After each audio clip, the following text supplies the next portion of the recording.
soldier. Give me space and I'm in a good place. Very serious, mysterious, mind makes right. In for the fight.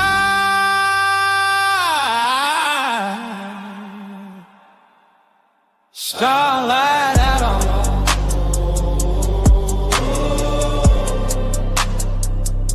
starlight out on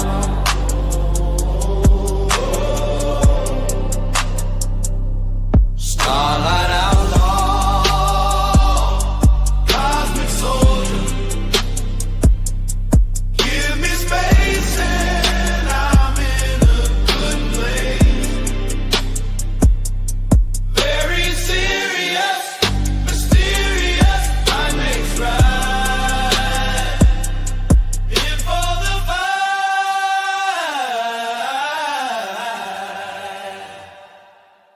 Starlight outlaw.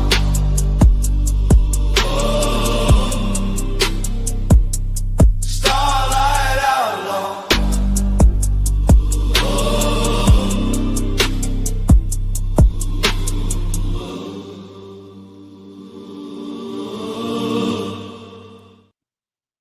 Well, hello, everybody. What's up, Miss Tootie? What's up, Shintai? What's up, Fletch? Tootie, I sent you the link if you want to join, if you got time. Awesome possum. Thank you, Miss Tootie. So, the title, as always, the title of the show is just the title, right? But we can talk about it, and I am interested in it. I wonder what's with all the antisocial behavior in the panelverse.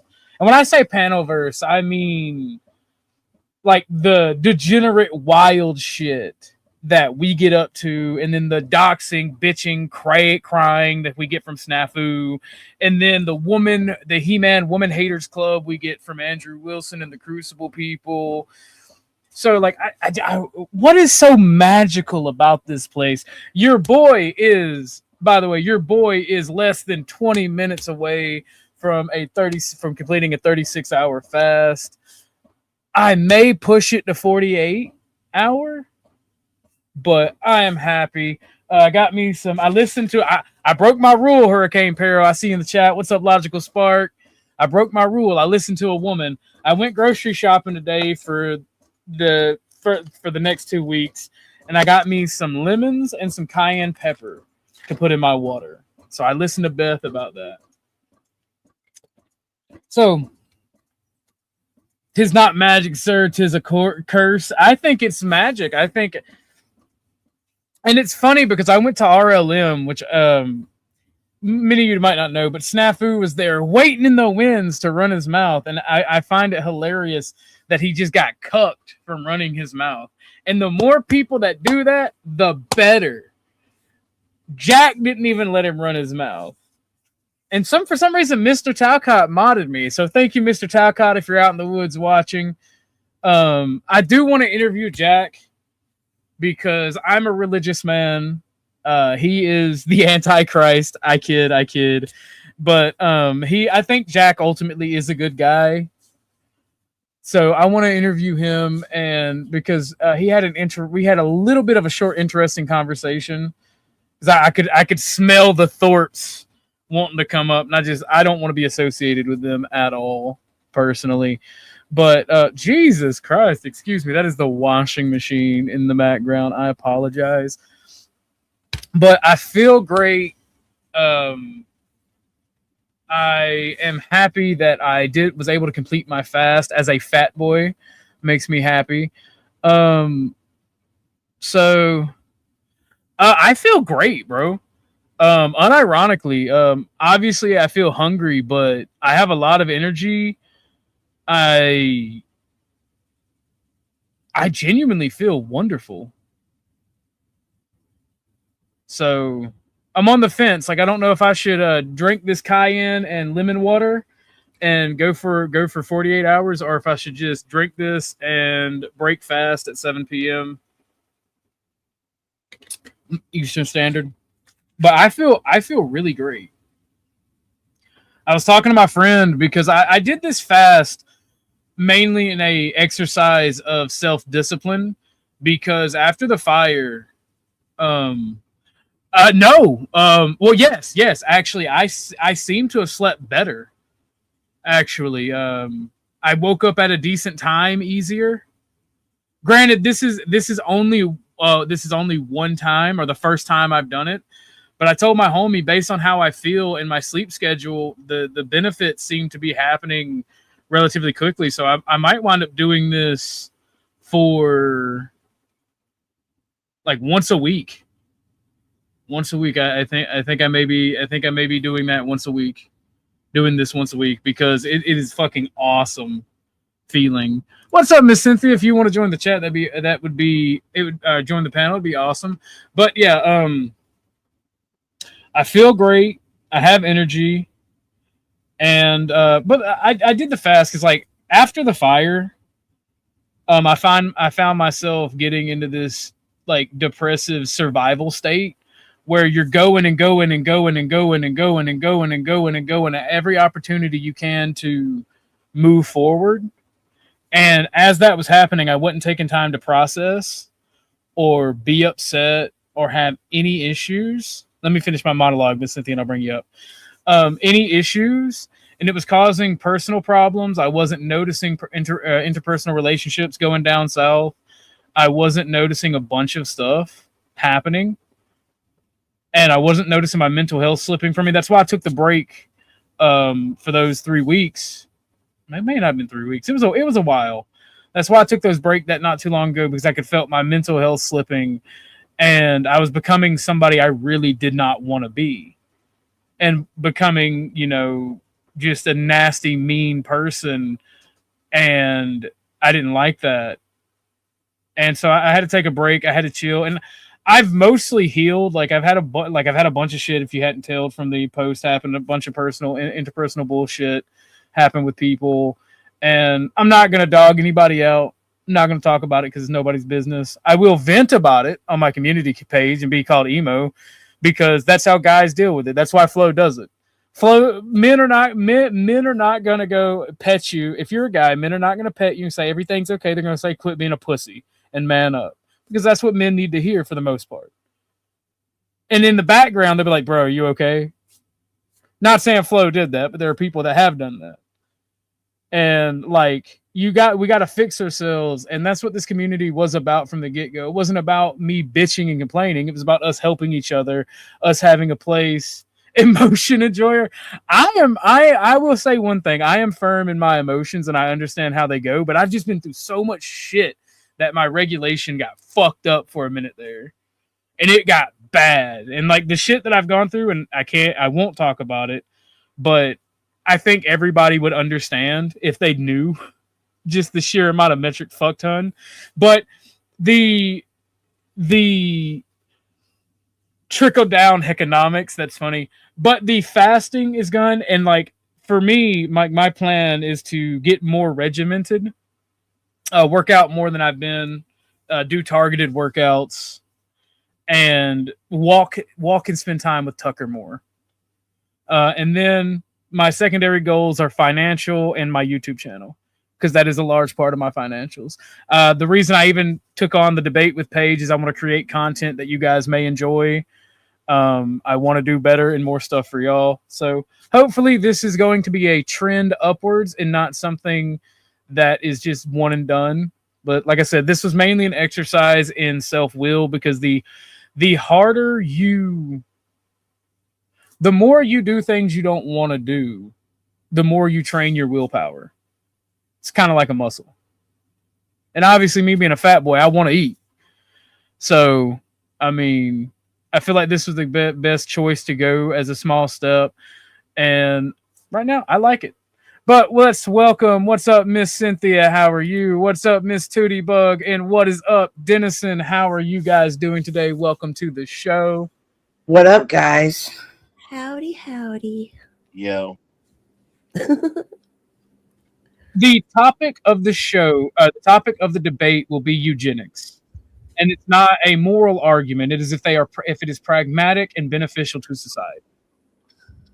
They did not. They did not like that I didn't want to debate morality, which is funny to me. But I got Emmett to admit that morality is subjective, and then he just circled.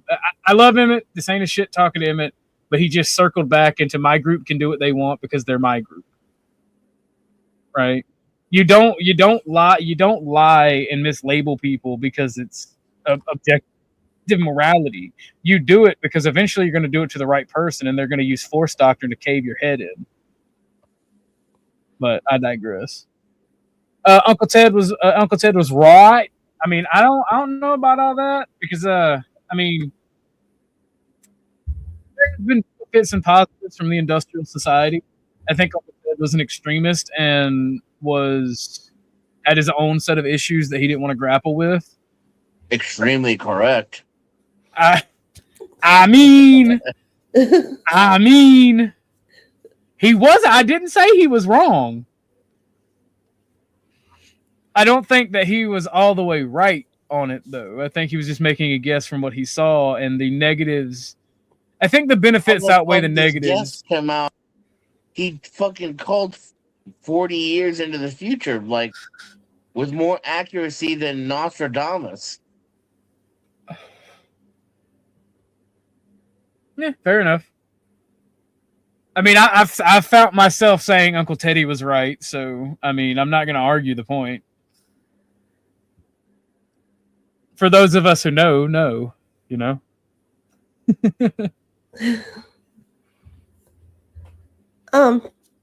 You know how you were just talking about how they were wanting to keep bringing it back to morale so much? Yeah. To discuss it? Well, you know, I get along with Paige, or AVG, whatever the hell she wants to call the artist formerly known as Paige, whatever. The same thing happened to her over at Breakfast Tacos. She was trying to turn the whole thing to morale-based argument, and he just had enough and just booted her totally off. So, I mean, she's even got a clip about it. So, well, if you find me the link, we'll play it. TML, if you want to come up and talk a little bit about Uncle Ted, and because it does kind of refer to the topic, because the panelverse is completely online. Yeah, no, like read the section on leftist psychology that alone vindicates him. Fair enough. But they're moral F slurs. I can't say it because we're not 45 minutes into the video, but they're moral F slurs, and they don't have any argumentation outside of morality. They can't, and it has to fit their version of Orthodox Christianity. It can't. It has to fit within those bounds, and I find it funny at the pure anger that they got that I would not allow morality to be questioned, right? Because morality is feelings. At the end of the day, ethics and morality are all based in feelings. Hurt fees. Yes, it's good to not hurt people. It's good to not do this and that. But when you start arguing morality for things like eugenics, it's like telling people that they wouldn't make good offspring will hurt their feelings. And people will always want to go, oh, well, forced abortion when it comes to morality with eugenics. And I'm trying to keep it off the morality aspect and more so, is it pragmatic? What's up, Kel? How you doing, darling? Welcome to hit the panel if you want to. But that's why. And they seemed very upset that I would not debate along the lines of morality. And speaking of Kel, I'm going to be watching your debate against Paige on homeschooling. I'm watching the tapes to pick apart her strategy. So thanks for that. Oh shit, she at work. Hell yeah, let's go. Is that you, Machine Lies? Yeah, I'm here. Yeah, blessings. What's up, broski? Yeah, what's going on? So yeah, I just Avatar for a long time. I don't use it that much. Fair enough. But yes, I seen. Well, I'm gonna wrap with TML for a little bit, and then we'll get back to the Page stuff. Okay. I got this, by the way. I'm waiting. When since Marte wanted to talk shit on me, I'm gonna do a little trolling. Next time I'm on panel with Marte. do just a little bit of trolling. Yeah, I'm surprised you don't get more viewers over there. Because Marte's not very intelligent. Nobody watches. But yeah. No. But yeah, definitely I'll debate him if he wants. You know, I don't know. If he wants viewers, I don't know. But yeah, there's no like it seemed like there's like a hate campaign. It's like nobody watches this shit for sure. Well, I am thinking about starting to host debates. Like actual debates. Oh yeah. Yeah, I'm down. Think Yeah, so? yeah, Now- coach. Would you need to cam up to be a host or no? I'm not gonna cam up. Then I want the discussion. If you're muted, Tootie. Yo, I told people for the longest time I'll debate anybody, and nobody challenged me. I'll say if it's your own page, what does it matter? It's your page, your show to do with as you please. You can be, But you need uncammed a if you want moderator. to. I'll tell you, Bug, you need a moderator though. Like if you want to debate on his own shit, he need to get a different dude to moderate it. No, Yeah, he's I not- wouldn't be debating. Yeah, he's just hosting. Yeah, because like I have a format in mind that is not blood sports that I would be very strict with if doing so. If we do it, and it would end in an open panel that can get wild after the debate has concluded.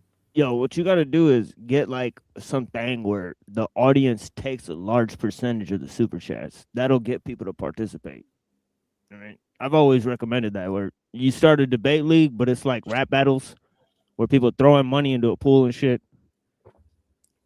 You know what I'm saying? Mm-hmm.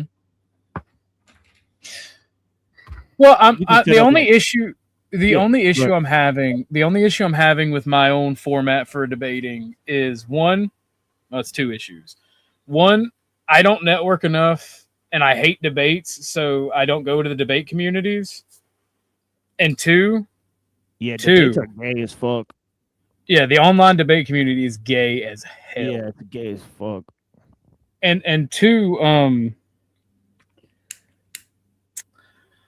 having people commit and having some type of reward and having it not be a popularity contest.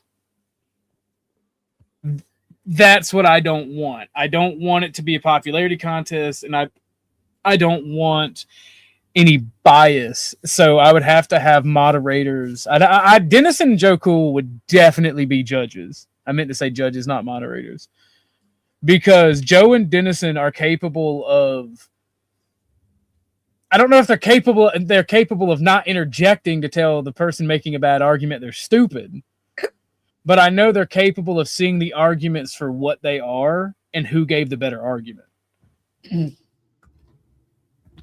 And there's a third or fourth there's I don't know if I want to have 2 judges or 4 judges. I think the more judges the better.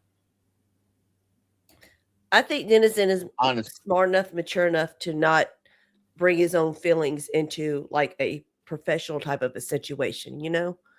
I think he would be a Honestly, great I judge. don't at this point in my life, I was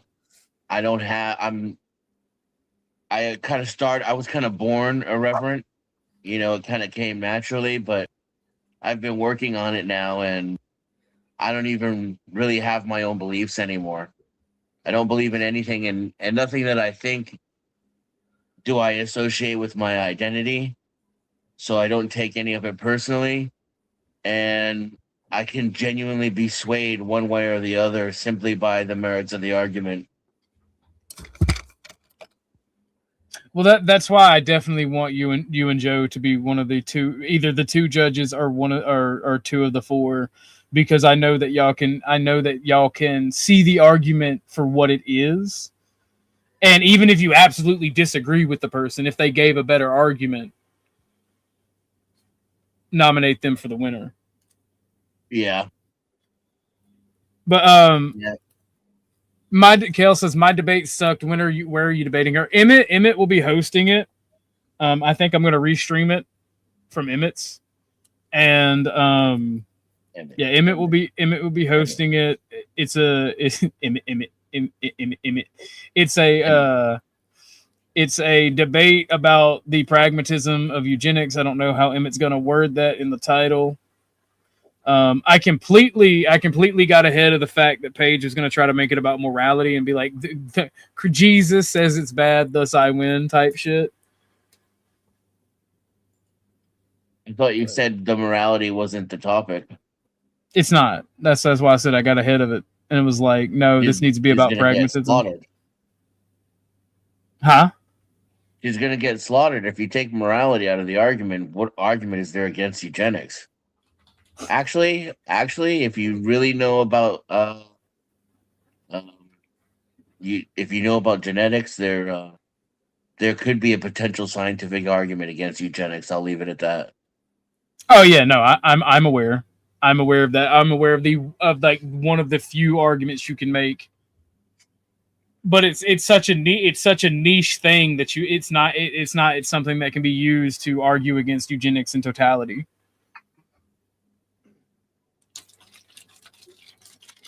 So, well, that's one of the things that Uncle Teddy says is that giving people medications for illnesses is something that's creating basically an evolutionary cul-de-sac. You say an evolutionary cul-de-sac? Oh yeah. Yeah, some of these diseases are created by the medications, and most of the illnesses, a lot of them are man-made, right? So, and if it allows people to breed too that otherwise may not have had access to the opposite sex. Yeah, and not only that, like once they develop pharmacogenomics, they will apply it. Like for example, right, when they created the gene technology in China, the gentleman had already used it to create a pair of twin babies, skirting the regulations, right? So once it can be done, it will be done. There's a good argument for that. Well, no, that's a fact when it comes to technology in general, right? Yeah. If it can be done, it will. It's not a matter of if, but when. Just like AI, the reason I don't support like this is why one of the first things that made me question this puritanical American style religion, right? Because Americans, it doesn't matter if it's Islam, Christianity, Buddhism, Americans tend to be very Puritan and zealotous when they adopt a faith. And this made me question like religion, because when Bush, I believe it was Bush when he was elected, because I'm young, but I'm not that young, right? He championed getting rid of cloning, like making cloning illegal. And I asked my mom, I'm like, why does that matter? That's actually a technological benefit in progress. Like there's so much good that can be done with cloning. And like all these fucking like evangelicals were rah, Jesus, like happy as fuck. And I'm like, why are you retarded? Is this bad because someone told you it's bad? Do you know it? And that's one of the first things that I was about like maybe 5 or 6 when that happened. And I don't even know if it was live or a clip when I saw it, but like when I saw it, it made me question a lot about the American like religious political sphere and their intelligence and their actual desire for humanity. So interesting. Yeah, like for example, like autoimmune diseases, right, that come from all the sorts of chemicals that we use that are part of the endocrine disruptors, right? I mean, the necessary output of that is pharmacogenomics, right? So, and the recent inventions, right? I won't mention them on stream, right? But there is inventions that basically target you on a genetic level, right? And in order to get rid of the illnesses, right? So there's been all sorts of these inventions, and obviously the long-term effects of these is not well known, right? So pharmacogenomics has basically been not only employed, but the human population is being used as live test subjects as we speak, right? Like lab rats. .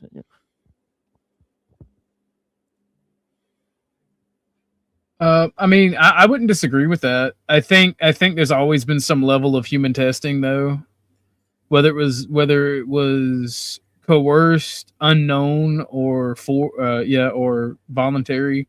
There's been always been some level of human testing on people. Yeah, you don't think Look the at hormones in our food are them testing shit on us? no, All the stuff actually, we no. put- I think everything's connected, but I don't think everything's that connected, right? I think they put hormones in our food as a byproduct of putting hormones in the cow to make them grow faster, plumpier, beefier, way more. I think that has a downstream effect from that. Well, I Yeah. know that whatever they were doing with primarily sodas in the aspartame, it caused my middle son to develop seizures. Yeah, like Well, like recently there's a case, one guy, right? He didn't get his HIV treated, and then he got syphilis, and the HIV caused the syphilis to mutate, and then this guy went and infected 4 women with it because of the medication, right? Because he discontinued his medication, the disease inside of his body mutated, right? And combined with other diseases that are, as you may or may not know, are basically like man-made, right? They're doing tests on monkeys and whatnot, right? So, I mean, it's just interesting, right? well, I don't think that means they're man-made. Like, I think they're testing on animals before they test on humans. But I do think that our governments, and this is bridging the line, so we'll move on topics after I say this. I think the governments all over the world do test both for medical purposes and for creating weapons. I think they do test on. I do think they do make diseases and nerve agents and that sort of thing. Lyme's disease, right? Lyme's disease is looking more and more as if it was an escaped World War II bug that was created because we didn't have Lyme disease as a thing. But then when the U.S. specifically and the Allies was thinking about dropping biological weapons via ticks on Germany, all of a sudden Lyme's disease started popping out when there was a lab escape of certain subjects, and then Lyme disease has been on the rise ever since. Nothing remains contained. And then when we talk about it on these panels, the government says, "Oh, well, we're not doing it. The corporation decided to shut you down for talking about it," as a circumnavigation around the Constitution, which is not talked about enough. And I'd rather debate things like that than debate for the umpteenth time. What is the Christian morality of fucking this thing or that thing, or should Israel be or should America be fighting Iran, or some moralistic fucking moral fagging? What is up? I want that. I can never say your name. Chatter King, how you doing? But yeah, I find myself when I talk to people, because I talked to RLM on her show today, and I just went in for like comedic effect, right? I was like, women are garbage, because like I was the first person on her panel, and she was talking about like how do men keep falling for the rope-a-dope, and I'm like, bro, that's just human nature. Like women operate in a mode where they destroy reputation. Men will just kill you, right? And that's what happens. If somebody is famous or they are well-to-do, there's always going to be somebody that is trying to blackmail them or get them something. And if they can find a woman that they may or may not have slept with to make an accusation of wrongdoing, then why wouldn't they? And I'm like, this is just human nature. And the more you have democracy and open liberalism, this will continue to happen. This is a way of fighting instead of just outright saying, "What's up, Hank? Welcome to the show. How are you doing?" I'm very glad you had this topic. I was talking to the Machine Lies about this just today. So antisocial people use this as a training ground because it's very convenient. Everything's recorded. You can come and leave as you please. So if you want to iterate through it without consequences, this is the perfect spot. You know what? Think about it. Yeah, no, this is a training ground.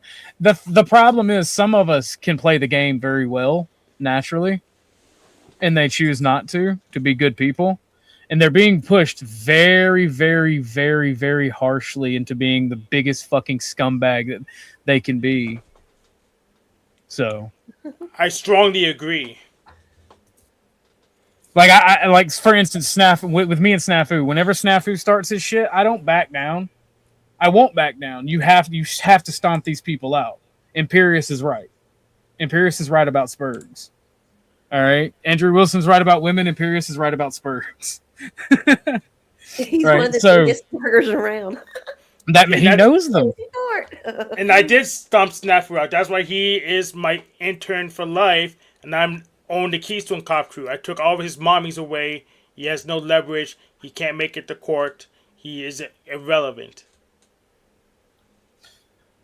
Sasquatch, you can hit the panel if you want, broski. Well, anybody can hit the panel, but Sasquatch got a specific invitation. Let me put it that way. What's up, Sean? I'm a lover, not a fighter. Well, brother, why can't you be both? But Andrew and crew are just the Kumite 2.0. But Did the Machine Lies inform you yet that Sarah's suing Andrew Wilson? I've been told They all about that know that. already. They all covered Yeah. that like months ago. Yeah. Well, they all I covered didn't that cover months it, and ago. I didn't watch Flo's cover. So why don't you tell me? Because Flo didn't feel like going through it. So if Well- you have the information, why don't Well, you tell my me? angle was way different. Basically, I was looking at the Enlightened network that's involved in the lawsuit and some of their, basically the key producers on that network and what they've produced and who they've worked with. I thought it was pretty interesting. Some of them have worked with people like Sam Tripoli, right, who ran the recent, word war debate, thing and whatnot. So I took a few different angles in analyzing how the situation connects to the panelverse and whatnot. Understandable. Yeah, I look a little deeper than a lot of people, I guess. So, in your opinion, oh, that's beast. I like that, Sasquatch. I like that Thank a you, lot. Tootie Bug. Tootie Bug did it. I like that a Am I lot, actually- too. Is my camera actually on? I bet it's not. Let me fix It is some not stuff. on. But Sorry. But yeah, I don't know much about because hi, how you doing? I'm Orthodox Guy. For those of you who don't know, I tend to stay out of people's business and mind my own. I like a little bit of gossip and drama, just like everybody else. But I don't really get invested into people unless I have unless you seek me out. And once I'm your friend, I'm your friend. If you stab me in the back, that's the only chance you get. I'm a pretty decent person, I like to think, or at least I get told by that until people get mad at me. So I stay out of business that ain't mine. So I have no idea. I didn't even I'm so anti getting in people's business that I don't even watch when Flo or somebody's talking about this. So I have no idea other than it's a defamation suit against Andrew Wilson with the Enlightened network involved. Basically, a breach of contract with the Enlightened network, where Sarah was working there for the Enlightened network with Andrew Wilson at Word War debate. So this is the situation. okay. So she's not just suing Andrew; she's also suing an entire network. No. She's only suing Andrew for the loss of the contract with the company that I mentioned. Ah, okay. Okay. I believe so. Right. This is. Do you think? details as I've garnered? Do you think she has standing? I'm not sure. Well, the accusatory angle that she's taken is that Andrew Wilson accused her of prostitution, and he showed a picture of her on stage, which he claimed was a nude picture and of course it wasn't, right? So this caused her to lose subscribers. She probably doesn't have a good case in losing Can I throw a subscribers, plot twisted here? but she probably does have a good case in some of the stuff she said, in terms of defamation. I don't know, but I don't know. I'm not a legal expert. Yeah, go ahead. Sorry, whoever was talking. So that was Sasquatch. Plot twist. Yeah, blessings. It's a photoshopped photo, which completely throws the entire thing into being just a malicious accusation of prostitution with zero evidence. Yeah, I mean, well, he's definitely afraid because we went over the video, Like we went over the video and he was fucking spurging. Joe, come on panel. I got to talk to you about something if you got time, broski. So how do you know that, Sasquatch? Is it being racist? No. You might want to choose somebody else. I'm thinking about hosting debates, and now that I think about it, I think you'd make a good third judge. But I want to have 2 to 4. I want to have 2 to 4 judges of people, men. I'm going to say men, women, ladies. No offense, most ladies I know wouldn't be capable of doing so. But I want to have 4 judges where they can, even if they absolutely disagree, they can see the merits of the argument and choose the person they disagree with as a winner, if they in fact are a winner, right? Because I want to host debates, like actual debates that are on like good topics, besides debating like morality for the umpteenth time. And I want, like I said, I want to have 2 to 4 judges of people that can see the argument for what it is and choose a winner. And that's like the biggest problem I have with putting up this debate thing, where I don't know how to make it not a popularity contest. There's no way. Now, here's one thing that could be interesting with the new widget feature in StreamYards. This gives you 2 methods of voting, the 1, 2, 3 method, which supposedly tracks across all the platforms you're streaming to, although I don't know that actually works. I haven't had a lot of success with it. And then the individual people can put in polls in their individual chats. I think that sounds awesome, actually. I think the widget works across all destinations, unless it's like Kick or something. Let's see here. Let's do it. Let's do another test. Make sure this thing is still working. It's probably safer just to use a custom website or a Google poll something. Your mama has a custom website. That's why you got that fine hat. I love you. All right, we're starting the poll. We're starting the poll now. Should I host debates? Type 1 in chat for yes, 2 in chat for no. And then we'll let that play out for a little bit, see how the chat interacts with it. But so why, aside from a training ground, why would the antisocial behavior that happens here happen in such the way that it does? Because it's bad. It's bad. There's a bunch of doxing and a bunch of retarded people doing stupid shit. So it's Welcome bad. to YouTube, my friend.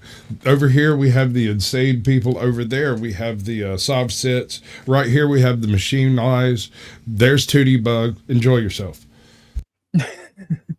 Yeah, the thing is that I don't really collude with any of the groups online, and that's because a lot of it's manufactured, and I could basically prove how it's manufactured, right? Such as the show we did yesterday, right? So we've done a lot to show how people have basically admitted, right, to manufacturing drama, paying trolls, working with companies to boost their views and whatnot, buying subscribers, selling audiences to other companies, and at the largest thing, it's selling large audiences to other companies, right? So this is actually what's going on. In addition to that, there's a lot of metrics that are untrustworthy. I've regularly had panels with more people on panel than viewers, so that's being gamed. Yeah. And of course, there's the technical aspect of it with the algorithm and whatnot. And yeah. I am so sorry to Carney and Joe. I was not paying attention. Carney, is that you, man? Yeah, we were chatting backstage talking about how much of a loser you are. What's up, Joe? I know that's you, old school. I apologize, gentlemen. I really do. How you guys doing? We're doing well. How about you? Well, I'm doing well. I can't speak for you. Your debate idea is brilliant. You propose a problem. How do you keep it from being biased? And I don't know if there's 100% way you can do it, but the most logical way, certainly the way I would have did it, would I got the most motherfuckers who call it down the middle. And that's about the fairness. I saw somebody had a debate like that, and I was just so impressed. He had judges afterwards, and they all called it so fair. I was so impressed with him. Because I really do want to have judges, like if we ever debate something like ICE or police, obviously I can't have you and Dennis and nothing. Like, I was gonna say you gotta get the feelings out. Even I gotta take it. I had to, step out of that. I don't know, maybe those specialty as a debater did, but as a judge, I might have to leave out of that one. Yeah. Well, it's all about creating content and working with my fellow creators, because I like talking to y'all. I genuinely like most of the people that I ran across on YouTube, and generosity begets generosity. If we can do something where people's channels get out there, we can make up a little bit of money, we can do all that, it's better for everyone. And like I was thinking about all this and how I can make better content, and I kind of sort of let Paige bait me into the debate, but I was also thinking, like, if I beat her, I can work my way up the crucible until I debate Andrew. Oh, wait. That's two different things. I thought you would be moderator. I didn't assume you'd be actually participating. No. On my thing I'm talking about, I'd be a moderator. So can you Andrew, debate and moderate? No. On separate shows? Yes. Position? If there's somebody else that wants to be a moderator for the show, and I want to debate, yes, absolutely. I'll just give them keys to my StreamYard. Yeah, you can debate and moderate on the same show as long as you're adults about it. But you don't need to go big for Andrew Wilson to find you. He looks for drags people, no viewers all the time. We saw. No. I want to systematically kick his legs out from under him because he called me an idiot yesterday. So I want to systematically destroy every rank and file from the bottom up. Yes, but you yourself had someone on your show that debated Andrew Wilson who had less viewers than you did. So fair, but see, that's the thing. I just want to. It's about revenge, Hank. Of course, and showing them that I'm not stupid. Yeah, Wilson is a great example of somebody who's completely controlled and admits it. Is that? Sure. I guess so. Yeah, yeah, I guess you'd have to look at it like that. He'll happily say you got to bow and chase the dollar. He'll happily tell you that's right. He told me he gets $800 per hour for for his performances. He says he's not liable for anything he says because it's entertainment. He doesn't. He won't be pressed to defend any of the political ideologies he espouses within his performances, right? And also, there's much higher people above him that network him, and of course, he has to, listen to them and follow the way he expected Sarah to listen to him. Yeah, the talking others. Points. Yeah, like you said, to Flo. There's Steven Crowder's above him, right? He is, he is to Steven Crowder what Flo is to him, so on and so forth. Oh, yeah. What is his actual political beliefs? That's the thing. Like the ones that he's supposed to be espousing. Well, on his character. Well, it's Christian nationalism. The philosophy is tag, right? It's from Jay Dyer, right? But the political philosophy is Christian nationalism. The idea is to get people in to push Christian values. So not to change the style of government, right? But to simply change the people who are running it. Wait, right? That was part of the fucking Agenda 30 are we on now? Whatever the last one that everybody was saying. Trump ain't even in it. He was in it, I don't know, 900 times, 1,000 times or something. Right. So this was part and parcel of the debate I had with him. That was one of them, yeah. Right, where he says, basically it's not the system that's the problem, it's the way people use the system, so on and so forth, right? So one this of is Trump's, the entire debate. All government workers, this was one of the things, would have to have, I don't know how they worded it, but it would have to be in line with their beliefs. And one of the tests that they gave once Trump got in the office for the FBI and they got out, and I hope they changed it by now, was because it hit the news. Do you believe the 2020 election was stolen, or whatever it is that he said was stolen? If you say yes, you can continue. If you say no, you fail and you ain't worthy of the job. That's horrible. Well, he had to go in the media and take the same talking points as people like Jack Posobiec, right, who are literal plants, right? And he had to say like stuff like, like about Charlie Kirk and so on and so forth, right? So he had to go We talking about on the Andrew media. had to, or Yeah, yeah, okay. yeah. Andrew got paid to take, Certain stances and say certain certain things. stances, most likely, right? And this is what I asked him directly, and he dodged the question, right? Yeah, but under the framework we just presented, I understand. Understandable. Yeah, he's a fraud. Yeah. I didn't know that. Is there any documentation for this, or is this just? Yes, there's some. I mean, I've documented plenty of it, right? I've documented plenty of, nonsense he said throughout the years. How he supported people who are literal plants, right? Like, for example, right, like his recent support of Nick Fuentes, who he said recently, he tweeted out that,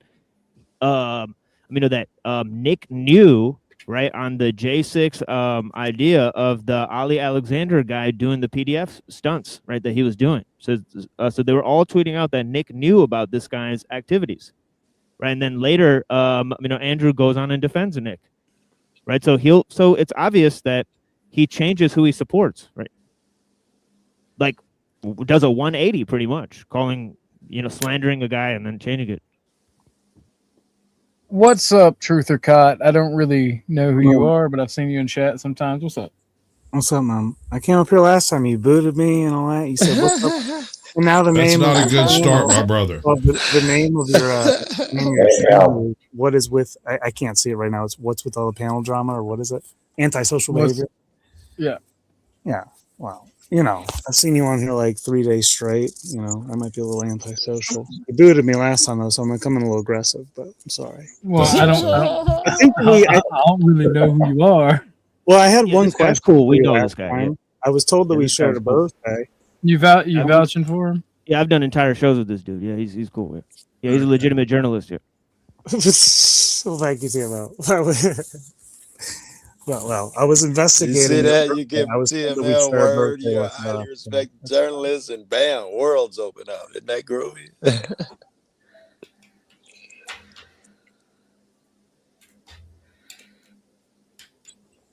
Yeah, this guy's covered tons of events, right? Like the trucker convoy and other events live, right? So. Oh yeah, awesome. The trucker shit was crazy. It was so cold. I thought I was protest champ at that time. I was like, no fucking chance I'm out there. Then they started taking their gas so they keep getting warm. I was like, these guys are a different breed. What the fuck? Oh my God.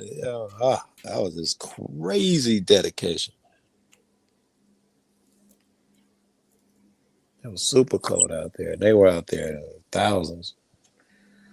Well, Mr. Truth or Cot, you have is this Truth or Cop under another name? Yes.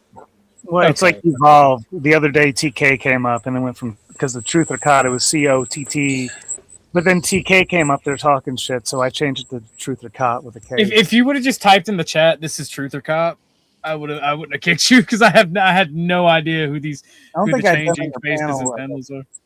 No, you haven't, but I've been on panel with you before. I've been over there with OTW and I believe Jack. I did not know, Truth the Cop, that you covered events like that. I did not know that. Yeah, a while ago, yeah. Not long. But still, a guy like me, that speaks to a guy like me, someone who would go out there and do that shit. Most people like just quarterback from the couch shit. That it takes, and to go out there it takes a certain type of person. It speaks to me about them. If they're just out there protesting, if you're just out to some hate shit, probably nonsense. And then if you film it, he had a press badge. This dude. Yeah, if you did. So that's what I mean by legitimate journalism. To other people, now suddenly, that guy to me is, like, it's special. Yes, it's important to be able to tell the difference between someone who will get off their ass and go out there and do something, someone who wishes Yes. to do something. Yes, and it's Speaking always of- guys who who have the biggest opinions and seem to know the most.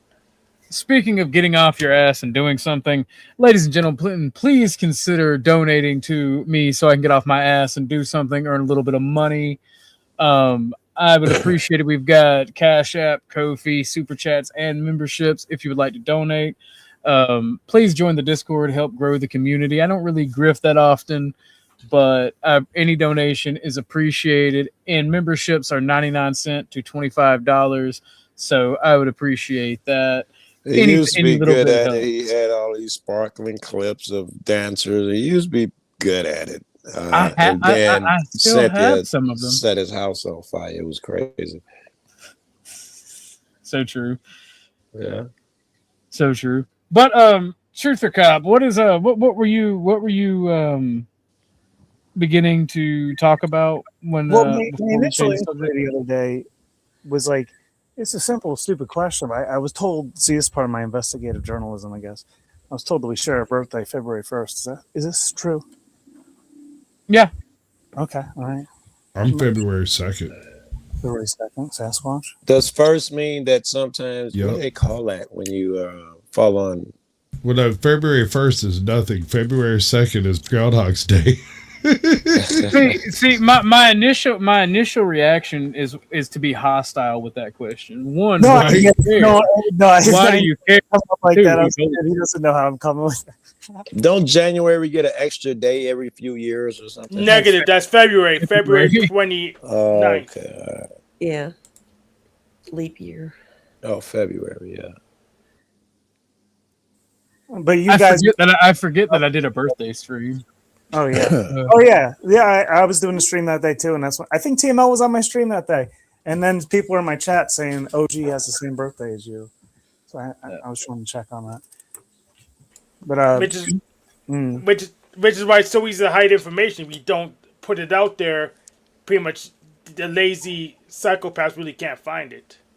Yeah, but Hank, I don't care.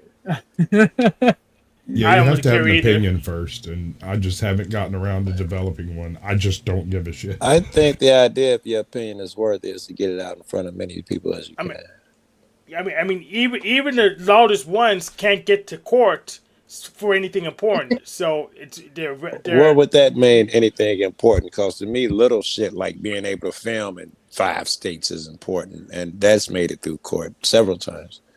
yes, that's those people. Yes, but those with the well, they can't get to court because That's Liberty Freak. That's one of What my was best that? friends. That's Look here, Logical Spark. Are you being an enemy of the Griffno State? Are you getting in the way of the Careful, Griff? sir.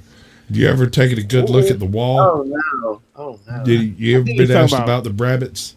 I think he was Careful. getting like a different thing. Like I think he was like just talking about like taking a walk or something. I'm just fucking with him. I'm not that harsh about the Griffno State. what is Batosai case? I can't think of his name. His regular government name. Batosai Turner driver. Yeah, Don't worry about and it. he's I a can't regular remember cat, and a Turner versus driver. That's it. Batosai is the channel name. Turner versus driver is the case law that changed it in 3 or 4 states. Texas is one of them when you film cops, and Irizario, that's Liberty Freak. Irizario here, that changed it in 5 different states and parts of Yellowstone. You can Are film. you having an Alzheimer's flashback, bro? Like, Yes. what's going on here? I was referring to Hank. That's what Hank was Okay. talking about. How He's some high. these you can't make it through court. These guys who You can. It's just hard. Yeah, I'm okay with them that at least go to court and defend their position. But there's some people out here who make accusations that when they have the chance to go to court, well, they just stay home. It's a griftocracy. Also, you can't. These guys were lucky, right? Because both of them already had a name for himself. It's extremely hard to get a lawyer. It's extremely expensive and all of that. both of them, because Batosa had a channel, he presented himself. A lawyer agreed to take his cases as long as he presented himself that well. So he had someone who could do it for free. And Liberty Freak had done other cases, and some other lawyer, Lane something, and some very prestigious lawyers had agreed to take his cases. So that's the way he was able to afford it and make case law. I don't see how the average guy without that connect makes it. I gotcha, but I'm gonna go ahead and name names. Pony Boy, your dang case against Apple Media, you didn't go to court to follow up with it because you know it was based on nonsense anyways. So I'm just gonna call you out directly. Pony Boy is one I'm not familiar with. Also known as Snafu Snap. He always got a name for this dude. Oh, bro, no, like I've been on Snap, like Snafu will see me on panel. He'll be like, Orthodox Guy is fat. I have his dogs, and I'm just like, you know what? Did you know Snafu murdered someone with a vehicular homicide? I think I jumped off the panel last 2 times. You niggas was going at it last time. No, I will not. No, I'm taking everything from my enemies. All right, Andrew, and the Crucible made themselves an enemy. Not one step back. All right. Attack. Scorched earth. Okay, Commissar, calm down. Yeah, it's crazy, like how you could like basically like almost murder somebody like with a vehicle, and then like also like blow up a motel and stuff. Like it's just wild. Like you commit multiple crimes, and then somehow you're just walking free. It's kind of weird. Right? It's like blowing up the building, right? Yeah, he literally blew up a hotel room. Yeah, I was gonna say he works with the police. It's almost like he's a fucking snitch. Weird. In my life, you would be a snitch, and he was so willing to sue Bad Apple Media, or send the cops after Bad Apple Media for what Snafu does on a daily basis. Right. It's almost like you're a snitch, bro. Yeah, to be fair, Bad Apple Media is pretty much a Snafu palette swap. But still, it's a principle that matters. He couldn't get off his ass, take a mega bus to court. And no, he has all kinds of wild accusations. He's got to get his brain scraped clean every 2 or 3 days. The lore on YouTube is so deep and wide that I might have to get my hip waders on for this bullshit. In other words, shit's getting deep. Sasquatch got to get his rubber boots. Well, the lore's deep, but these people are shallow, so you don't even have to pay attention to the lore. You just watch them for 10 minutes, basically how they're gonna be. The lore may be deep, but like me and Hank know it all, basically. It'd be the same lore with different actors. You've heard the story 1,000 times if you've been around long enough. Yep. This information is not new. You've heard the story through and through. You've seen your birth, your life, your death. You might recall all the rest.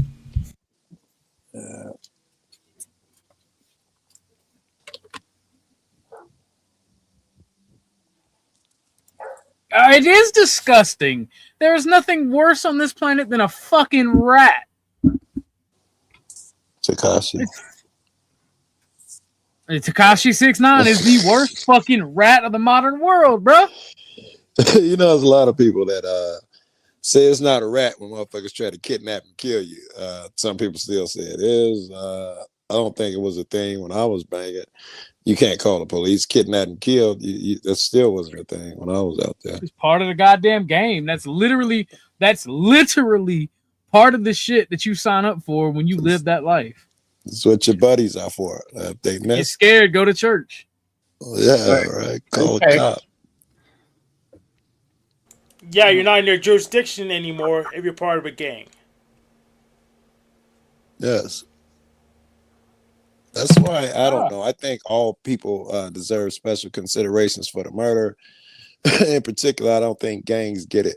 They might give it to, say, a wife and a husband. Something happened. They listen to all the facts. A gang guy killed another guy. That's pretty much it. There is no defense that this guy had tried to kill me last Tuesday at the Quickie Mart. No. You just can't do all these things to protect yourself, whatever it is. No.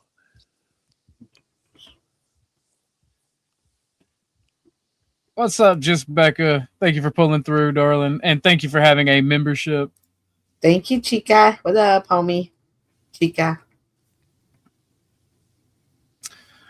I mean, I don't know. I don't know.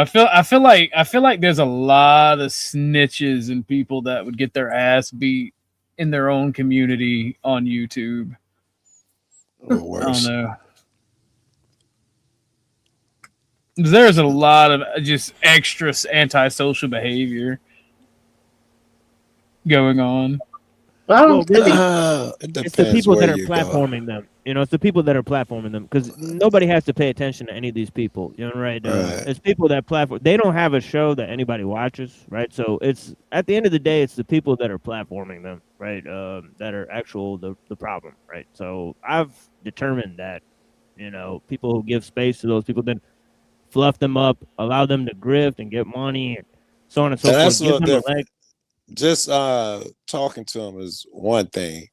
You know, supporting their efforts is another. I mean, it's the streets. If you bump into a guy, you know, he says, you know, I'm a thief, that's my job, I'm a pimp or whatever, that's one thing.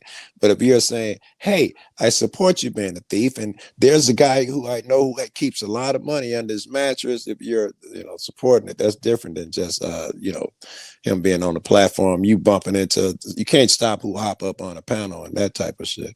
Oh, you kind of can though. It's literally you just press a button and you know they're gone, right? So it's literally you curate who's on the panel, right? It depends. Like here, I can't. You know, I don't even own the stream, so I can't. It's him or me, who OG. goes anywhere. It's him or me. Yes, I think it's important that we know. Don't give me an ultimatum. Yes, I think it's important to keep track of who they are. You think you're gonna just shut them out, but if you don't pay attention, they'll do all kinds of stuff under your nose, and then you won't be able to counter them. This is why it pays to hear their opinion. Like Geraldo having the KKK, you got to hear those lunatic shits sometime. You know, if someone wanted to do, if I had a chance to interview Hitler, no way I pass it up. You know what? You're a bad man. I'm not going to do it. No. I'm going to be like, what's your logic? What's your philosophy? What the fuck do you know, I want to now when half the planet starts believing evil bad people, Joe, I don't want to hear no bitching at that point. You gotta keep all avenues open, man. I don't want my internet censored. I don't want someone I'm with else you, to Joe. sign in 100%, dude. No, I agree. I agree with you. I agree with you. But yeah. I also don't think. I also think the reason that people think some ideas are bad are 80 years of propaganda. Well, you know how I feel about all of it, right? I'm slightly right of Attila the Hun. I think everyone should do what I want, but if we're not going to do that, then we're going to have to do this voting thing and make it work. Sounds like 10th man. Sounds like 10th man to me. If I can't just rule saying, the world, then no, I'm not trying to. I really don't want to. But if y'all have all agreed to do what I tell you to, we can do it that way. But if we're not going to do it that way, we're going to have to vote, and there's going to have to be a system, checks and balances. Yeah, you know, constitutional type shit. I'm more worried about the guy who wants to be a world leader, like a Andrew or 10th man, than the guy who says, I prefer not to be, but I do a better job. I'm not really worried about 10th man being a world leader, bro. I Oh don't think that's a threat. I mean, he would self-sabotage himself so hard. He would. He's like, oh no, I'm succeeding. I was thinking he would last a week because his punishment for everything would be the rope or the guillotine. Midas touch. Motherfucker gets crime. everything he touches succeeds suddenly. He wouldn't know what to do with his damn self. He'd call you up at 2:00 in the morning. I think they're following me. Why? Because everything wins. Yeah, that would fuck me up. I'd be like, right? What the fuck? Seth was right. Oh my god! I refuse to live in that world. I want you to understand that I would pull a Hurricane Pero what he said on my stream the last time. I'd jump off the Golden Gate or something. Yeah, I couldn't live in that world. I'd be like, most 10th man would be a top in his relationship. That's fucked up. We keep speaking of the devil. He's gonna be here. He's gonna come here. Keep speaking. He's on vacation. He don't pop in on his cell phone out there for whatever reason. Fair enough. So let me this is relevant. That's why it's safe for me to say this until he gets back. And then I'm going to have to listen to it, all of it, all at once, because we're not dishing this out every month. You're going to feed that shit to me right now, motherfucker. Yes. Go ahead, Hank. So let me say what Jack Talcott didn't want you to hear earlier today. Money is based on trust. So if you want to fix your economy, you have to fix your agreements, fix your relationships. Money is based on Facts. trust the way it is Facts. now. Well, not. We create this shit out of thin air. It's just that everybody believes the smoke of the U.S. Right now is based on trust. It doesn't have to be. Well, I mean, how many aircraft carriers do we have? You know better than I would. I don't.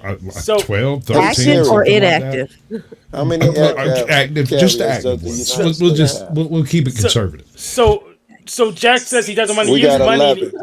Jack says he doesn't want to use money anymore. But you had to build something else based on trust, because that's how we can work together. He wants to finance the world through clout. I kind of got this idea of like finding some abandoned town somewhere and building a YouTube economy. And I think Jack would be perfect for that, because he could walk around and spend all his clout and preach to everyone, and it'd be great. Yes. Yeah. And I say we all take turns or draw lots to see who's the town idiot on any given week. No. We don't even do that. We see who's the town president, Ego. We soothed Tommy Ego a couple days. After we did Jack's, all of them get to be president. We'll tell them all, you're the greatest. And so they'll be happy too. Yep, Jack, you're right. We come past crib. You're the greatest. It would be a YouTube town, so everybody involved would be part of the YouTube sphere of some description. You probably should do it as an apartment complex. Yeah. So you probably need to do it. I'm talking to town. Have you ever heard of Toomsboro, bro? You can get it for a cool meal point too. I mean, it's not even that freaking expensive when you're talking about an entire community. I'm in agreement. We get the fucking YouTube town. All the knuckleheads are out there. Already got a post office address. But like the whole system's in place. There's even a police department over there. All yours, 1.2. Well, one second, guys. Housekeeping. Thank you for coming up, TML. I'm sorry I didn't catch your exit. I had to step away for just a second. But again, thank you for coming up. And I am most definitely down to talk about Uncle Ted. That seems like a really great topic. And I do want to say this about the current topic, the Uniboomer. I do want to say this about the current topic. I feel like going from have you seen how streamer houses are? I couldn't imagine fucking streamer town. Y'all calm the fuck down. Not that. Nothing like that. I was talking about, like, you go in, there's a courthouse over there. We start the whole thing by mounting a courthouse cam. Everybody rents a freaking place in town, changes an address to the locale. Literally, YouTubers are the bread and butter of it. The entire economy is based online, so you're going to have to cut a deal with the phone company to get some decent fucking cable out there, right? Right. So I get the like for the people. Which maybe you and fucking OG or something, but I'm gonna be yelling at y'all if y'all working at our court building. Yes, but the issue is. Okay. All right, go ahead. Yes, but the issue is like an A for the YouTubers we interact with or bum sector, they can't maintain a household. So that's why I Joe said could be the police. Yeah, he can't be the police. I get to yell at the police. That's what I want to do. If you are the police, you can't complain about the police, and we'll have most well-policed place in America. I imagine Joe as a cop being in like an Andy Griffin style like uniform, the old like don't even carry a gun. Southern sheriff, doesn't carry a gun. See somebody fucking up, but like, look, I don't want to have to lock you up, and in fact, I'm not. But you're gonna stop your bullshit. I'm gonna slap the fuck out your ass. I'm gonna straight slap the deviants out you, boy. He didn't hurt anybody. He was doing 107 down the private road. Yeah, but everybody. He gonna end up slapping a guy with a camera. That shit'll be hilarious. Right. You literally get arrested for the shit you hate. Right. Turns out citizens do suck. Kick motherfuckers out the council meeting I disagree with. See Joe in his office as the sheriff, And be like, well, what about that guy? Well, Joe. What about that gentleman who was just filming that First Amendment auditor you arrested? Well, Fuck that motherfucker. Saddles all of a sudden. What? Joe show up, chew out the motherfuckers calling the cops. What the fuck you bothered me? Everybody's going to jail. Misuse of valuable military resources. Yes, resources. Right. They say if everybody's gonna snitch, everybody's going to jail. Get in the car. You should be able to take a punch. What the fuck is you calling me? Dude, for? you'd He be only the hit you range of once. YouTube in a month flat, dude. You know we catch tourists for that shit eventually. Yeah. Once you had a nucleus of like say $2 million monetary generation inside the community, then you have an actual basis for an economy. You can actually invite a bank in and stuff. You're not running roughshod anymore. Incorporate, you know. Yeah, That and would you work. could be semi-free if so-and-so's over there in the RV smoking meth. Fuck do I care? Is nobody gonna knock on your door, bro? You Right. know, live stream that shit. I mean, See Joe how it Cool go? might knock on your door and ask for some, but he's not going to take you to jail. That'd be kidnapping. You might get famous in the community. Everybody be knocking on your door. Everybody on community service, the whole Right. fucking county. Welfare check. I need to come here for a second. It'd be the neatest little place in the world because we're all out there serving time. The only downfall, you'd have to go outside. I did like 90 hours of community service in an afternoon. I had to do like 120 hours of community service, and I did like a bunch of them over here doing this shit. And then dude comes in, one of the like sheriffs comes in, it's like, hey, can anybody here do carpentry? I was like 7 years, yo, what do you got, bro? He's like, I need a porch put on this house. I need it done immediately, and I need it done stupid cheap. I was like, you got stuff? He's like, yeah. Whenever they built a porch and went home, all my community service done. Yeah, that's good. Admittedly, yes, that should have been a 3-man job, and it should have, but all the shit was already Right, there. of I think course, I think he's someone taking got bid to advantage of do it, and they walked out on it. This is kind of similar. You know what pre-trial probation is?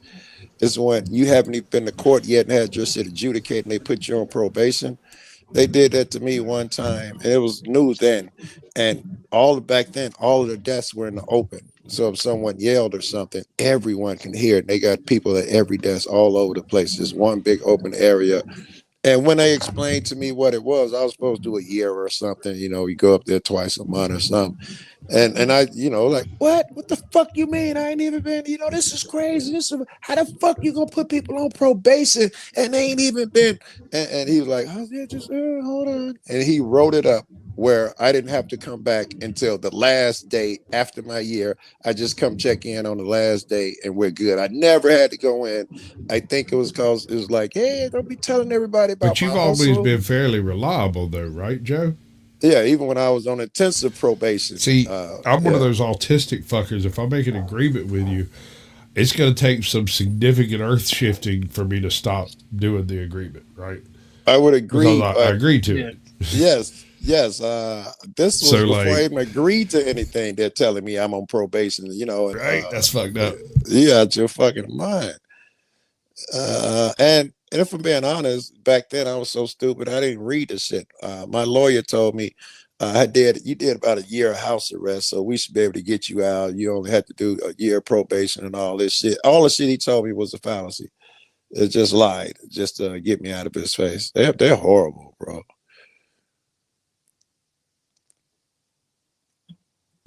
What kind of a person joins a system like that and thinks it's People that are okay? born into it. Okay, I'll buy Great that. answer. Sure. That wasn't Cops' bad. kids become cops, that kind of thing. Sure. I can see it. People who benefit from it. Y'all sound like you're all born into some sort of system you can't escape, man. All your paradigms, everything you keep saying, it's like, how do we get out of it? But it's just like other ways of being. I don't want to leave it. I want to dominate it, but I can't do that. So we're going to work with it. Or destroy it from the Well, inside. we say Yeah, Hank, hold on. First, let's see if we can subjugate it. After that, Yes. destruction may come later. Yes, I agree. So let's not give up that we can't dominate it, subjugate it, whatever it is, or get out of it. I've considered. I'm sorry, Joe. That sounds might really be my hard. Caucasian nature coming out of me again. My bad. I was oppressive, motherfuckers. Must oppress. I need more rebellious Caucasians. Are you shitting me? I need motherfuckers to see Black Panthers and be like, all right, my man. I don't need the violence of it all. I don't need that dude. I need the motherfucker. Why you using that 22 rifle, man? You know the M4 works much better. I need that guy. Because you can get a subsonic 22 that's lethal and you can't even hear the fucker. Like you pulling the trigger, feel it, but you don't really hear it. It's more of an impression of movement. And that's before the can, with it being a 22. I've seen some truly a couple. Russia got one. A couple truly silenced weapons now. That was never a thing. As I grew up, I saw a couple now that I would say are truly silenced, or fuck is the shit you see in movies. Back in the day, if you was a part of like a gun club or in any type of range or anything, every now and then they would offer like how to build your own silencer classes up until about 95, 96. And after that, it was a big no-no. When I was a kid, well, still on the internet. You could grab a gun. I forgot what you called a little Mac. Those trading times. You can go in there and get any fucking weapon you want, man. Just call them mail up. to your house, PO box, baby. I'm sure ChatGPT would tell you. It would tell them that you're from the U.S. government. So, I mean, in the U.S. The caucasity. Back then, you would literally tear out a piece out of a newspaper or something, fill out the little thing of your address and how much, stick the money in an envelope, stick it in the mail, put a stamp on it, and fucking 2 months later, a gun would show up. And with ammo, complimentary. Well, actually, Lee Harvey Oswald is the reason that Canada is freer than us. I don't like living in a world where Canadians can order guns to their doors. You know that they can still do that if they have all the licenses and everything. Why is that? Because they're retarded? Is that the only reason? You don't want them to have guns? Oh no! I don't want to live in a world where Canadians can do it, but Americans can't. Well, I don't think Canadians can do it anymore. Did you hear what just happened with them? At No. the end of March? No. They had voluntary, mandatory buyback. All right. How does that work? How does that work? Exactly. Voluntary, mandatory. Voluntary. Yeah. If I can find the fucking clip, I know I sent it. That's crazy. We insist Y'all talk, I'll that you voluntarily come up here and give me your gun. I insist that you do it voluntarily. That's crazy. Oh no! What turns out? What happened? Like, I think it was like 2.5% of the population actually did it, and so that was basically all of Canada giving the government, the fuck off. And then when interviewed, or somebody heard something about the prime minister actually saying it was just for votes, the votes of Quebec. They weren't expecting anything to actually happen. We wasn't expecting everybody to actually do it. Well, it's glad to see they ain't as crazy as I thought they might be. Why would Quebec? This is what I don't get. Why would Quebec want to be armed? They're separatists. This is why I hate the French. The ones in Quebec wanted the guns to be taken away from people. That's what I'm saying. Like, why would they? That they wanted to get. That's the only way they could get those votes up there in Quebec, was to bow to them and take people's guns. Let me go find it. Yeah, that's why I hate the French. I don't understand. I don't understand why separatists would want you to give up your guns. I hate the French. I hate liberals. What's up, Grid? You want to come on panel? That'd be awesome. We're actually talking about firearms. The two things I like from the French is French toast and French fries. And some French kisses. Both of which are American.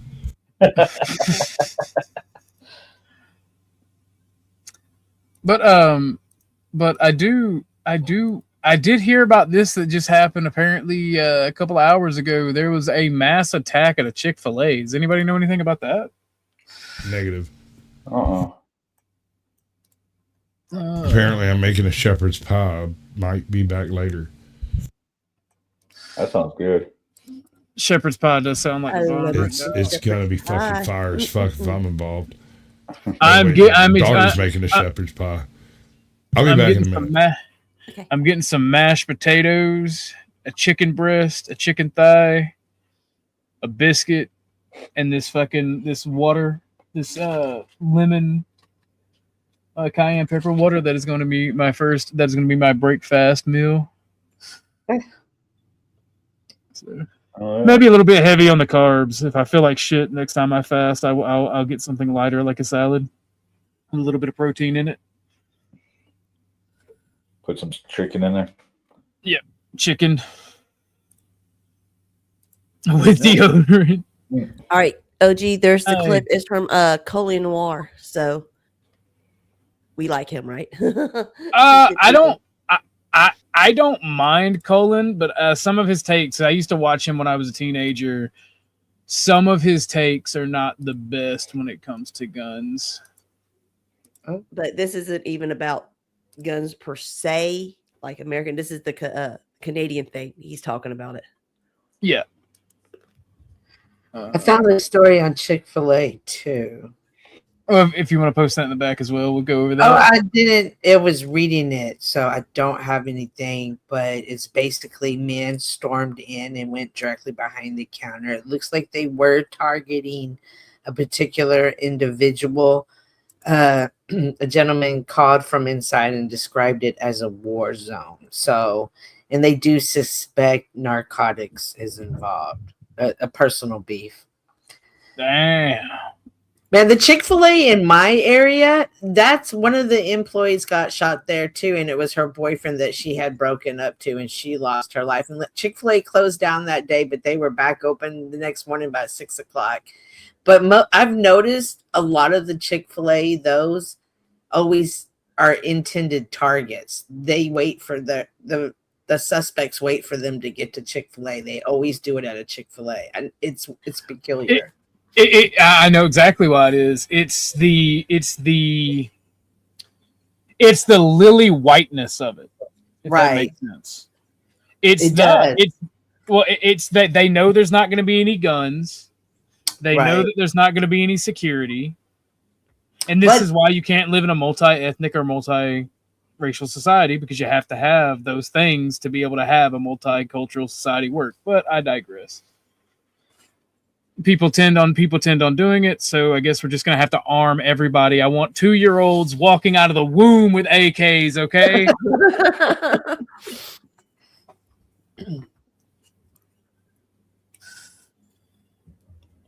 The Taurus XT22. I think that's the one I almost shot myself in the face with when I first turned 21, and I bought my first pistol because I bought me a Taurus. No, it was a Taurus 709 Slim. Never mind. I don't want to talk about that story. I came very close to death and learned that if you're going to be stupid, being tough doesn't matter if it's a bullet. You got to be very careful and smart. Evening, Chuck. I didn't see you pop up. I did not either until you said something. What's up, Chuck? What up, Chuck? What's going on, Chuck? Chuck's What's dead. up, ladies and gentlemen? What's up, Chuck? Men and women of all ages. And did you hear him about the break fast? I fasted for 36 hours, kind of based. Nice. Let me get out of this dead zone here. But yeah, let's watch this Colin Noir. 98% of Canadian gun owners told their government to go themselves. The government's response? Cool. We're sending police to your house. The declaration period for firearms owners is scheduled to end next week. So far, only 2.5% of the estimated 2 million affected firearms have been declared, and 98% of firearms owners haven't made a declaration. Canada banned 2,500 types of firearms, gave gun owners until March 31st, essentially today, to declare them. 1 week before the deadline, 2.5% compliance. 2.5.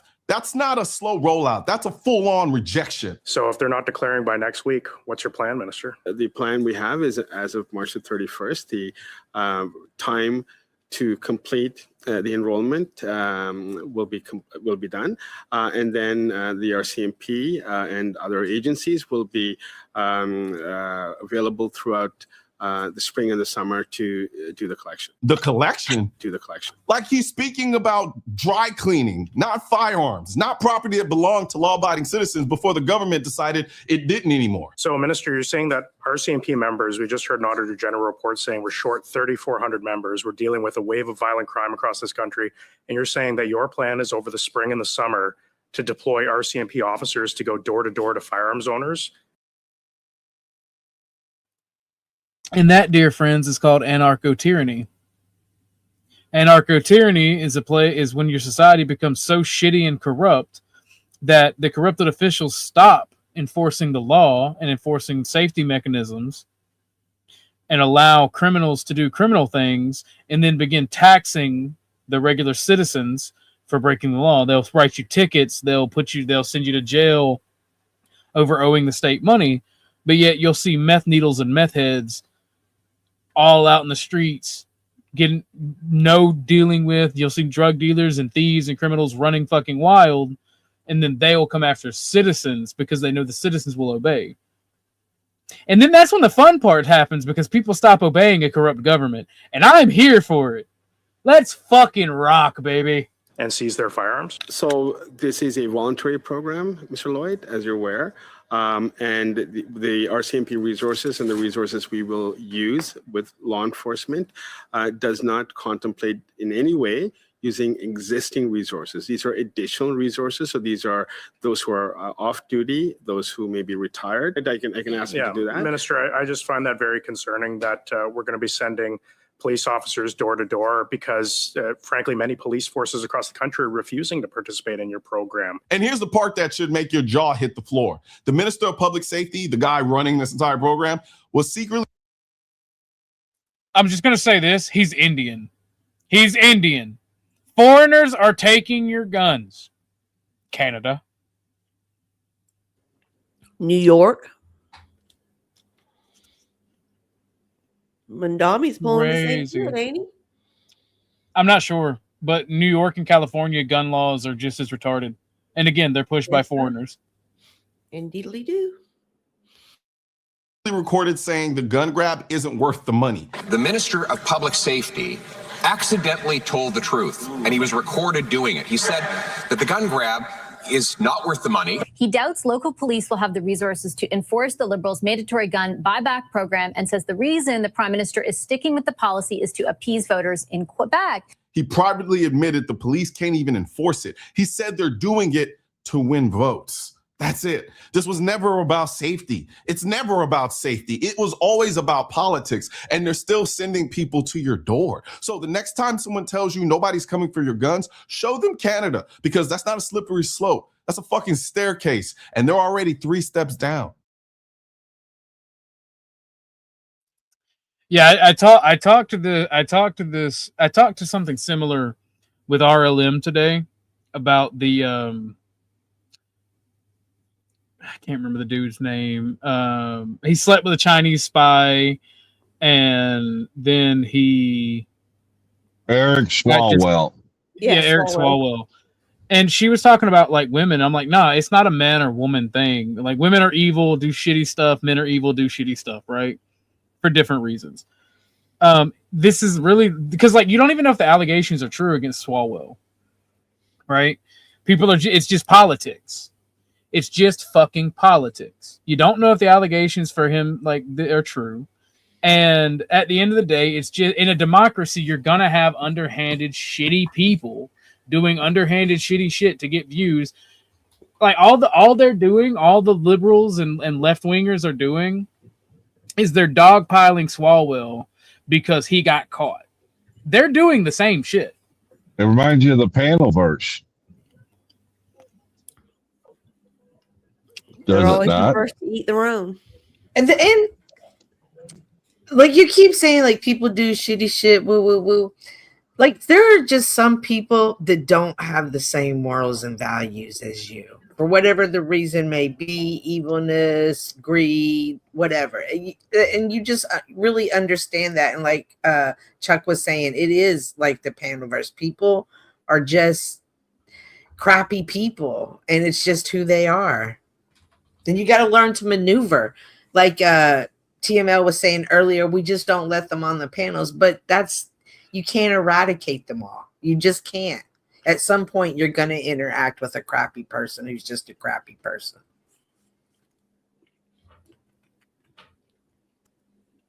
That's why I support eugenics. That's why I support eugenics. What did you say, Tootie? I said that's why you just got to sit back and let them tell it themselves. Well, you probably wouldn't be here if eugenics existed. OG. We don't even know what eugenics is. What is it? Why do you say that?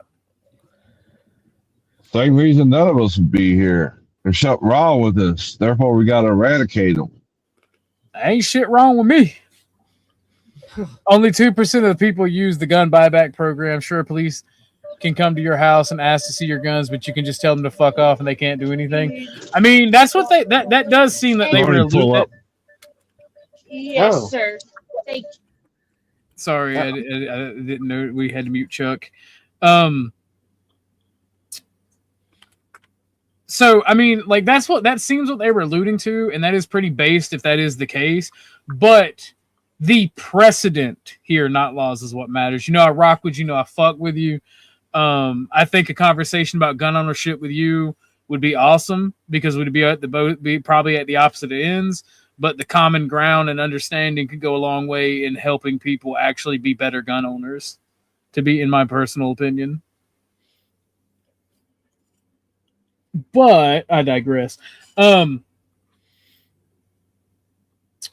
Shit, that's crazy. But what I was saying about the Chick-fil-A thing, right? It's the lily whiteness of it. There is no security. There is no guns. There is no nothing. Right. Well, one person has succumbed. 6 others have been injured. So it was a person on a mission for sure. Mm-hmm. That's sad. I mean, especially that's a job that a lot of young kids have. And as a parent, that would just be this, but you should get scared sending your child to school too. Well, I mean, look at the places that look at the places in which these things happen. Right? No, because the place where it happened over here is it's like literally next door to the mansions. It's on the same road as the mansions. She just happened to work there. That's what I'm saying. A lot of these targeted crimes happen in lily white areas. Oh. It's people going into those areas either for work or to target somebody not from the area, or to target somebody who decides to go across the tracks, so to speak. Or you're right. Or it's somebody's child who's been indoctrinated by insane people doing something. It's an attack on these people, an attack on these cultures. It's an attack on their safety, on their peace of mind, regardless of how you look at it. People are getting desperate. This community, this society is getting tighter. It's getting grimier. I'm here for it, baby. I'm here for it. I want it all. I know at our Chick-fil-A, like there's people that stand outside, and if you have cash, there's just a guy in a little bitty shack that just sits there. Like, he's not at the window anymore. He's in the middle of the parking lot. I'm thinking, man, they want this kid to get hurt. Like, why are they putting this kid there? You got to be very. Why is that kid in any danger anyway? He's sitting outside in a shack with a fan handling the cash on his body.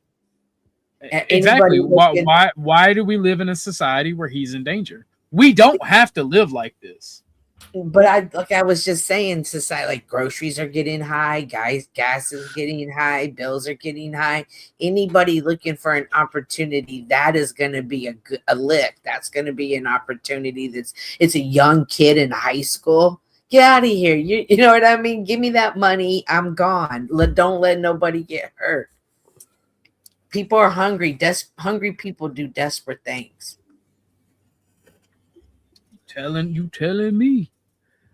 But no, that and I wish Joe was here because this would go into the topic where he's talking about 1 foot in, 1 foot out. Because I've been thinking about that a lot recently. Don't think about nothing Joe says. Joe don't know what he's talking about. You don't have 1 foot in, 1 foot out. He's just trying to somehow make it seem like you being human, having an anger or retaliating or whatever is you 1 foot out. You've never been 1 foot out. Don't let him gaslight you.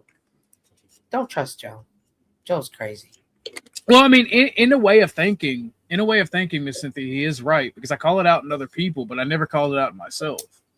Getting angry with God because of the situations you're in. And I am guilty of that. But what's wrong with that? That's what I'm trying to say. Like, I don't want you to think that there's anything wrong with that because you're a human. Those are human emotions that you have. And that's what I'm trying to convey to you is that there's nothing wrong in having that.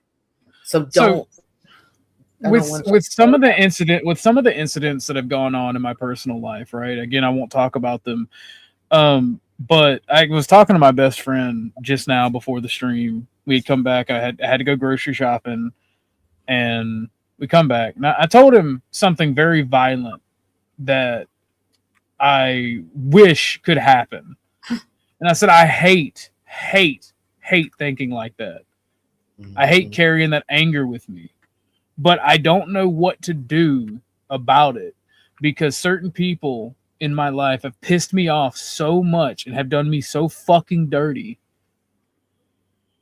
And this is real life. This has nothing to do with internet people. So like this is real life. Right. And I'm like, if I ever have to see them, like I want to carry that out because it is literally that serious. And like, and I hate that about myself because I don't want to carry that hatred and that anger and I don't know how to forgive. And to me, that's ungodly. And I realize what Joe was talking about when I thought about that. And like, I feel what you're saying, but I'm actually thinking about what Joe said as well. Okay. Because Joe picks up on some anger that I have. Do you think that it's a sin? Okay, so do you think that the bad part of it is having the thoughts of the anger or being angry towards whatever the situation is? I think the sin comes from two things. One, carrying it out would be a sin. And two, not having the thought per se, but not fighting the thought, not praying about the thought, not asking for alleviation from these thoughts and this anger and this hatred for these situations. And even when it's not involving violence, right? Even when it's anger and hatred, even if it's all justified, right? Even if it's not about violence and it's all justified, just maintaining these feelings without trying to fight them. Because I feel what makes us Christians and what makes us believers is living above our human nature. I think that's what the Bible is all about because our human nature is grimy. It's survival. Survival is the first commandment in the Bible. The first command, I should say. The first command, then procreation is the second. Well, so survival is so important and ingrained in humanity, but I also think the reason that we set up these ethics, right, is so that we can be better humans to one another and better humans for society. But I think maintaining these feelings, I think having these feelings is not a sin, but maintaining them and not fighting them are. I love it. I love that you shared that because that's probably something that not only you, myself, and a lot of people have gone through. So the fact that you even recognize those thoughts aren't healthy is such a huge step, which is wonderful in your spiritual growth.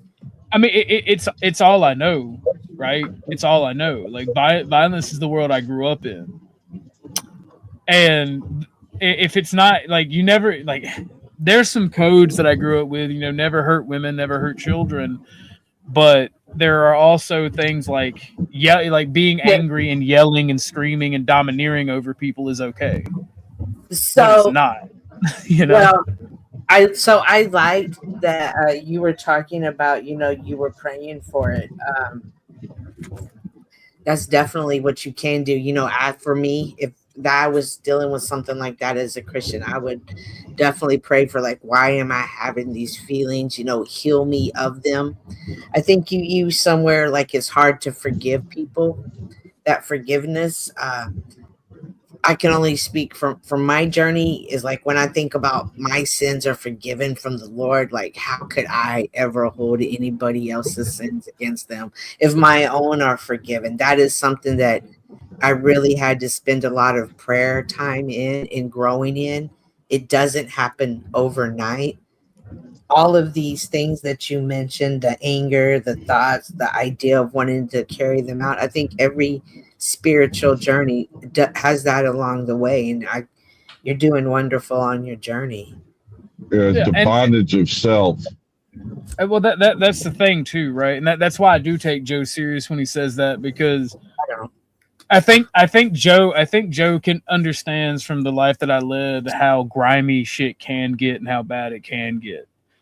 The only difference with there's only two differences between Joe and I, or three between Joe and I: age, race, and he's from a big city. I'm from a small town, and it can get just as grimy in the small towns, if not more so. People just don't talk about it or hide it outside of the towns.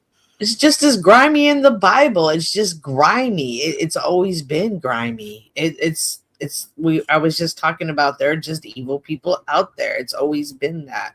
Well, it's not in. I grew up capable of hurting people, right? And when you do that, when you're able to do that, and you're a young man, and you don't deal with this disrespect and this bullshit, yeah, you really have to learn how to reevaluate yourself, and it's hard. I agree. It's really difficult, and as I get older, I don't want to go to jail. I don't want to deal with the real life repercussions. And I don't want to deal with losing my channel. I don't want to deal with being harassed and messed with. I don't want to be embarrassed. I don't want this, that, and the third, right? So I typically I very rarely let things bother me, but when it hurts, it hurts. And I have trouble regulating my emotions with that, because I'm used to being able to smack the dog shit out of the problem. Mm. And it's very difficult. Now, one of the benefits I have is I'm very logic minded, right? So I love things like logistics, right? So I've also been able to use my brain, but that doesn't correlate when it's emotions and it's stress. So I can be very calculating, but being calculating while being regulated is the difficult part. Oh.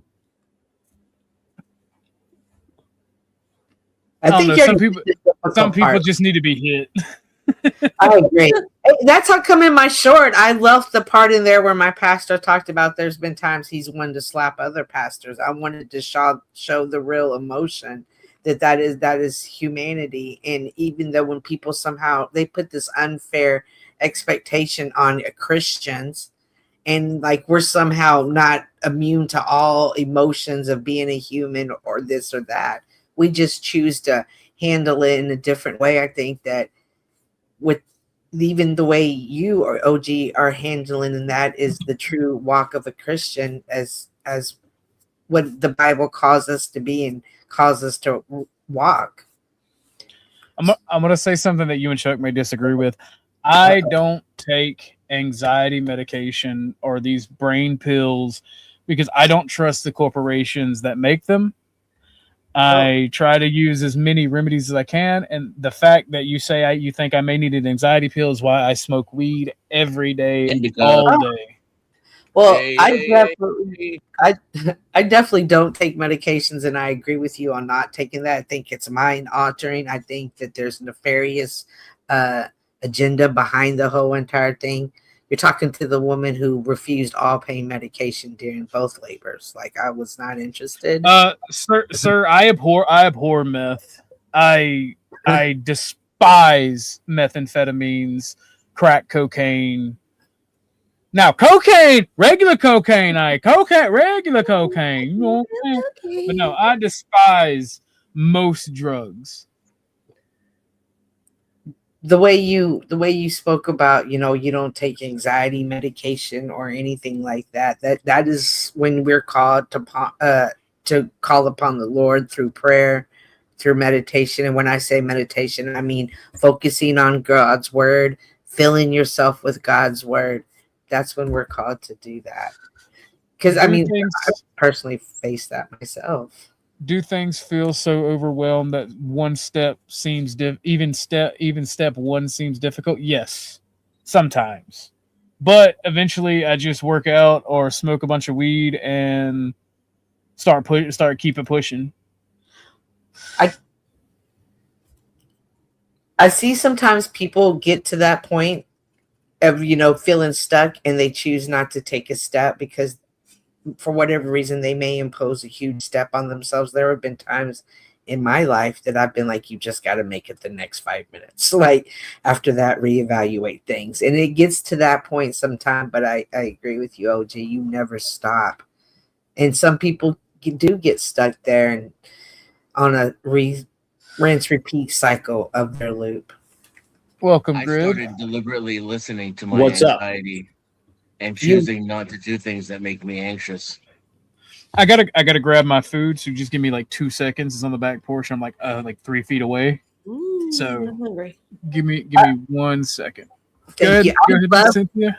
I loved that, Dennison, that you will stop doing things that gave you anxiety. That means at some point you had to recognize what gave you anxiety, correct? Yeah, like I stopped thinking of it as like a detriment or what's the word I'm looking for? Not imperative, but like an obstruction. Mm-hmm. As a negative or a hindrance. Yeah, and I started thinking of it as like a warning sign. Oh. And like a signal from myself about when I'm not in alignment with my own values and outcomes. Was it just your thoughts, or did your body react as well? Well, I mean, the fact that you laugh makes me because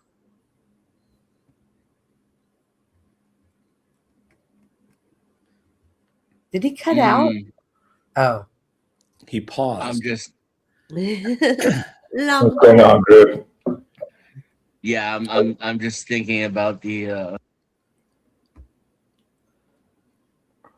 implications of the statement. well, no, I'm wondering if you recognize what caused you anxiety because of your mind and you were able to listen to your mind, or if you physically saw a change in your body. Like, what did you see that caused you to recognize it as a warning sign and turn around, or how did you handle it after the warning sign? You don't have to answer I don't think it was one or the other. Like, right, like the physiological response.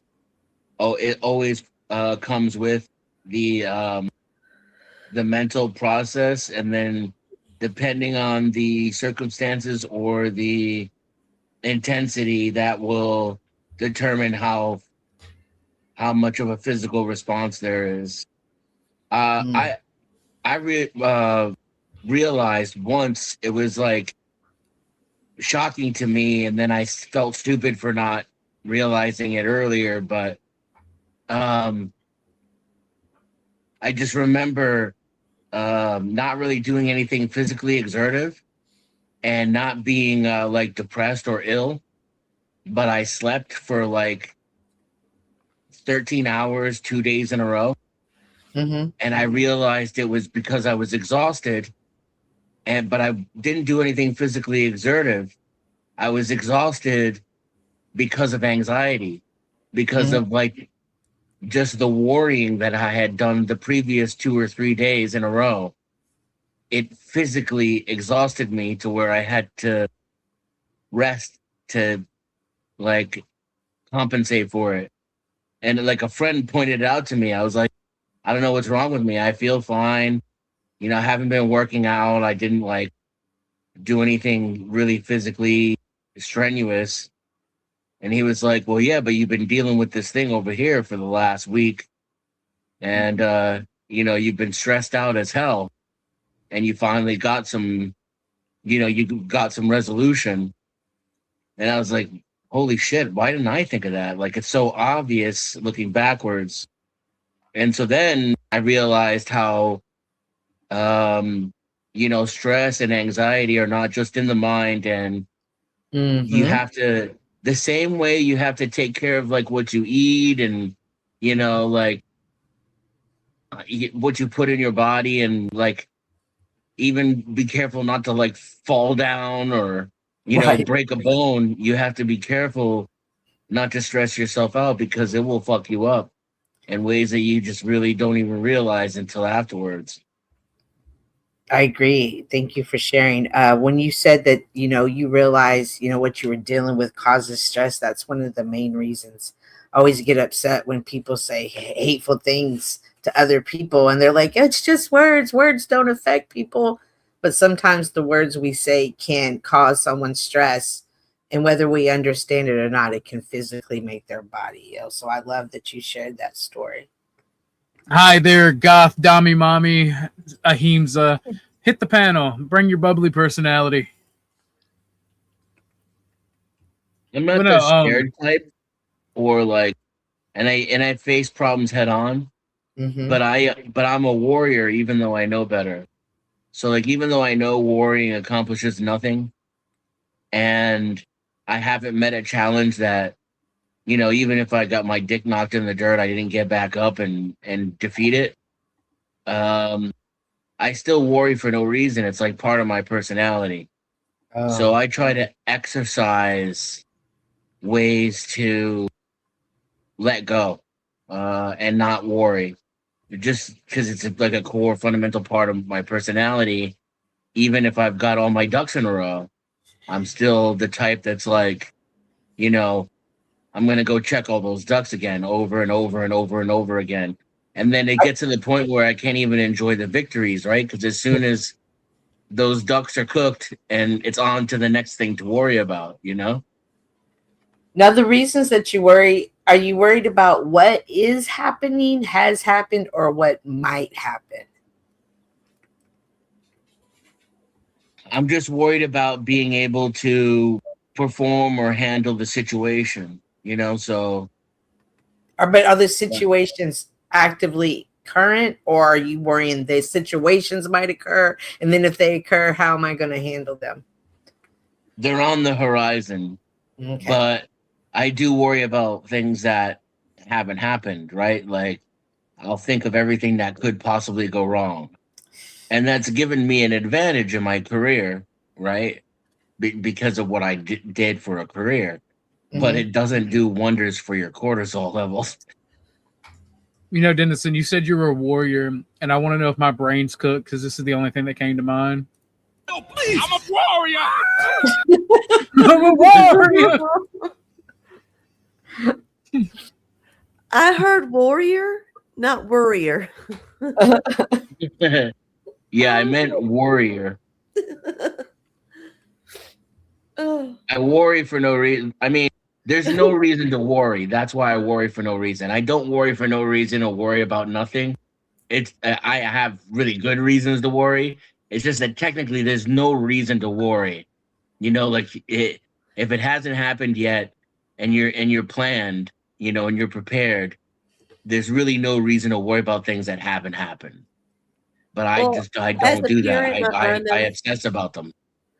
I know Cynthia and Greg can, probably back me up on this. When you're a parent, you're always worried. Oh my Because gosh. something's going to happen to your kids. Oh my You're always gosh. worried. Worry all the time. You're What so sleep? right. No. You are so right. Even with grown adult children, I'm always worried. And then it carries on to the grandchildren. And then you worry about them. You're like, how did this multiply? All the babies, and they're all your babies, no matter if they're you're 90 and they're 50. They're your babies. I absolutely agree. Dennison, do you think that sometimes perhaps like when I have intrusive thoughts or what I call them things, ask myself, are these true thoughts or are these blue thoughts? Meaning this is actually happening, or if I'm thinking it's happening. And when I was able to identify what thought I was having, I then went from there like, okay, why am I having this? You got to go away. You're not for me. Do you view these thoughts as intrusive, or perhaps do you view them as this is me being on defense? I'm ready for anything. Bring it on. I mean, it depends. It's the part of me that worries all the time is more of me being ready for anything. But I have experienced bouts of paranoia, and it was unpleasant. And I'm a firm believer that just because you're paranoid doesn't mean they're not out to get you. But I have poisoned. Brother, I feel you. I'm gonna let you finish, but I got to say something on this when you're done. I have poisoned the well of my own mind from time to time. I'm not a big believer of the, oh, you made it turn out that way because you had a preconceived notion of how it was going to turn out. I do know that a lot of people fake it until they make it, and that's fine. I never was one of those people. But that being said, I have gone too far, even for me, where I know I've clouded reality with just the most negative aspects of my shadow self. What is this worrying robbed you of? Hold on. Before you answer that, I am horrified at the thought of being a paranoid schizophrenic. And the reason that I worry about that is I have outright told people, look them in their face and be like, I know how this is going to turn out. I don't want this. And they're like, why? Give me a chance. And I'm like, no, I know how this is going to end. I know what's going to happen. And I'm just going to start trusting my gut on that because I've never been fucking wrong. And I literally know, I've looked back at situations and been able to tell that the whole fucking time what I thought was happening. And I don't know if it's intuition or I'm fucking crazy and just get it good on a guess. I have no idea. But paranoia exists for a fucking reason.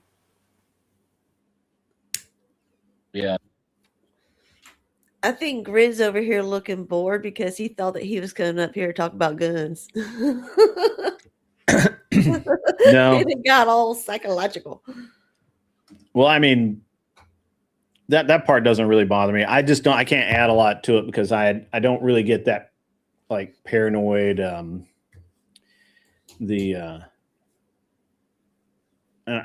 don't know. So it's I understand it. I just my anxiety levels are generally pretty low. I agree. I'm pretty much the same way too, Grid. That's why I asked, do you feel like this worrying robs you of anything? Yeah, like joy, like celebration. Like, oh yeah, that's a good one. Yeah, so what I've noticed mostly about myself is I've accomplished almost all of my goals, but I can never really enjoy it or, like give myself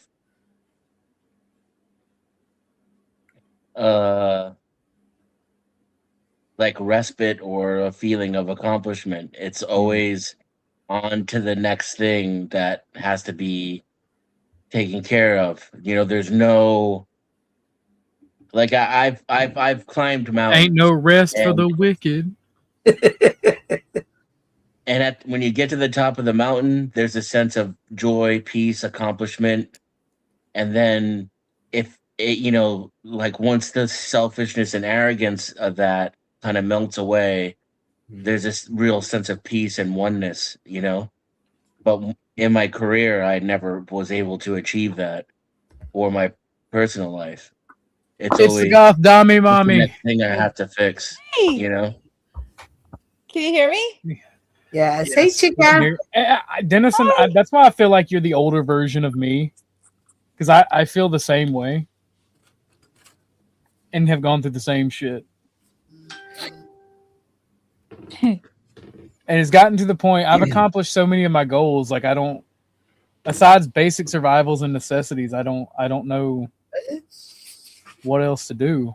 You don't develop new goals when you achieve a goal? Or are you just like, I'll just wait to see when I'm inspired? Well, I try to keep things reasonable when I when I do goals. Like I don't aspire for the stars, and it's kind of gay. Oh my gosh. So do you have short-term, long-term goals, or are they all short-term? I do have short-term and long-term goals. Good deal. Some people are just positive too, and since like perception is everything, it really doesn't matter what reality is. And those people, you know, they're happier. I think happiness is overrated, but it's certainly going to be a lot less stressful, and it's easier for them to get along, you know, just to kind of go with the flow. Yeah, I don't know. I think people that act happy all the time or seem happy all the time are usually faking the shit out of it. And I agree with that. But some people are genuinely just. I'm happy. Me too. And I'm happy to be. The Bible though does teach. The Bible does teach about worrying. I used to be a worrier, especially when my kids were still at home. Like, oh my God, how am I going to pay the bills and this and that? But the Bible does teach about worrying, and how like it takes away, it robs you, and don't allow it to rob you. Just because I worry about my children doesn't mean that I can't live a normal, happy life. You know. That's just a natural thing to be worried about your offspring. There ought to be a disconnect between worrying, legitimately stressing yourself out for no logical or reasonable reason. That exactly. And I always have a great reason for it. Right, yeah, right. I'm sure that you in your head it sounds awesome, but it's true. But there's got to be a difference between worrying and caring and concern. See, those are different things. And so I have a lot of caring and concern for my children, but I don't really worry about my children. Mainly because I have some confidence level that I've taught them very well and that they're going to do the best they can. One of the things I think that a lot of people have, there's a lot of, what we're really talking about here is a lot of shortages in people's lives, right? People don't have confidence, so they fill that with worry. People don't have competency, so they fill that with this idea of and a fear of failure, or that they an apprehension that they're not doing a good enough job, and therefore, or they fill that space with false happiness because there's nothing better than a cheerful idiot. Thank you. But we're and it's very interesting because. Yeah, listen, I just sat here and listened for a while because I kind of wanted to get a scope of where people are at. And so a lot of people worry because they don't have any confidence in what they've done, and they don't trust other people. Obviously, that's probably a good thing. But also they have a lot of regret in life, and they have a lot of shame, and they carry a lot of extra baggage on top of them. And individually, none of these things is that big a deal. But when you carry it with you day in, day out, it's a workload that you just can't handle. And to Cynthia's point, the Bible does warn us about this. God tells us that this is something we ought not do, that this is never going to work out well for you. And that you have to relieve yourself of these burdens. And me, myself, and I speak for no one but me, my wife, this is something about me that drives my wife completely insane. And that is, I never regret anything. Good philosophy. Okay. I might be sorry about it. I might tell, like if I hurt your feelings, I'll feel bad a little bit. But as far as regretting it, no. If I did it, I meant it. I love it. I agree. And so, and I don't doubt myself. The other thing is I have supreme self-confidence. If I do it, it's fucking right. Oh. If I'm wrong, if I'm proven wrong later that I did something wrong, then okay, I fucked up. No big deal. We drive on. I just don't allow myself to sit there and ruminate on any of my failures, on any of the things that I've done. And, because think of it this way. How many times do you get up and say, I'm going to fuck up my life today? Oh. That's what I'm every goddamn morning. I'm going to go out and I'm going to go out and pick a fight with the biggest guy on the block just to get my ass turned into a grease spot in the road, right? Me as a teenager. Nobody really does that, right? Like you don't go out purposefully to fail. I mean, some people do it, out of stupidity, or they overestimate their own expectations, or they put themselves in situations where consciously they know they're going to fail, but they need to fail to make themselves feel a certain way or whatever. And those are psychological problems. Those are deviations. That's not how shit's supposed to work. But if you're going to if you want to live a successful, happy, healthy life, you have to hold a position of supreme self-confidence that the choices that you make are the right choice for you at that moment. And you have to live with the consequence. You have to be willing to live with the consequences of that, right, wrong, or indifferent. And that's where I'm at. I've been that way since I was probably about 18 or 19. And I go to bed every night and I sleep like a fucking baby. Well, see, okay. I don't disagree with that at all. I don't disagree with that at all. Fletch, give me 1 second, Dusty. Fletch said, "How'd you know my call to prayer grid?" And I don't disagree with that one. I don't disagree with that one bit, right? And my problem with living like that is I've seen that my actions can cause damage to others, and I care more about that than my success, which has been a detriment. And that's changing because it's stupid. Fuck everybody else. Well, you don't have to be fuck everybody else, but it's like everybody else said fuck me. Everybody else said fuck me. We've talked before, right?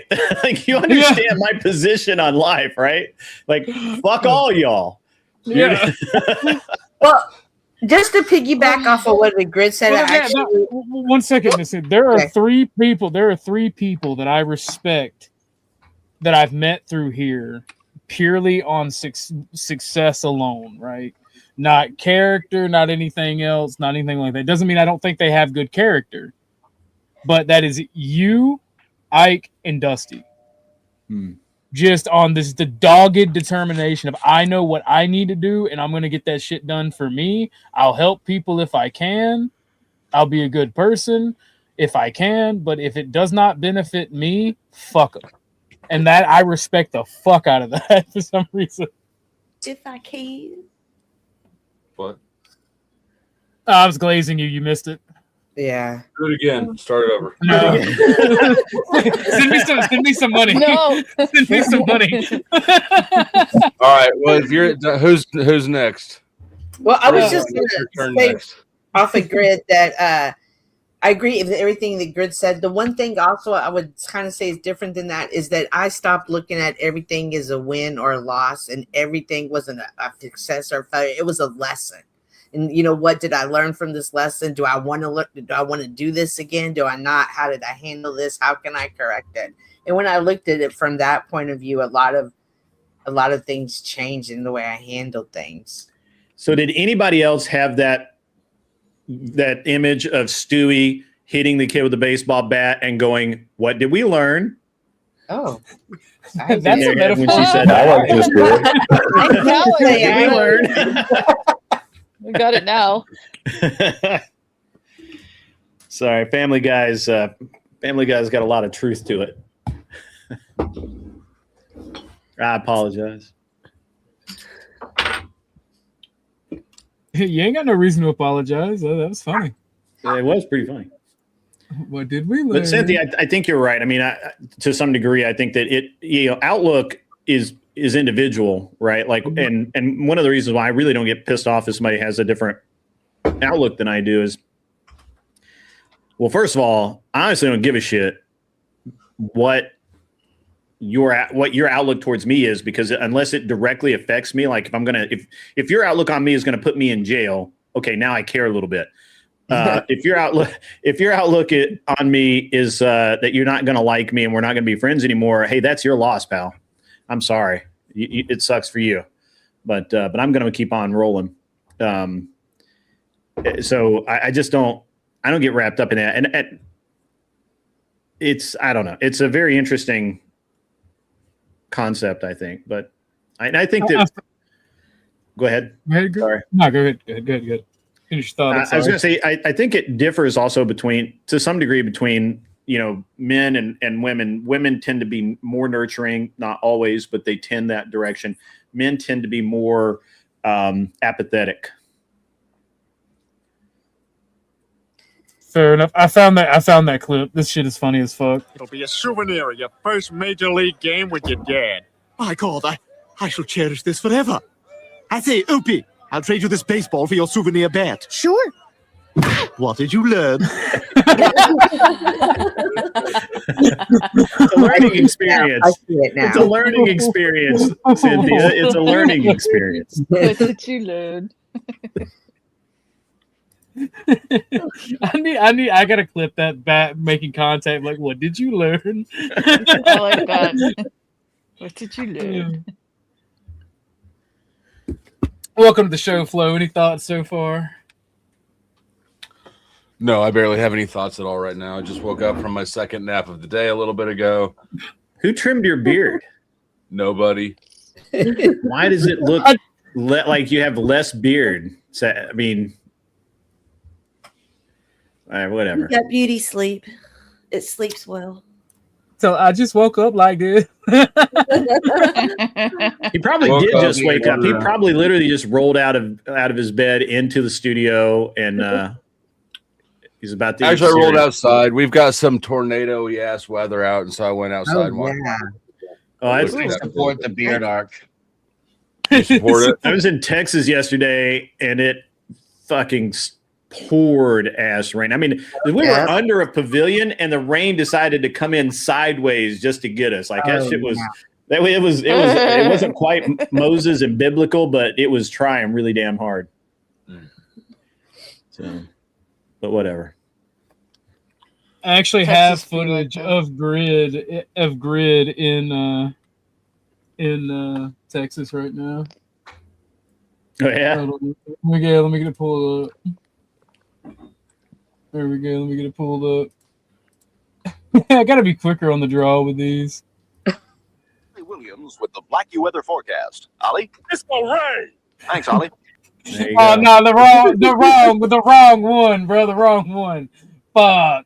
There's one out there where he says, "It's raining sideways." Yeah.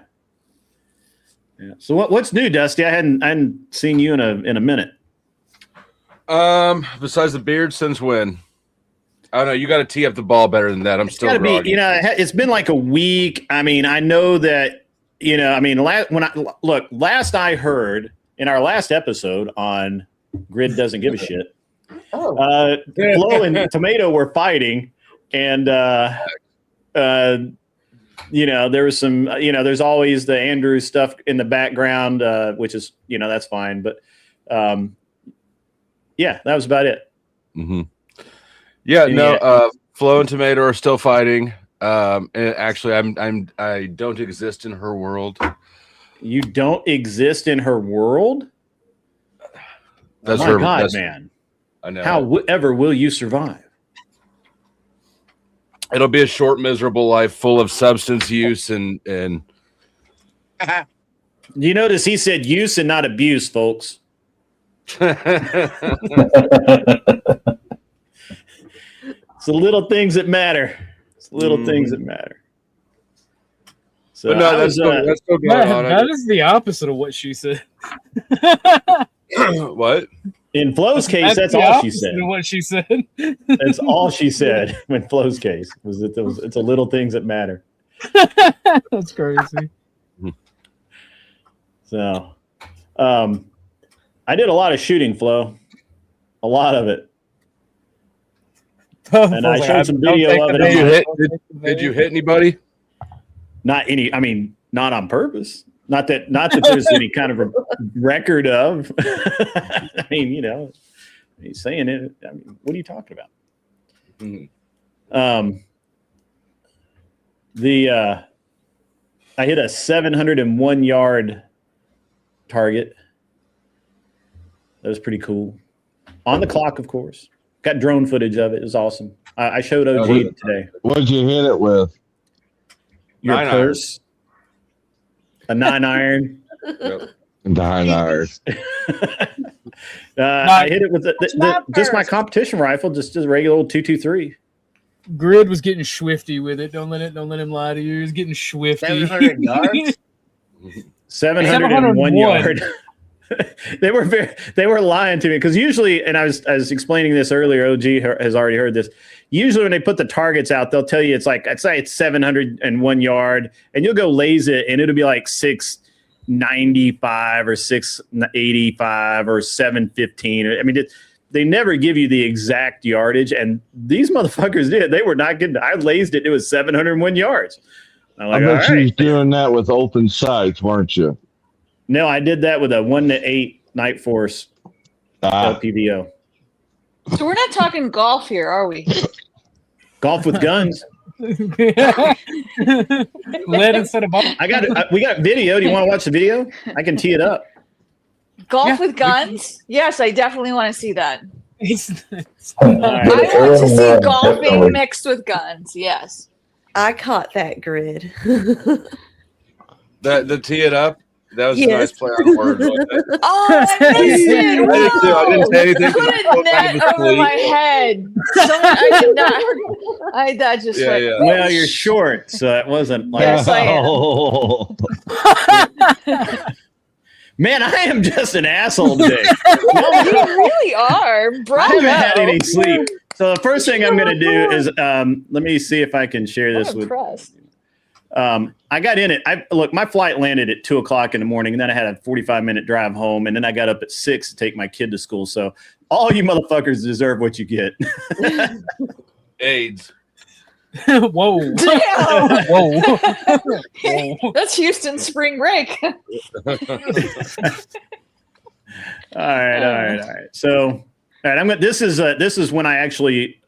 This is the video of the targets themselves for the long range. And wait, you're actually showing it? I was kidding. I don't really care. And you see that thing way the fuck out there? That's it. So, all right, now let me get rid of this one. Drop it down there. All right. Get rid of it.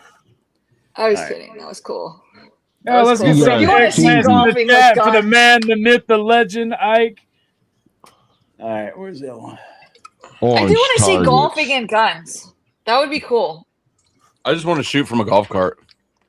We've done that. Are you serious? Did you film Yeah, it? I've shot from golf carts. I've shot from golf carts. I've shot from all kinds of things. Have you ever done the hog hunting from a helicopter or from I have not. Moon buggies? Grid. When I get my shit expunged, we got to go on a hog hunting helicopter trip. Now there is no audio on this because, well, it's on. This is all drone footage, and I haven't edited all together. So, Grid's kind of short, ain't he? Where's the golf cart? now this one, I run through the woods on this one. You Aw, usually Grid and run.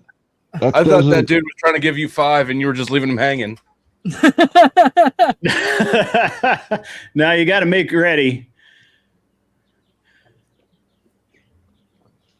You got to make ready. So he's going to go stand by, and then he's going to thumb that timer, and I'm going to go, and then we go 1, 2, 3, 4, and that's. Hey, can you pause it? Yeah. Whoop, wrong button. It's like a video game. All right. Okay. What an idiot. Where the fuck is it? Hang on. Drop it down for a second. All right. Well, I wanted OG to be able to get a screenshot of you in that position so that he can do things with it later. I got you. I already got him dirty. I already got him dirty. I mean- I'm already way ahead of you. I'm gonna side by side. I'm gonna side by side. Actually, Flo, I'm gonna do you dirty too. All right, I'm it's gonna side by side. back. It's Yeah, back. I'm gonna side by side you, Lindsay, and Grid. Like who straddled it better? Oh my god! All right, this is a 700-yard target. It's one shot. You'll see it there, and then second shot hit the 700-yard target, and now we throw the magazine away, put the gun in the bucket, and then run a little bit. Make sure the mag is seated because that's important. It'd be more fun with golf carts. It's it was actually really weird that they didn't have a vehicle stage at this match. It's more That's all fun when there's moving targets out there. Oh my god! You got to show the one with the shotgun, Grid. The one with the shotgun is my All right, favorite. yeah. Grid walks. Oh, yeah. I'll tee Grid that walks down. Grid walks down Oh, I one wanna of the see little shotgun. targets, bro. Oh, and by the way, that Grid's got this neat little fucking drone that is following him around. This is all drone footage. And the bill cam. Yeah, I got 3 cams on. I got one on the chest too. Well, that's you're just required by law to carry a body cam. Those are like I don't know. I think they were like 45 or 50-yard pistol targets. What is that? A 2011? It is a 2011.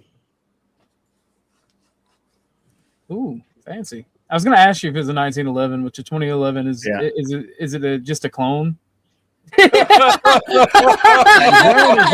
My drone is not behaving. It's not behaving itself. It's like, ta-da! Like, come here, bitch.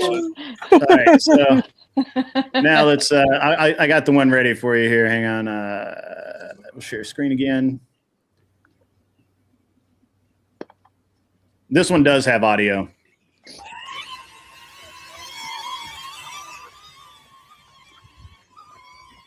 Make ready. Shoot the drone. Shoot the drone.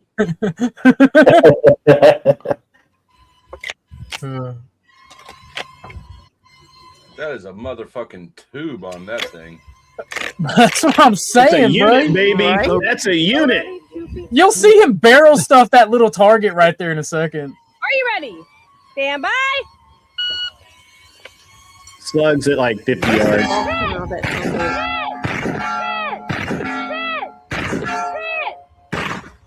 Look at Is she saying Grid? Damn. She That said, gun's bigger than he is. I was kidding.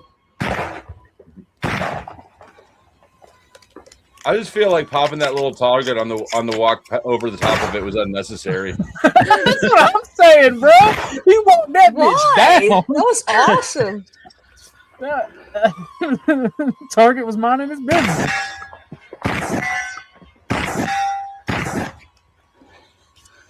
Threw the gun away.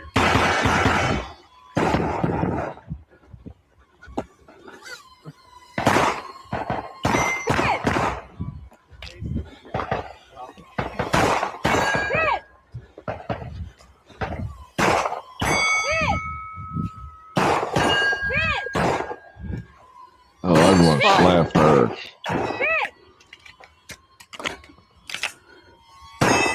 Now, there's nobody flying the drone. The drone's flying itself.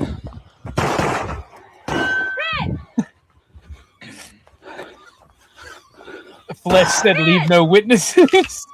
That's right. You gotta leave one. You gotta leave one to send the message to the rest of the targets. You know. That's right. Were you shooting 45? 9mm. Some good footage, man. That is beast mode. Yeah. That is awesome. Well, where did you place in the tourney? So in my division, I placed. I was at the 46th percentile mark of the winner. So could have done a little better. I would have done a lot better had I had a problem with my shotgun on the first day with the ammo.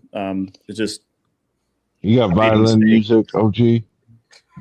And then the second and I had two stages where I had to shoot my rifle off of the mag, and for whatever reason, I don't know whether the mag's a little worn out or that particular rifle doesn't like to be shot off the mag, but it was double feeding constantly. So that wrecked me for two stages. So be nice, Christine. I know it's in your name, but be nice. Yeah, I love running with being guns. You've always been told never to run with a gun, and yet I do it all the time. My camera just froze too. I thought it was scissors. Is the double feeding a gas pressure issue? In this case, it was probably the mag was getting pushed up too much, and it was slowing the bolt down.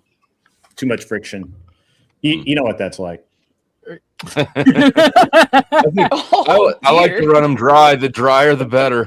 Oh my. That's raw, bro. That's raw. Flows a baby powder connoisseur. I want it so dry that after the first shot, it just sticks open. No Diddy party for you. Yeah, that's right. Jesus Christ. OG, check your Discord. I've always heard to run them wet, but that's just me.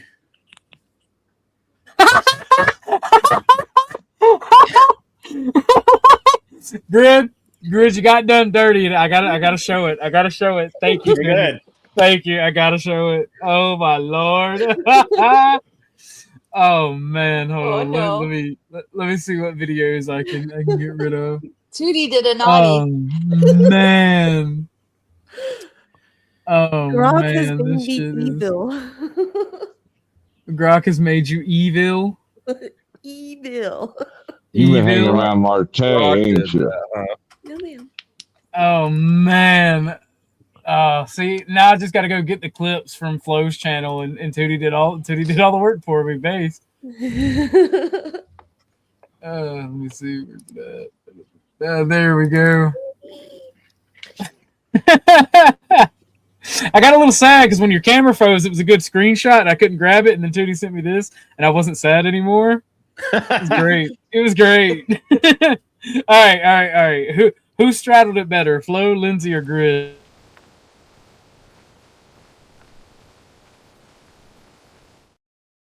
That's pretty funny. Flo now owns that. I'm going to be honest with you. Oh my gosh.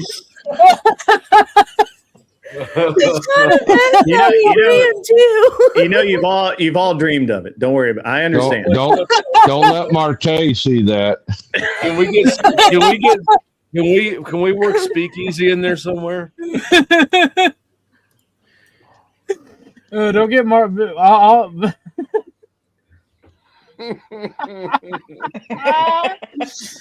thing is that the reason it's funny is because in your mind you all saw that anyway. You see, the reason it's funny is because that's the gift that's going to keep on clipping.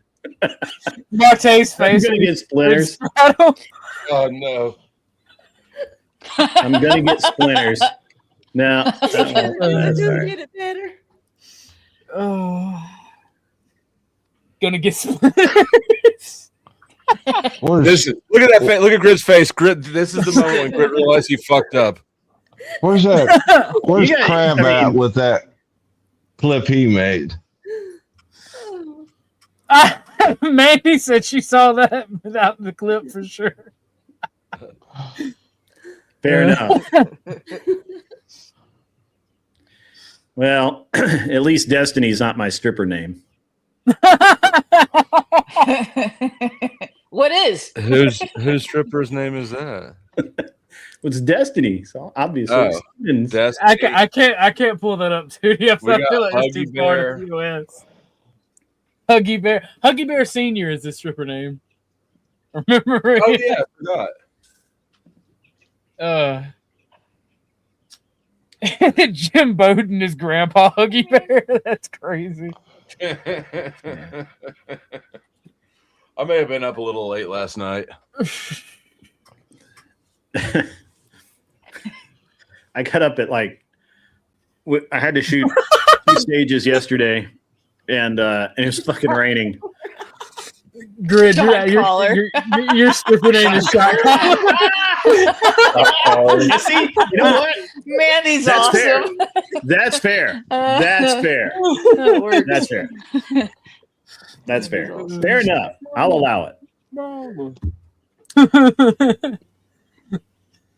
So you had to shoot 2 matches. I had to shoot early. Yes, yesterday I woke up and it's fucking raining, and it was awesome. But it turned the roads, which were this red dust moon dust sort of road, into basically a lot like Georgia red clay, except not quite as sticky.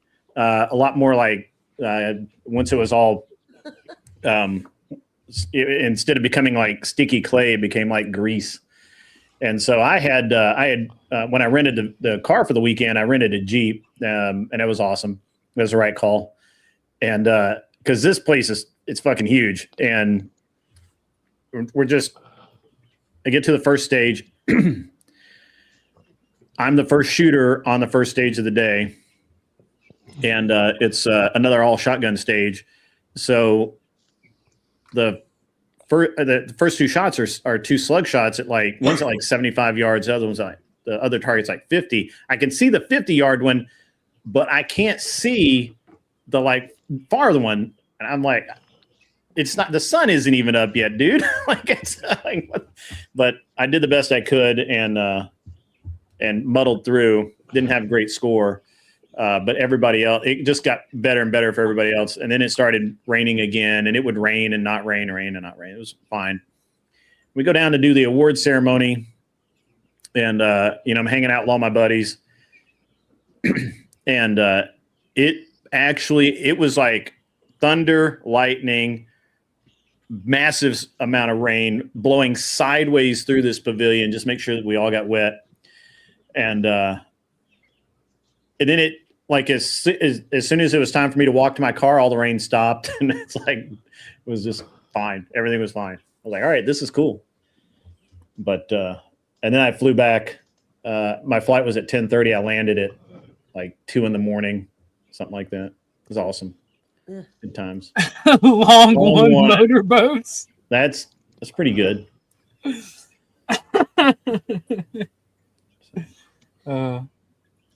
But yeah, I had a great time at the match. It was really cool. A lot of interesting stages. So. How big do those matches get? I'm sorry? How big do those matches get? How many people participate, and are there any sponsorship things like that, or is it just shooting clubs? Well, I mean, a bunch of people won guns, so yeah. I mean, it's pretty cool. I think there were about 300 shooters there. I mean, my squad, there were, I don't know how many squads there were, but there had to have been at least 25 squads, and my squad had 13 people on it. And then there were 2 RO squads, which were probably 15 people each, so another 30 people. So I'd say probably close to 300 people. So. Cynthia, I got a question. You there? Yes. First of all, am I back on the prayer list? Of course. All right. Did you see this morning stream? It was about you, though. I didn't. I was up till 6 with this fucknut, and then well, it was I about people who deny God and how they're fools. And then I said, "Oh, I wonder who comes to mind. His name is Flow State." you know, didn't Jesus get executed for that? Basically,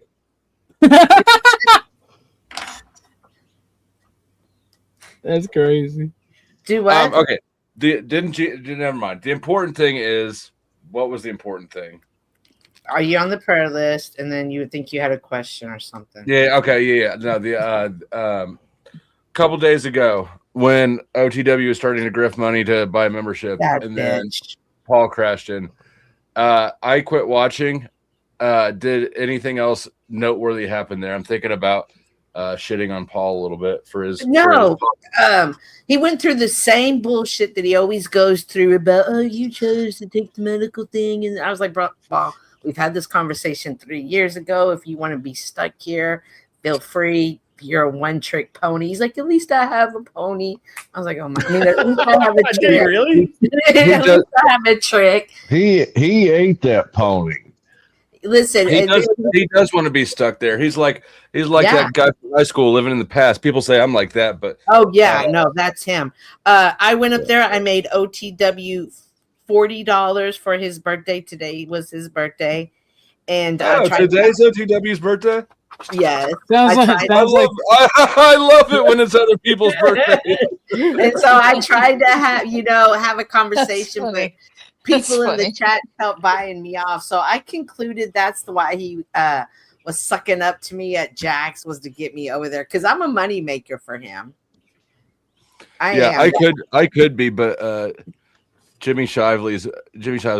Okay, I might have to. It might be happy birthday OTW tonight. Yeah. Let me know. Grid, I don't know if you heard. What's up? Easy and I were on a panel on Fat. We were on Fatties together for his birthday. I saw like 3 minutes of that before I went to bed the other night. I just saw that you were up there and you were actually like behaving. You weren't even going at him. Now maybe I missed that part, but I'm not saying that you didn't go. But when I was there, it was just like you guys were. I mean, you were just sitting there. He was just sitting there. So it's kind of interesting. That's Flo's stripper name, by the way. Birthday bandit.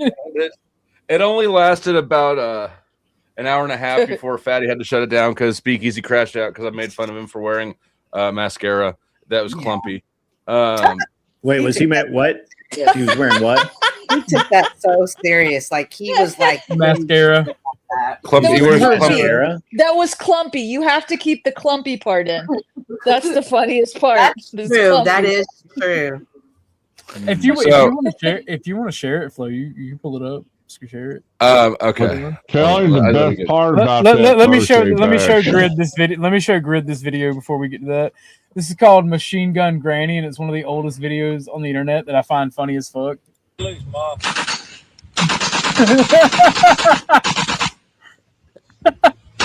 that a Thompson? It's an MP40. No. All right. MP40. How was that, Mom? What's that, it is an MP40, That's legit. I believe. Yeah. I have a new FRT I need to go try. You should take care. You should take the drone with you. Make some more footage. Make some more video. Yeah. The drone worked out way better than I thought it would.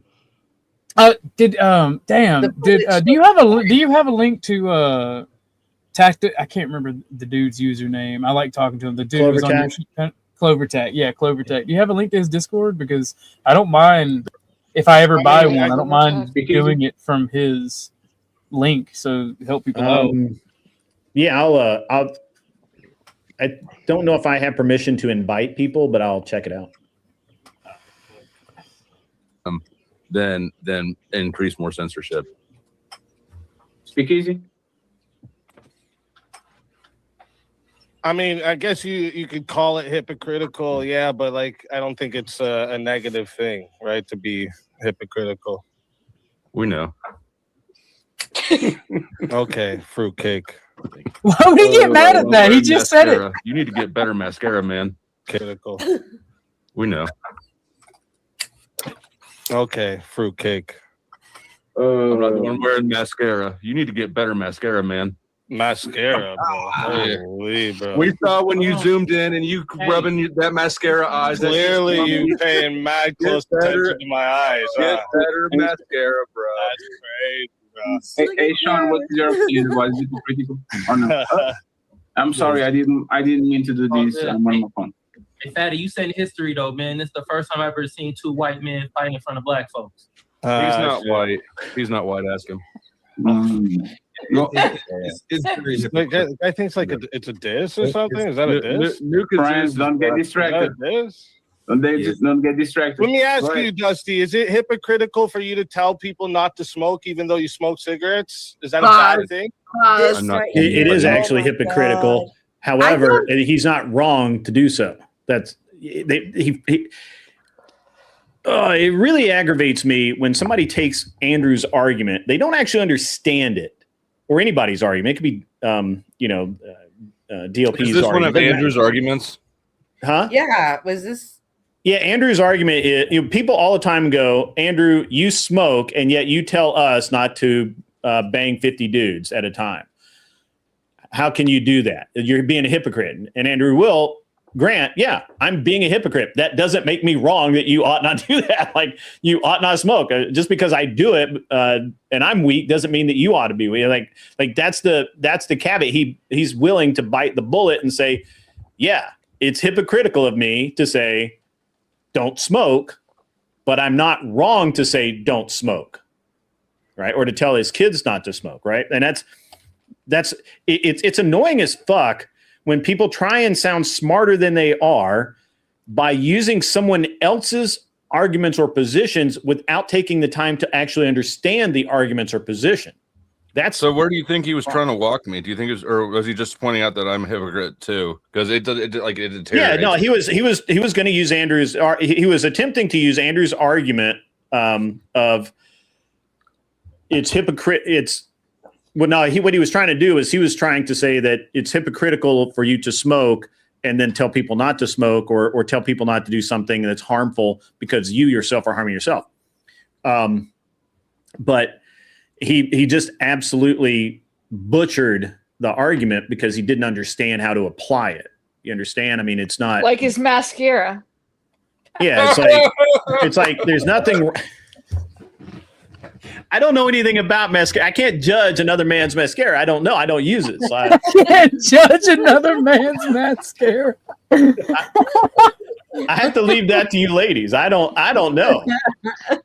No, the women went in hard, bro. The women were like, "Oh, that's that shitty Walmart mascara." I'm like, God. Oh yeah, no, they dug in. Because after the crash out, I stayed on stream and roasted him for about 2 hours.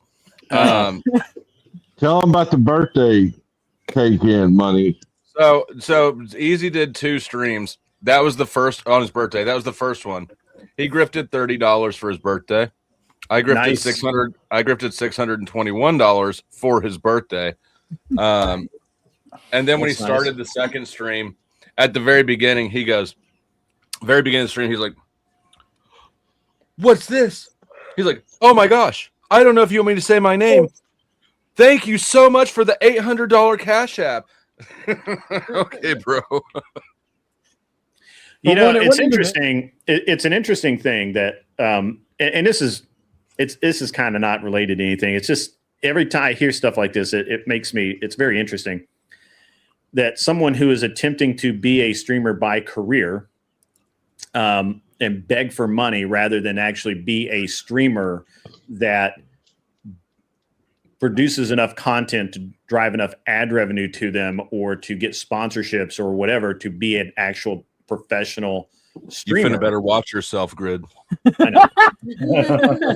You in the wrong neighborhood, boy. I like where you're going, Grid. You ain't looked around in a minute, have you? Yeah. So, but hold on. So he's sitting there trying to do that, and at the same time, he fails so miserably at it. And so he ought to be doing these other things that I just said, right? Like and it was weird one night. And you know what's really pathetic is before that whole speakeasy apparently did however many hit pieces he's made about me or whatever that I don't care enough to even watch. Before that, all that shit happened, and I just, lost all hope that he was redeemable as a human. So before all of that, I just was wandering around the internet, as I do. You guys all know I'll just pop in for 5 minutes and then I'll pop fucking out again. I'll go somewhere else. I popped in and he was literally like, not one super chat. We've been on like 2 or 3, however many fucking hours that they've been on. Not one super chat, guys. Come on, help me out. And, let's get some super chats flowing. And I'm like, here's, I forget what, 10, 20, 30 bucks, whatever it was. Have some wealth, and then I drove on. And that motherfucker then did a hit piece on me. What kind of cocksucking nonsense is that? You got to be a professional pole smoker to want to, fuck with somebody that has given you money. Right? You give him that douchebag dono. I'd come at you too. He was there. He's arrogant, and his pride and ego were in the way. You deal with that a lot. You guys have caught me at a really good time because I'm like really tired and I just don't give a fuck. I'm just gonna go. Literally, I'm gonna finish here. I'm just gonna go to fucking bed. You don't give a fuck. You don't give a fuck anyway. I'm in that butter zone where That's Cynthia's line. You got to be very careful because I'll say what I mean. Me too. I like you, Grid. I don't like. I like me too. I like me. I'd rather be me more than anybody else on the fucking planet. I feel the same way. Motherfucker. The thing is, like, I feel like that is a scumbag thing to do, right? Just somebody gives you money and then you're going to talk shit on them. That's crazy. I love all of my donors a lot. That's right. Throw down the donos, bro. That's a tricky tightrope to walk, though, because if you're taking someone's donos all the time, they can start to think that they now control the page, and it's like you got to be careful on the donos. No, that's why you put it straight up. I'm a free, because me and Grid's talked about this in regards to the Sarah thing. I'm a free agent. Even if you give me money, I'm gonna do what I want to do. Oh, right. But the thing is too, like only you, sweet cheeks. The thing is, like, you do have to strike a balance once you have an audience, though, because you got to also do things that your audience likes. Most of the people do come for you, though, come for what you do. So some feedback onto it. Yeah. All I know is that hey, if you are so short-sighted as to fuck with people who would actually support you and cut your own dick off despite your money-making lips, I can't help you, brother. Right? There's a lot of people in the panelverse kind of like that, though. I mean, just, yeah. I've seen that with several content creators. It's bizarre. Well, what's the saying? Pride cometh before the fall. Yeah, it's weird. It's like, they think you want to be part of their group, whereas you're just looking for entertainment and, camaraderie maybe, or whatever, learning something. But it's bizarre how they then think that they own you because you donated to them, which is such a weird concept. Right. It's on the one hand, I do kind of admire, or not admire. That's the wrong word. Oh.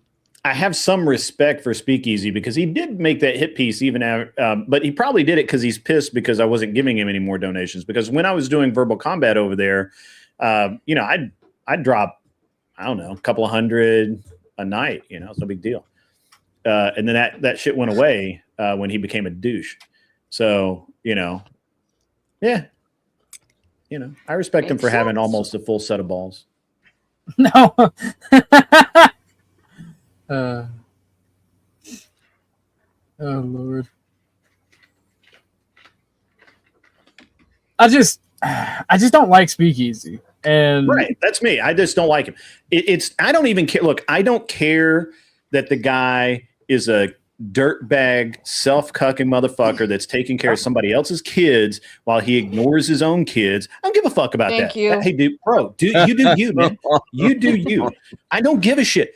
Why do I care? It's not my life. It doesn't matter. It literally doesn't make my dick tickle at all. And Wow. The Gridisms are great. Oh, Grid, you really are tired, huh? This is why he's Huggy Bear Senior. I literally did warn everyone that the filters back there somewhere, but this is a safe place for people with no filter. Yeah, this is not a safe place.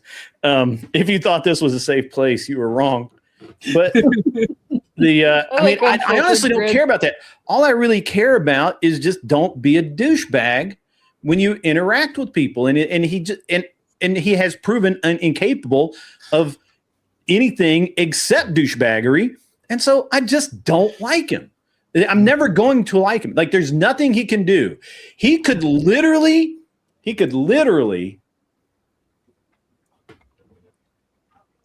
the most viewers, become the hottest everything. He could like do anything, and I wouldn't care. Even though we used to have this expression in my military school when people were trying to prove that they deserved a promotion or something. And we used to say, you could build me an Eiffel Tower and all that labor is for nothing because I know you haven't changed a single shred. You have not made any improvement on your mentality, on your leadership, on your skills. You all you're doing is putting in work, physical work that's meaningless that any fucking mind-numb robot could fucking do. You have not changed. And so build me a fucking Eiffel Tower. I don't give a fuck. He's not going to change. He is who he is. And I just, and look, that's really not my place to say that, right? Like, maybe he is right with God. Maybe he's come to God and maybe he's right with God. Maybe we all ought to believe that. Maybe that's the truth. I don't know. And I don't care because I don't like him. Right. So that's it. I can relate to that. I hope he's. When I get confirmation he's coming to Dallas, I may travel. I may travel for the first time. Not gonna lie. He's not allowed in the U.S. anymore, and I'm allowed in Canada. I'm pretty sure. Yeah, you're a felon. You can't go to Canada. That's why he's safe fucking with you. I, however, go to Canada all the time. He's never challenged me to a fight. Clip on you. I like your clip on him. That's like one of the most viewed clips too on Speakeasy. Oh, the tanning injections. Yeah, that's funny. That's one of the best ones because he hates it so much. Have you seen that one? It's so hilarious. I don't actually watch any of this stuff, so it is so funny. No, it's I like have the not funniest seen it. clip. Bro, you got to grid the clips if you got them. Hold on. I'm bad at finding clips, or I'd pull them up. But that's It's hilarious. I thought it was real at first.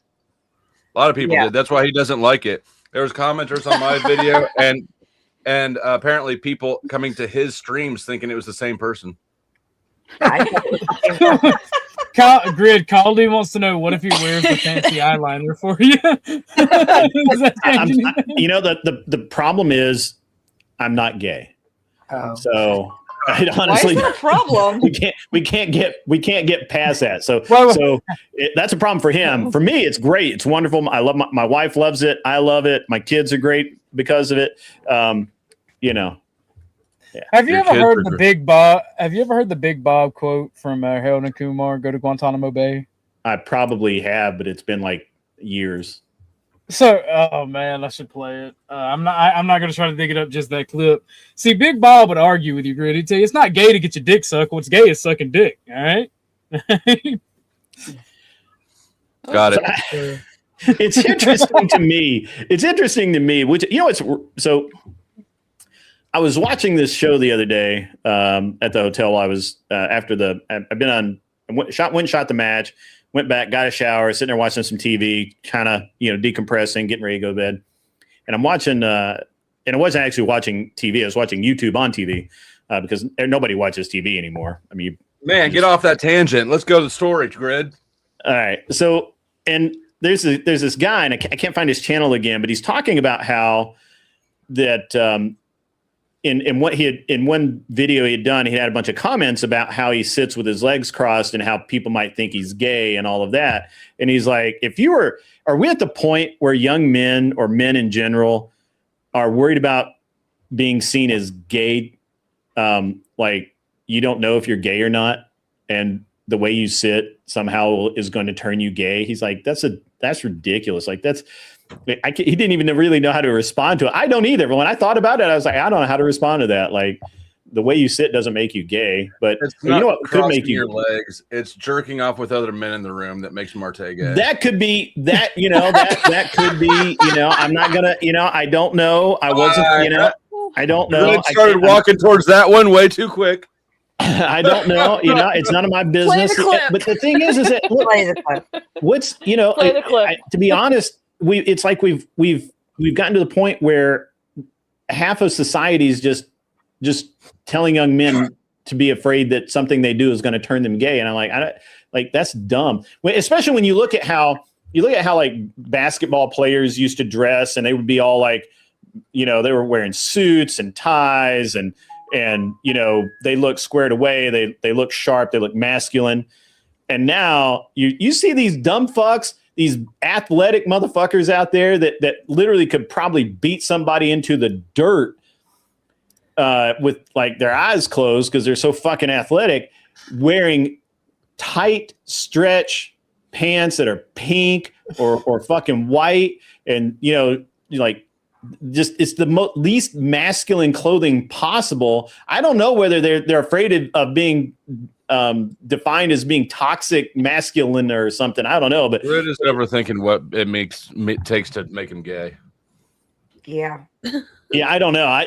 You're not gay. I don't actually understand gay. I don't understand it, so I'm not gay. So I don't. That's why I'm here to reassure you, Grid. You can sit with your legs crossed. You can hump the fucking the thing that you were humping in that shooting video. None of that makes you gay. You're straight, dog. You don't got to worry about it. Fun.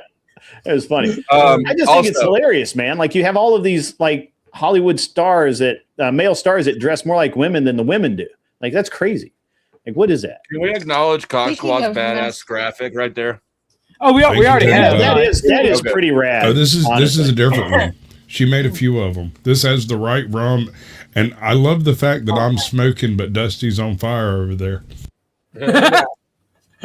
All right, here we go. You know the dangers of smoking meth. Is it clip? Ask Richard See, Pryor. look. Now, I'm gonna be honest. There's nothing masculine about that fucking shirt. No. It needs a collar. It's fun. What do you want? Fucking vacation in the Bahamas? What's wrong with you? Like, what is it? I always gravitated to the black people for some reason, and it's just I just connected more with. I don't know. I've always felt a little different, and I always felt like I wanted to have darker skin. I just wanted to be like all my friends and stuff like that. So in middle school, I started thinking about doing plastic surgery to become, see if I can do the opposite of Michael Jackson. And then I was like, you know what? Fuck that. You know what I'm saying? I'm just going to be me. You know what I'm saying? As I progressed into adulthood, I started trying to find other ways to darken my skin, but it never seemed to happen. But then I found out about the tanning injections and I wanted to try it, and I tried it and I like it. And I finally have dark skin, which I've always wanted.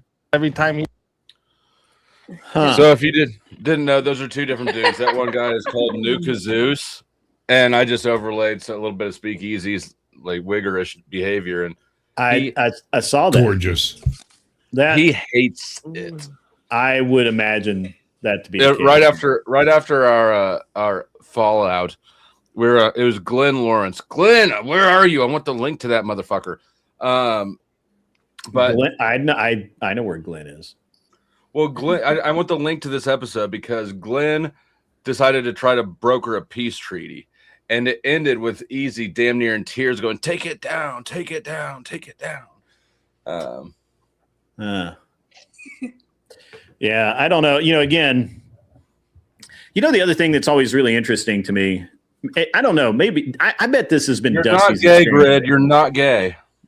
I'm sure that this is Dusty's experience. I have faith in him. He the can guys be. that are always really ready to act like they're going to fight never actually fight, and they never want to fight. They just want to act like it. Right? Is Grid on the fight challenge list? Hold me back, bro. Hold me back, Hold me bro. back, bro. Yeah. What Things that people are going to cold cock you never say. Who said what? What was that? I did. What fight list? I am so Speakeasy is constantly challenging people to fight, and I really am struggling. He's not going to challenge me to fight because he doesn't want to get his ass kicked live by a senior citizen. I am struggling to believe he actually has. That's pretty savage. Like, I think Hold he on. probably You has can't just it. glaze over the top of that one. Let Grid have his moment. Take a round around the bases What? there, brother. Oh no, Get I his don't. ass whipped by a I senior turned 55 citizen. in a week, baby. Wait. I don't. I Think hear you, baby. He would actually say it to his face. I think Happy Easy would say birthday. it with him not in the room. And yeah, happy fucking birthday, sir. Yeah, it will be. Promise. Oh, Don't I'm sure. forget to remind me so I can bandit your birthday. Yeah. No, I mean, like, no, there's no way. Look, there's a couple of conceptual problems with challenging someone like me to a fight. First, I'm very likely to accept. I don't mind. I don't mind getting my ass kicked, to be honest with you. I mean, if you can make that happen, that's awesome. It would be bro. a new experience, and I like new experiences. I'm down for new experiences, but not gay ones. Don't get your hopes up, Dusty.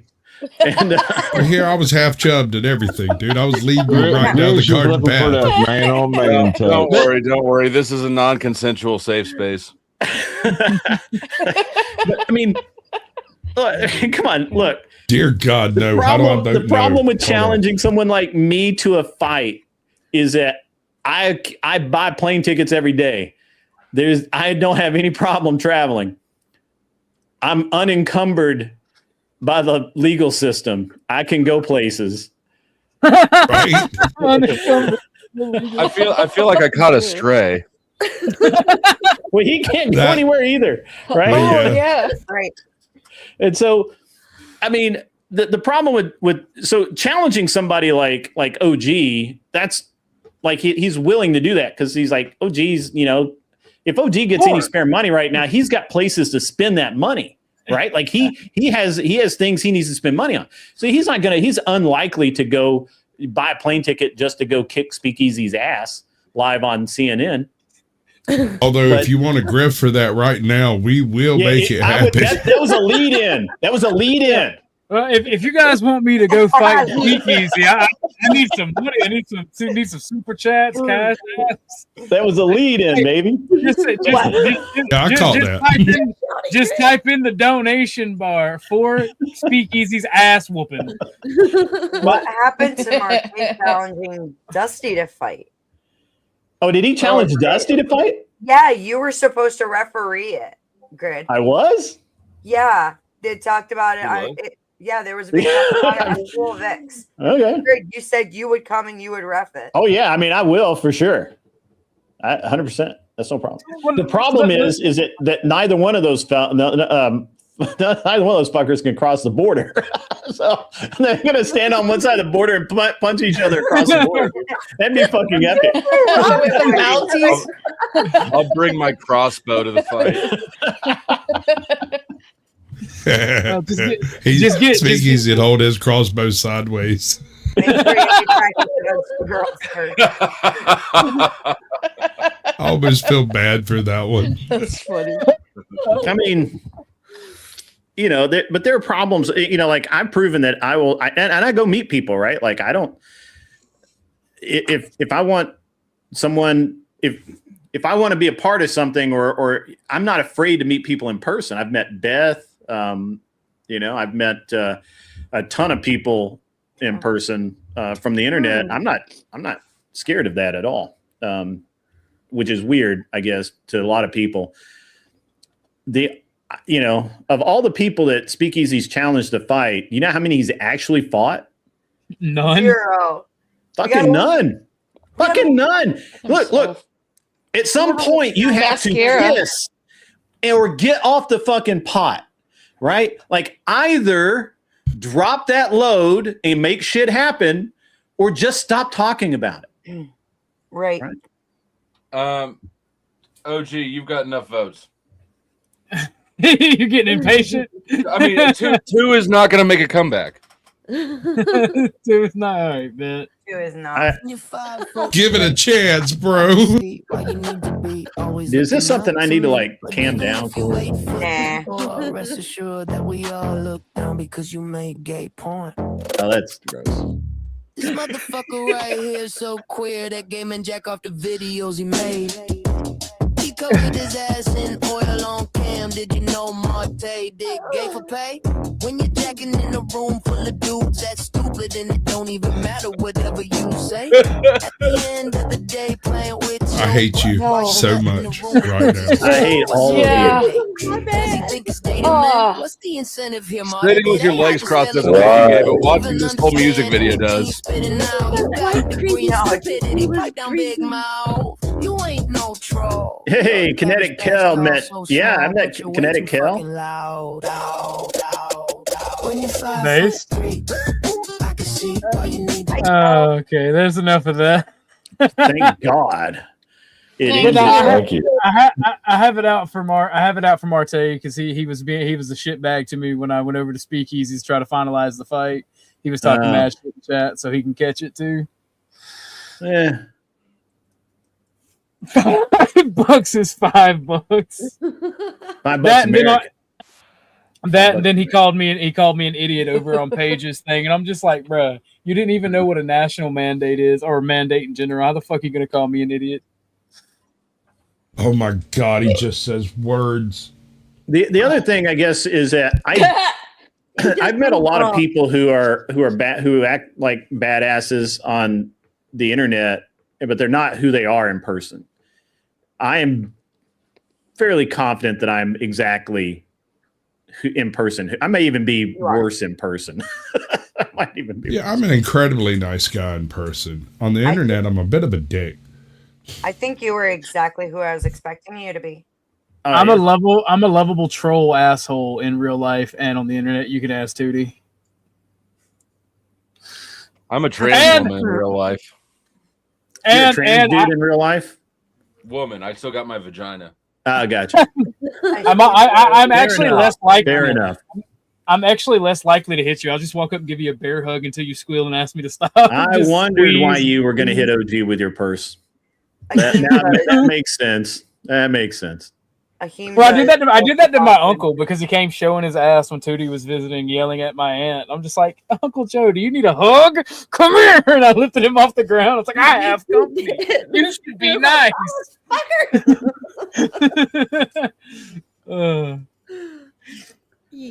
Yeah. I mean, the thing that keeps me safe is these computer screens. The fact that OG can't catch me. Oh, I'm gonna slap the fuck out of you when we meet. Like, I don't give a fuck. Yeah, just a slow shuffle's plenty to get away. Go ahead. Hit me with your best shot, big boy.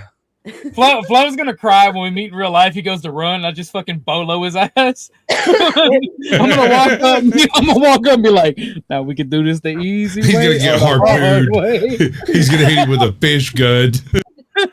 How are your lassoing skills?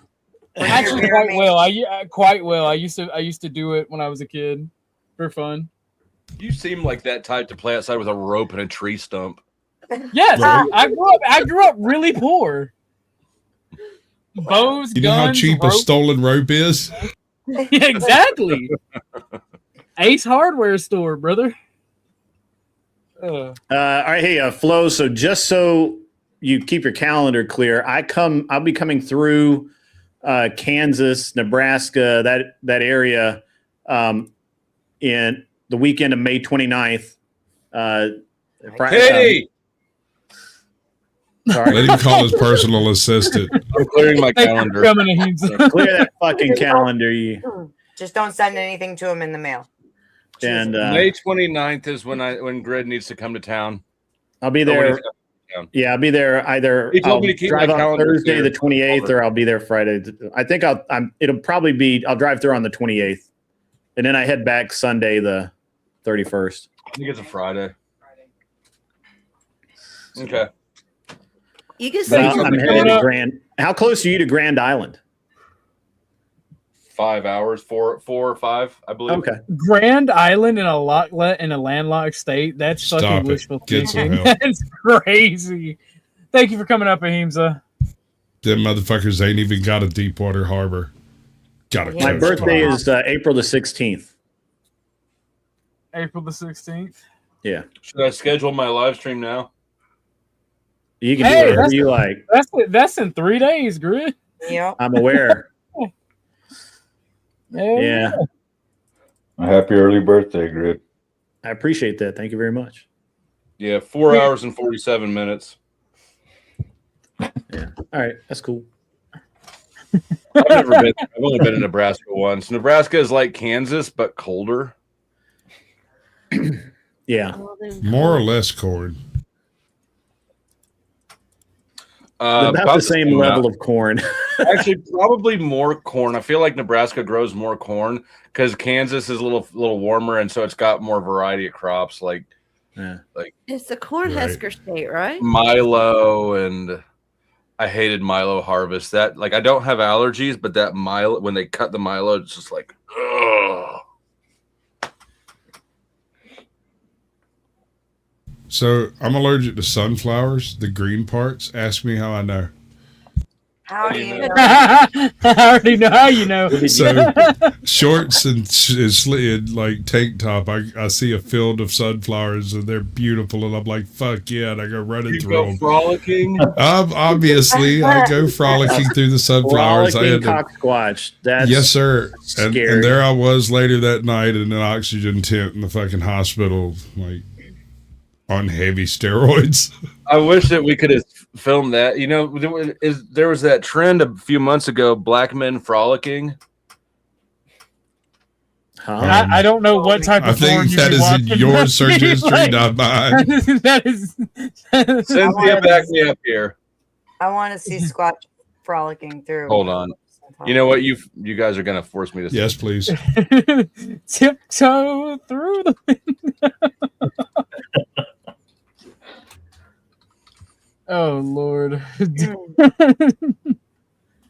Dusty searching shit up is one of the funniest faces he makes. He just goes blank. Is like, I'm on a mission.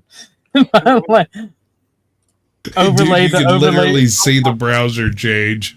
That's what I'm saying. Overlay. Right now it's buffering.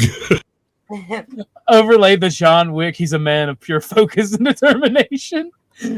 Right. The factor on censor for all the guys at home watching. When was the last time you frolicked?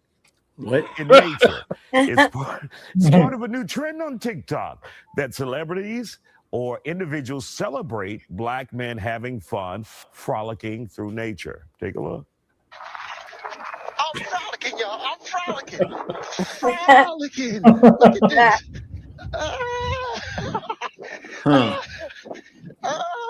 You look so Not happy. very nature. I don't even know what frolicking is, but I had to bring the guys here on the factor on top. I think this look at that video and other videos that may be out on social media. Should you do what? This is the gayest thing I've ever seen. This is not something that That's what I was thinking. media has tried so hard to emasculate us. You know, I don't have a problem being strong. You know, it was what I was born to do. I was raised to do that. You know, and there's with that strength comes the ability to kind Nothing looks weaker than getting so butthurt over such a silly trend. I know. I mean, If you're gonna do it, do it. Don't apologize for it later.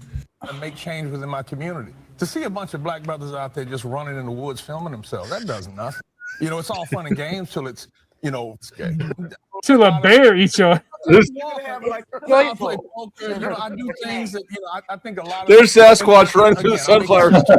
I see a bunch of boys who didn't have fathers around, you know, or strong male. But you don't necessarily mean that's a negative thing. I was actually thinking that same thing. I just didn't want to be rude and say it out I don't see loud. as negative. It's just not something that if I knew any one of those men running in the woods, I think it's if y'all don't, but that and all when I out there by yourself, I will be frolicking by myself. Relearn or and who's today? Who is that white man commenting on black men frolicking? That's what I want to know. No, it's always the lightest skinned black men that are the most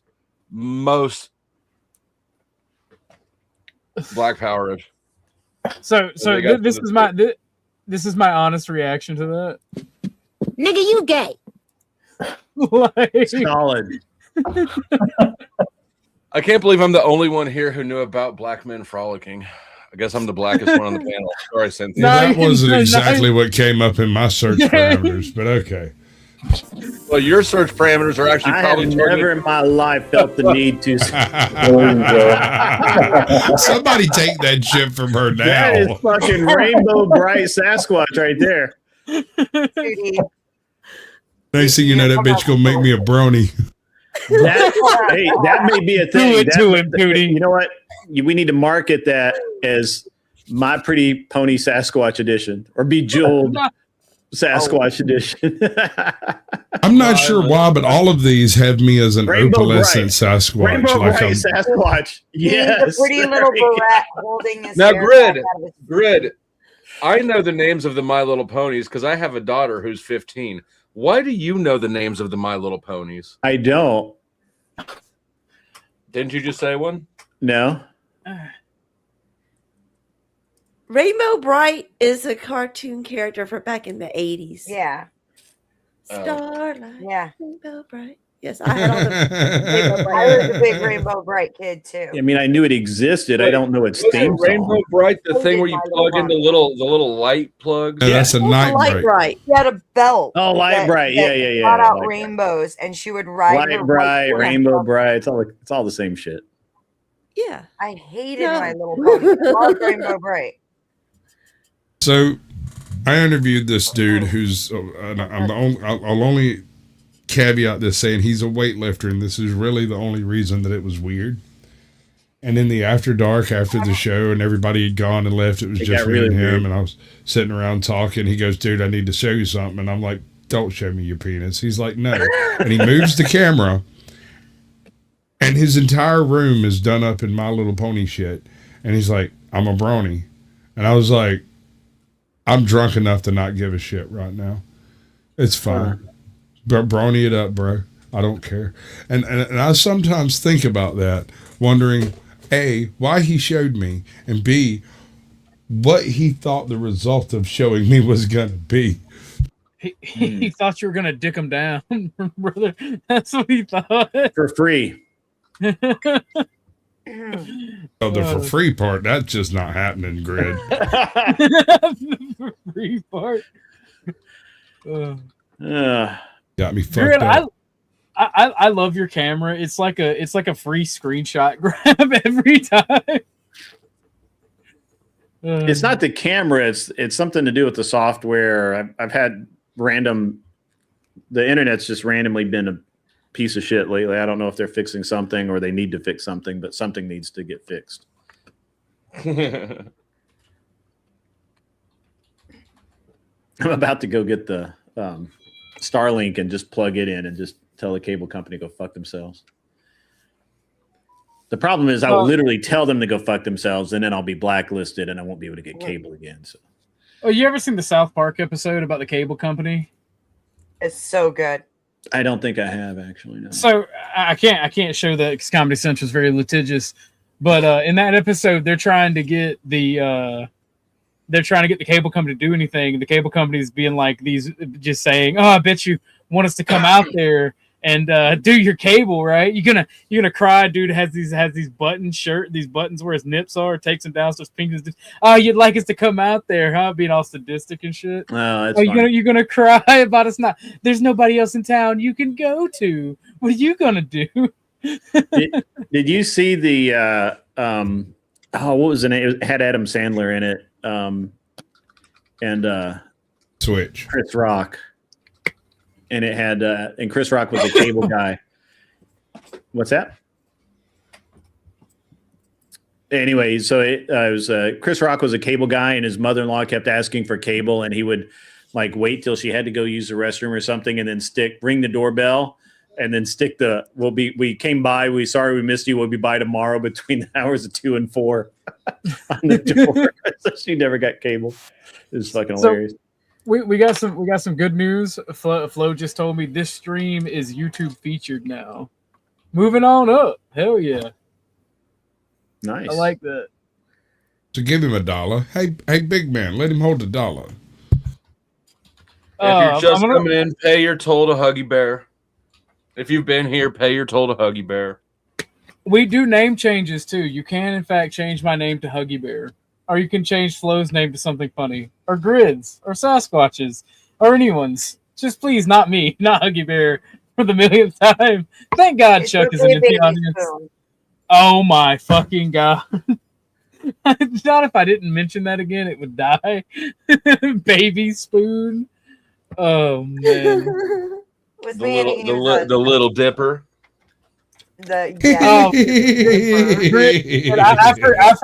forgot the exact story, right? But Flo said I should change my name to the Little Dipper, and you should change your name to the Big Dipper. How did that come about, Flo? Yeah, I don't know. It was part of it is just the fact that it was 6 a.m. and we were still up streaming. But this is Huggy Bear. So you've been gone for a minute, so I don't know if you know that this is Huggy Bear now. So and we built up a whole family tree. Congratulations, Grid 1. You have a son now, another one. You're Huggy Bear Senior. I don't know if you know Jim Bowden. He's Huggy Bear Grandpa. And who was Mrs. Huggy Bear? Scott 2B. Scott 2B. This is a very dysfunctional family. I've met Jim. Jim is the most dangerous animal in Australia. You might be right, bro. I like Jim. Jim's Whatever cool, happened to bro. that? What was that guy's name? The guy who had the off-road, or the guy who like sued the sheriff's department or whatever. Fuck. So cool. No, he's even more aggravating. Oh, you're talking about for public safety. No, it's like this Crew something or. What did he sue him for? Oh, he doesn't like he doesn't like me. He accused me of like making my money in real estate and that I couldn't possibly have made my money. Oh, you're talking about Kim Before the Storm. Kim Before the Storm. Yeah, that's that guy.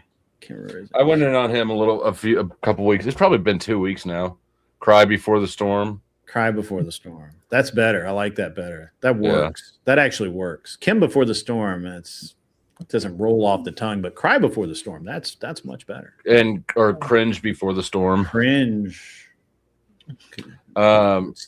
Katie came up. I don't know how it took years for somebody to come up with this, but Katie coined Speak Icky, and I think that's pretty good. It just fits. I prefer Squeak Easy.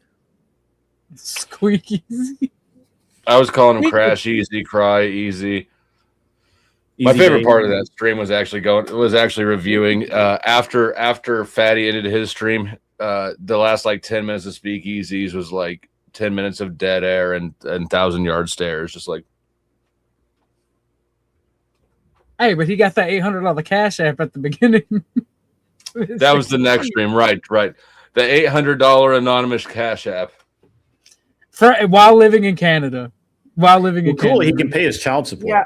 I'm all for I'm all for Speakeasy paying his child support. He needs about 50 more of those. Cash App doesn't work in Canada. Wait, what? How is he using Cash App in Canada? You can't use Cash App in Canada. It's called a lie, Beth. It's called a lie.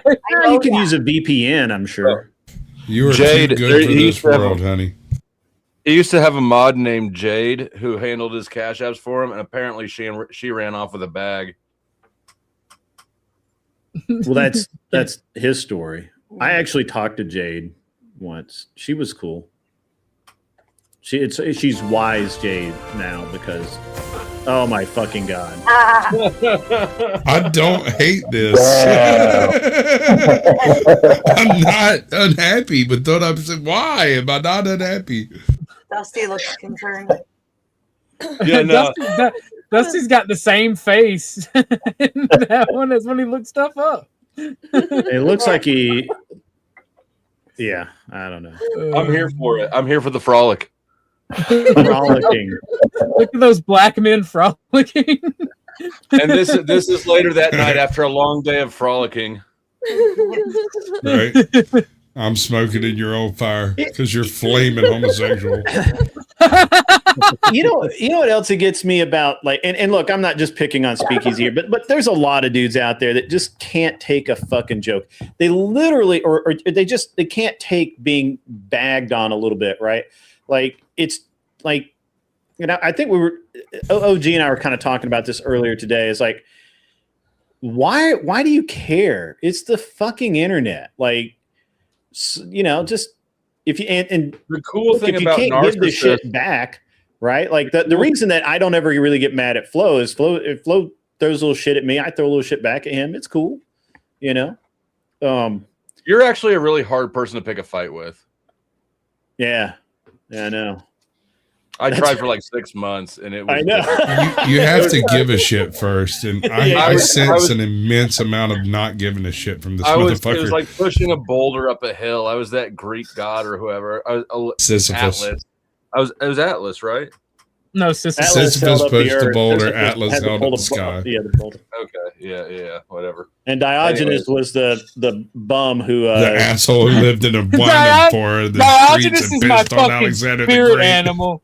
Diogenes is my Damn spirit right. animal. All right. What did he do?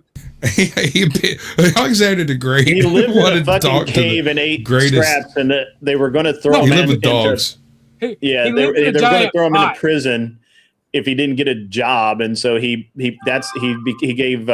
started giving like speeches in the park and shit. And that was in theory his job.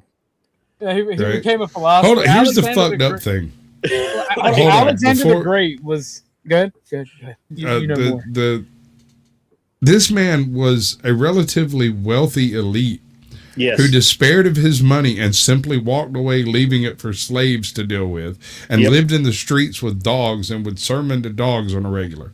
And when Alexander the Great came through and talked, I think, to Aristotle later in his life, right? He asked him, you know, if there anybody here at Syracuse that I should talk to, and he's like, Diogenes. And he went to go look for Diogenes, and when he found him, Diogenes was standing on a wall pissing on Alexander the Great.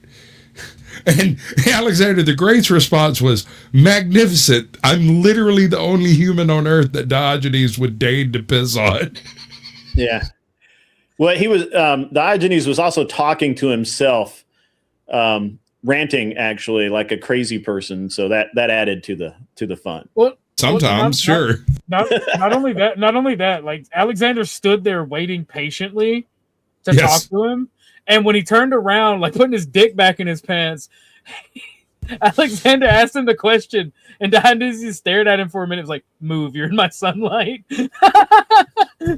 Just kept This is the literal conqueror of the known world. Yeah. So this is where the giving zero fucks originated. Yes. Yes. Diogenes was Okay, like, okay, here's another one. My Here's field of another one. fucks, it So- lies barren. So Aristotle came up with a defining definition of what it means to be human, right? And so he Behold. figures out that it is a featherless biped with hair. And Diogenes plucked all the fucking feathers off of a chicken, threw it into the middle of the goddamn academy. It was like, here's your goddamn man. Literally Yeah. said, behold, Aristotle's man." Yes. Yeah, he was probably really fucking insane, but you know, at that point in time, everybody thought he was a genius. So you know, Well, what if he was worked just out. incredibly It worked out fed for him. up with society, though? What if he was just incredibly fed up with society? He was the original. What if he just got hit in the head on a construction site? Okay, so Grid. So you right. look at these trust Right. fund kids out there in California nowadays, and you can see them in a similar sort of light. The thing about Diogenes is he was the first to just say, literally, fuck it all, like all of it, professionally. Yeah, he was you know, but you know the first Greek, or at least you know in the what the Greeks would have termed modernity. The first and only female teacher. Do you know who that was? Mm-mm. I can't remember her fucking name, but it was Aristotle's daughter. Fuck, hold on. I used to know that. Was it the I can't remember was it the poem lady that a lot of feminists like look up to? No, I can't remember her name. no, she wasn't a poet. I mean, literally, they were all poets, but I mean, she wasn't a poet of note. She just like basically. Aristotle blessed her by saying that, you know, she actually could think logically or some shit, and so she became a teacher to the court, to the first one. Well, thank you And for coming up. I used to Dusty. remember her name, but I can't remember her name.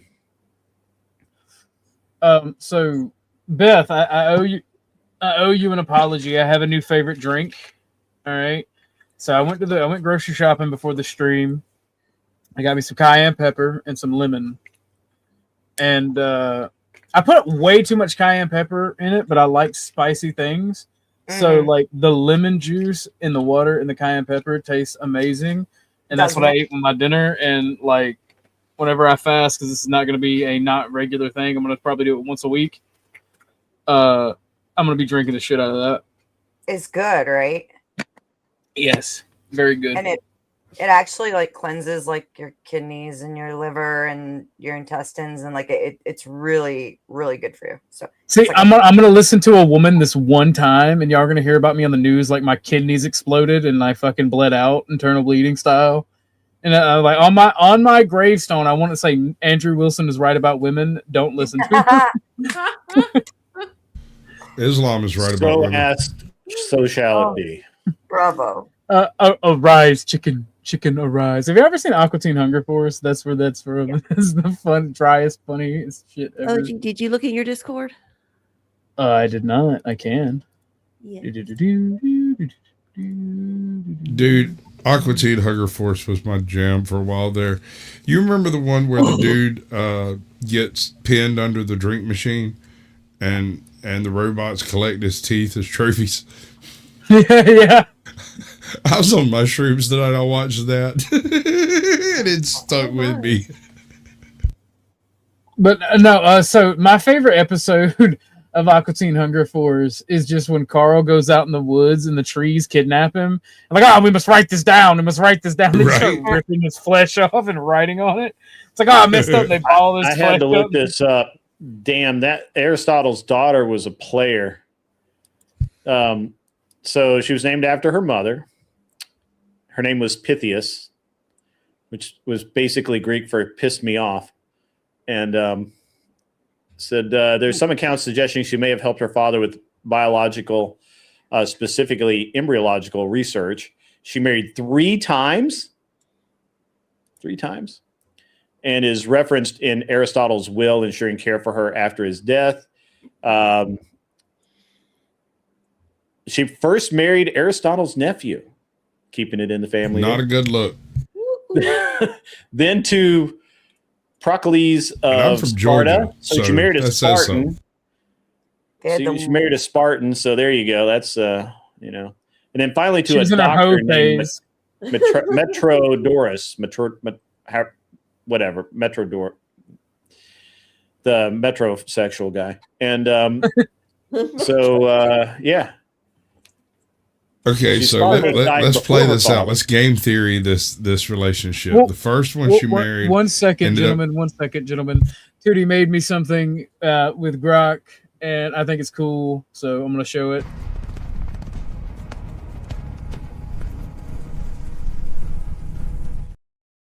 Look like you light your pipe from the bottom, bro.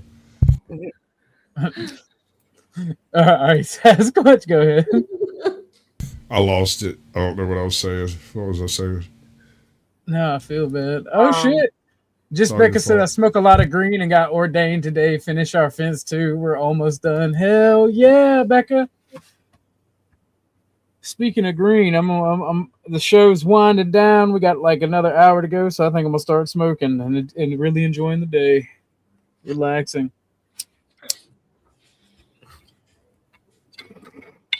So, damn, I was really interested in what you had to say. I'm sorry. I missed it. It they were happens. breaking down her relationships, which by the way, So we now know she's that married 3 times. So she outlived 3 husbands, 2 husbands at least, right? Yeah. The first one being, homeboy's nephew. That probably didn't work out real good long term, and that's where they got the first embryos to look at because it was stillborn. The second one was a Spartan. First of all, his ass wasn't home most of the time, but when he was, hurrah, he tore it up. And he probably got killed in battle fairly soon after the marriage, which means that she got to move on to her third husband, which was the official trophy husband. I bet that metrosexual dude was hot as fuck. And that's what I'm saying. When she was married to the Spartan, that's what I say. She was in her hoe phase. She was getting lit. He was never around. That's what I'm saying. Run through. Yeah, modern woman in ancient Greece. I wonder if she there was you black. go. And apparently Diogenes knew her, so she was a freak. Right. There's that too. That's the funny thing is Diogenes might have been nuts, but he wasn't necessarily wrong. And that's the part that got him. Like, they could be as pissed as he wanted to be about his observations. They just had to like scuff the fucking street and be like, but motherfucker's still right. Yeah. Diogenes laid pipe. Just the sheer amount of not give a fuck. Yeah, probably. Yeah. I wonder if they were willing, though, is the question. Well, it was ancient Greece. They did have different laws back then. Hashtag just praying, though. Yeah. Thank you for coming up, Cynthia. I appreciate you.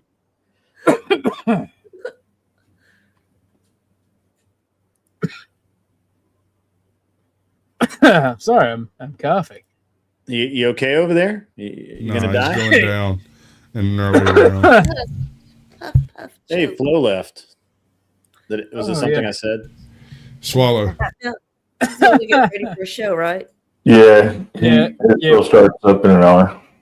Yeah, we'll be rating him when he starts up. Yeah, I'm gonna give him that raids. I'm gonna go to bed here shortly. I've been awake too long. Good to see you again so soon. It is good Sorry? you're back, good. Yeah. Yeah, I'll be around a little more for the next few weeks. I don't have a big match for a while, so battle for the South in North Carolina. How did your match go? I wasn't here when you told everybody. I mean, it went okay. I had some equipment issues, which was fine. It's that you have those every now and again. It's not a big deal. But I look cool.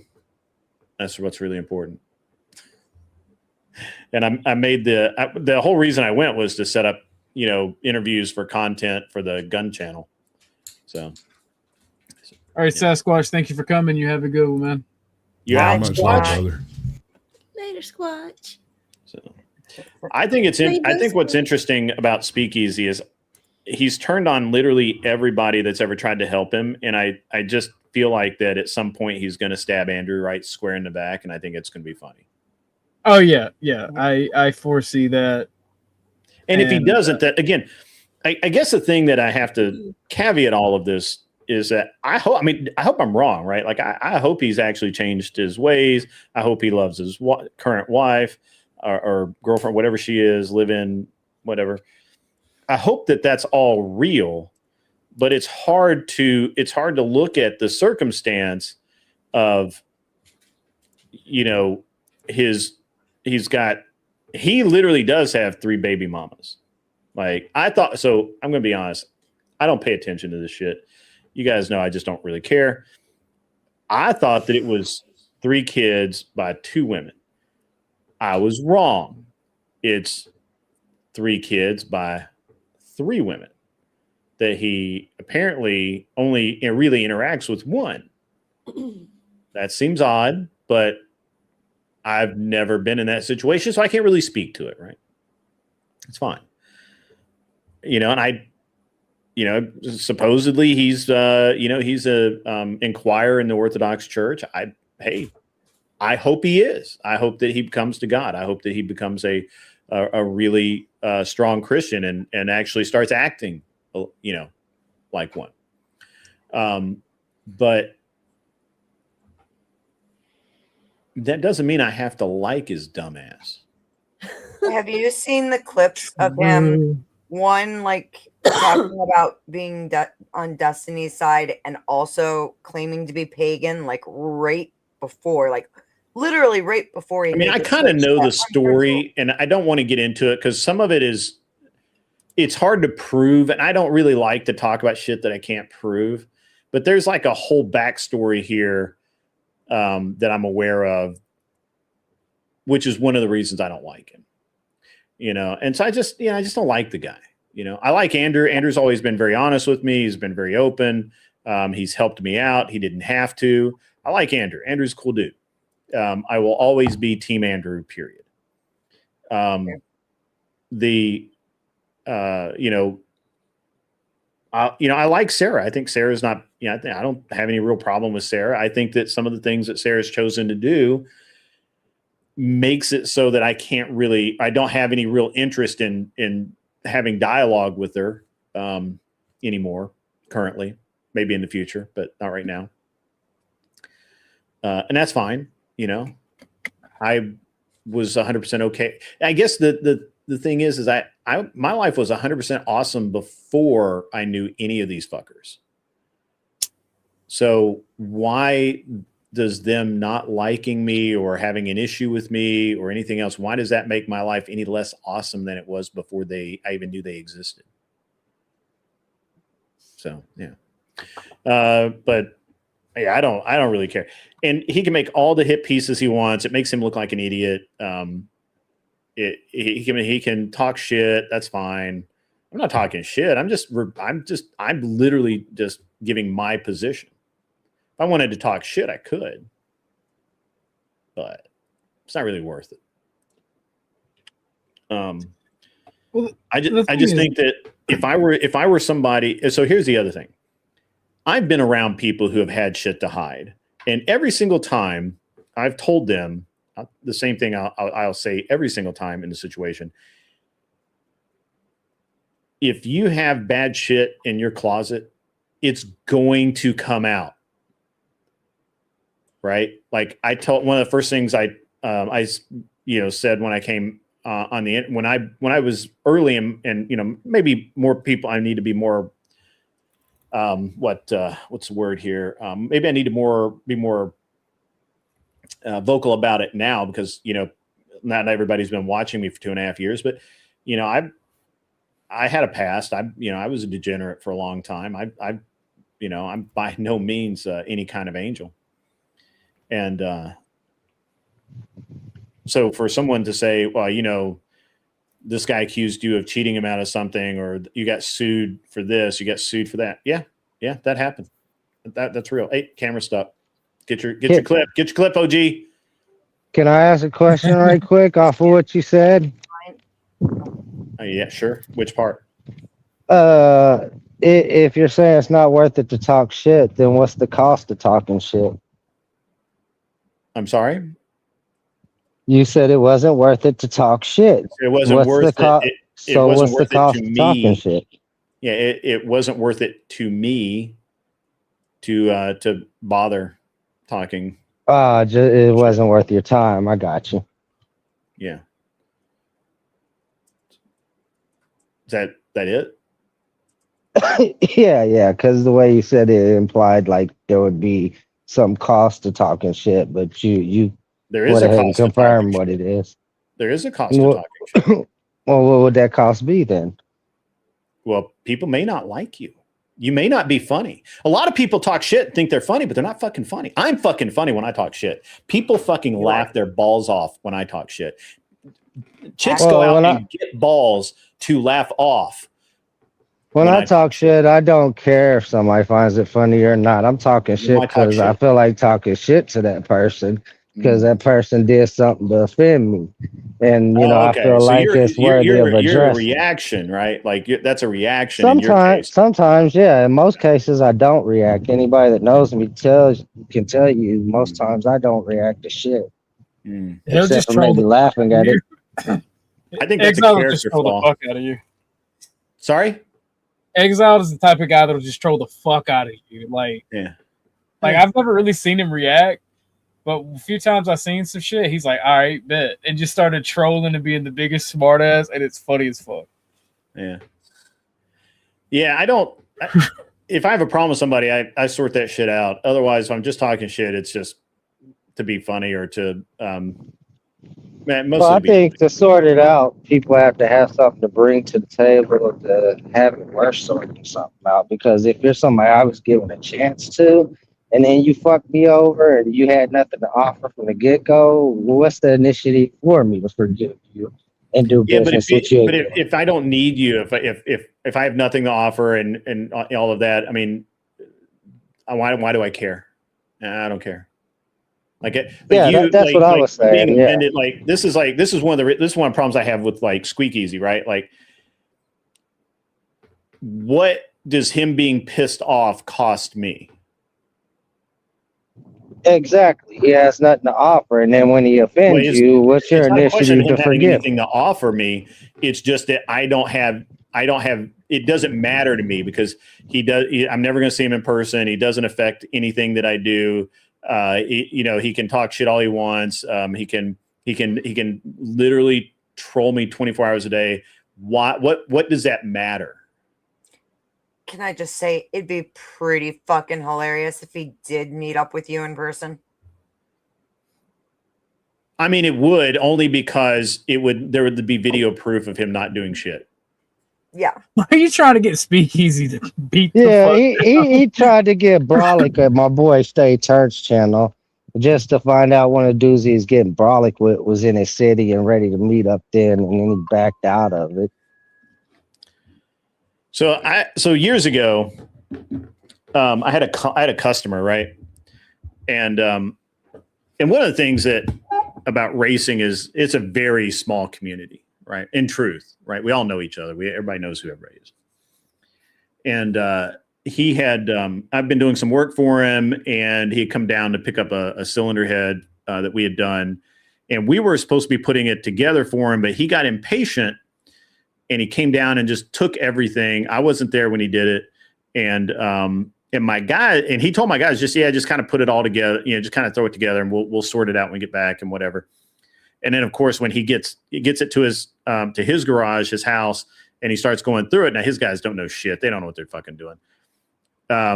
They like put one of the lifters in upside down or something. And then fortunately they caught it before they assembled it, but he took a picture of it like we did it and was like, "Oh, just kill me," or something like that. And I'm like, Robert,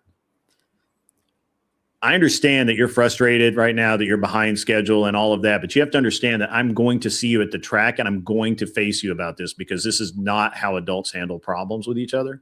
And so I did that exact thing. The very next time I saw him at the track, I stopped what I was doing and went directly over to him and said, "We need to talk. We need to have an understanding. If you really think that I fucked up, you need to tell me to my face that you think that me and my guys fucked up, because we didn't. And we didn't.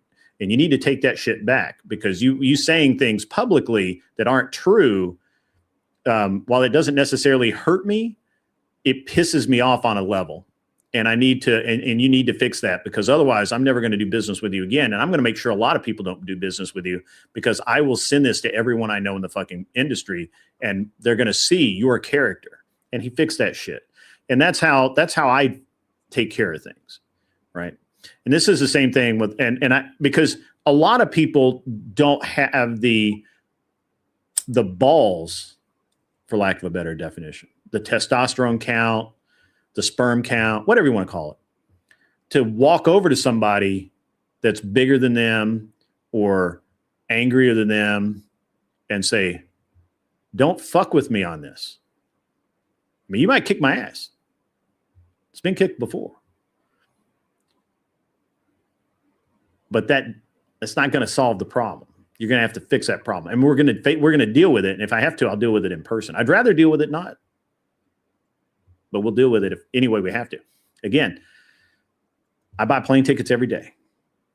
I have a plane sitting right now. Actually, there's one right behind that wall. But,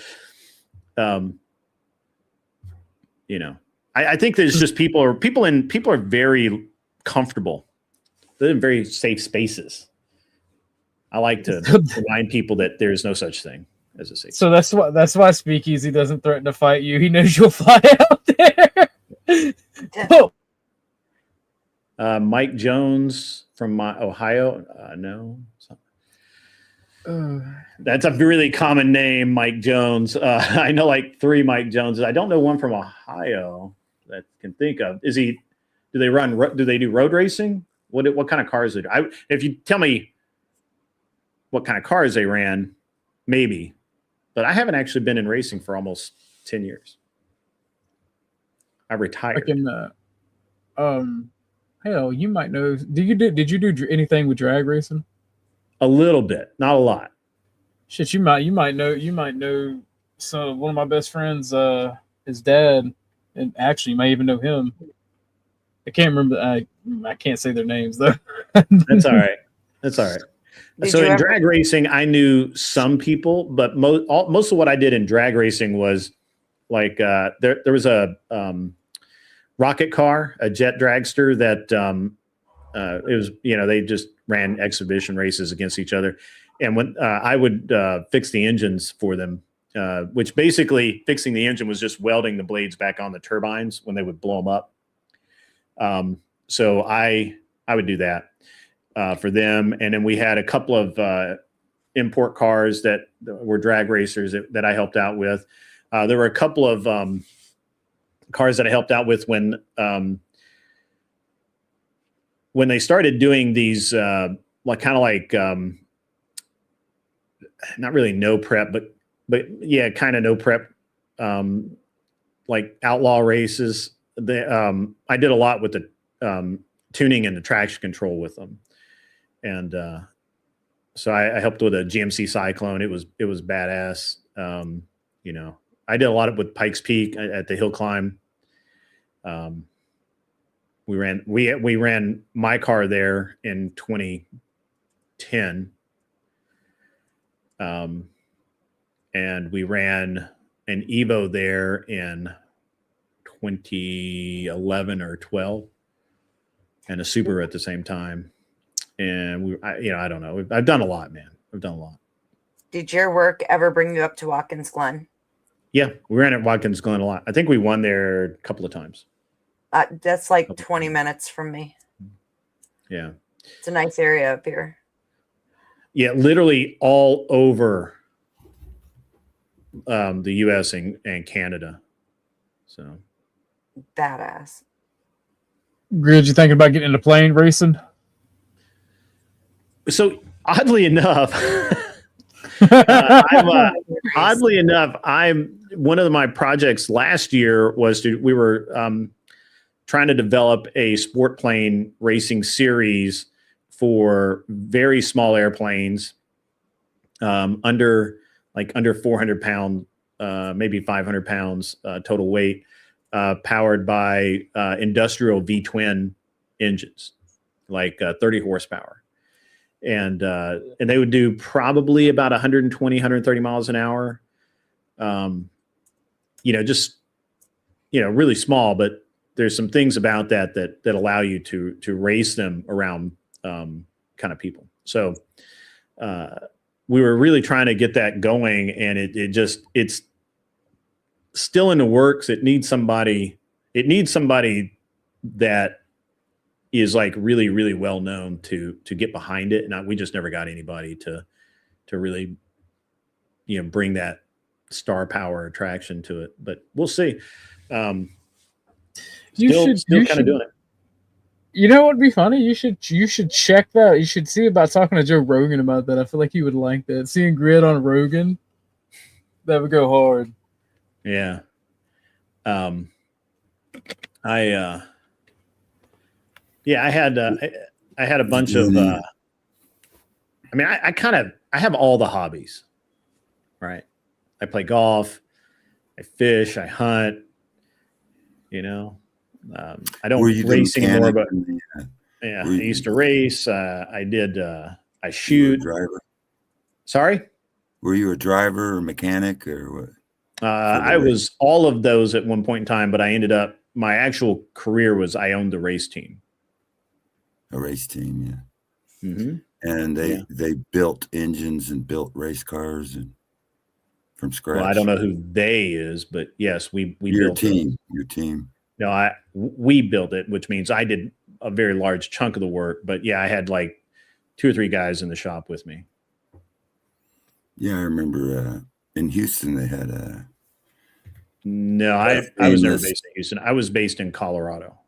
Oh yeah, and I imagine Aurora. it's all the same. I'm sorry. I imagine that it's like the same as the shop I knew in Houston. They had a team that, and then they would have sponsors like battery sponsors and this and that. So I ran what was a rental car program, right? So basically, I owned everything and I rented it.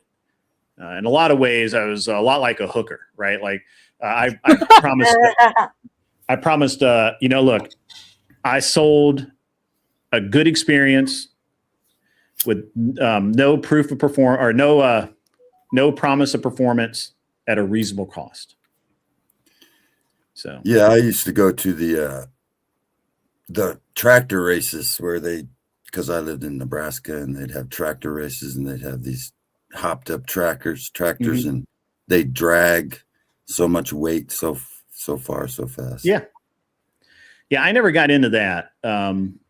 Not for it just didn't interest me, and basically, if it doesn't interest me, I just don't really get into it. Not too many tractors in Denver, I guess. Yeah. Let me see. I don't know if I have the files on it. Let me see if I got it. We used to also go to the demolition derbies and stuff, and stock car races. The derbies are fun.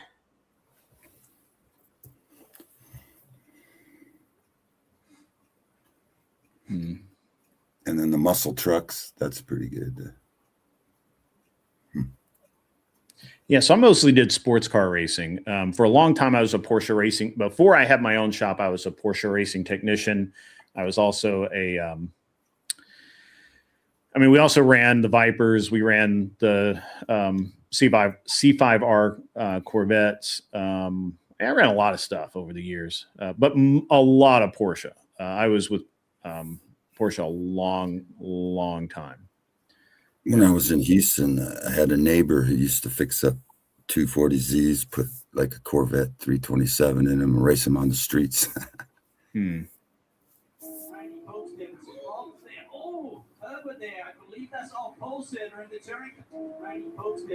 All right, so I've got a clip. OG, you ready? Yeah. Oh, so this is actually a clip from St. Petersburg. This was one of the first race weekend we had the RX-8s, and you got to figure out where I put that.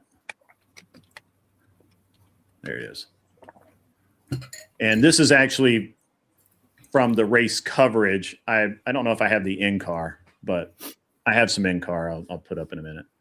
My car is the silver RX-8 behind this yellow VW. Oh, I got to hit play. Never mind. So give me one sec. Randy Pope's there, but that's my car behind that right there. Herbert there, I believe that's our pole sitter in the touring car class.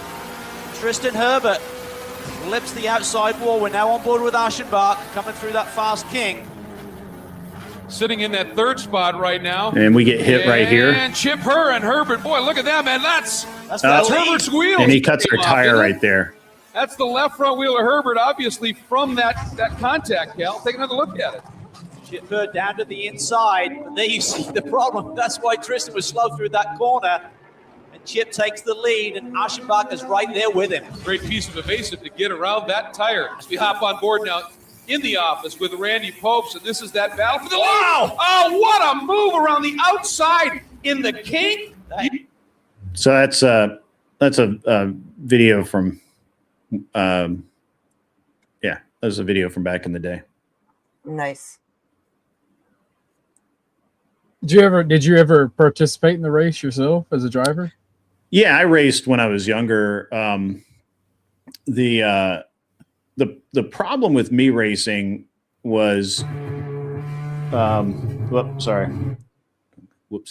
The problem with me racing is I'm very technically good, but I know what it takes to fix the car. So if you aimed at my door, I would give a little space and that sort of thing. And to be a really good driver, you have to have a controlled aggression. And by that, I mean, you need to be willing to hit other people with the car. And, but you also need to be able to save the car so that you don't burn it down.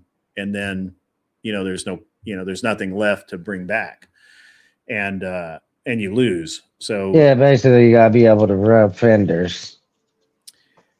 Yeah, well, yeah. So I used to It'll tell all the cause some drivers.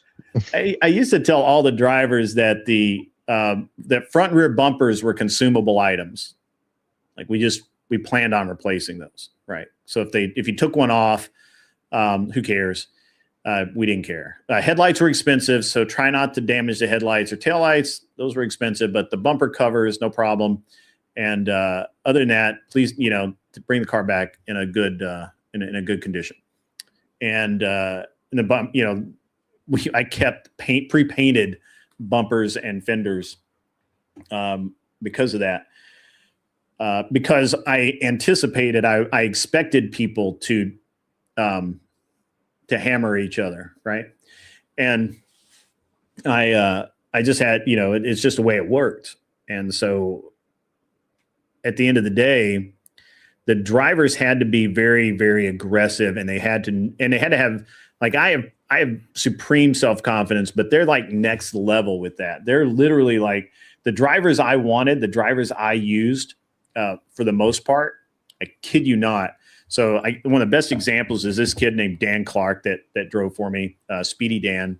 He drove in IndyCar for a while, and he came to drive for me for like 2 or 3 races. And so we're at Mid-Ohio, and we had done pretty well in qualifying, but qualifying was from 1st to 10th was covered by less than a second. So it super, super close. Now we have a rear-wheel drive car and we're all running on the same tires, are all slicks. So we're a rear-wheel drive car on slicks against a bunch of front-wheel drive cars. So generically, we had the whole shot. We are going to be faster off the line, and we did standing starts. So we're going to be faster off the line than any of the other cars. And we know that, and we play to that. And so we're 7th on the grid. And we listened during a driver's meeting. There was an exception during the start that you could go through pit out into turn 1 at the start. That was the only time you could do that, was on the start lap. So Dan and at this point, by the way, Dan had been bitching and whining all through practice about the car. He's whining. He's just like, well, not whining. He's like, there's no platform in the rear. It's like, so we needed to stiffen it. And he felt like, he was just constantly complaining about the car. Do you guys start out with like a basic car and then? Yeah. We started with a street car. And then we turned it into a race car. And so, we're making shock adjustments and spring adjustments and sway bars. And we're spending a lot of time dialing this car, a car that was already fast. We're dialing it in even more because he's like super unhappy with the car. But I'm like, hey man, he's a driver. It's his ass on the line. We'll do what he wants.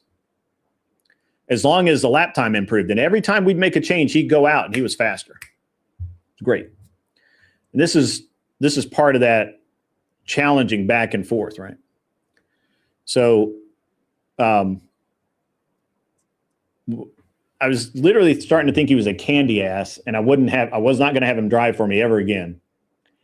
And so we do the standing start. So if you have, we're pole position, outside pole, and we're in 7th.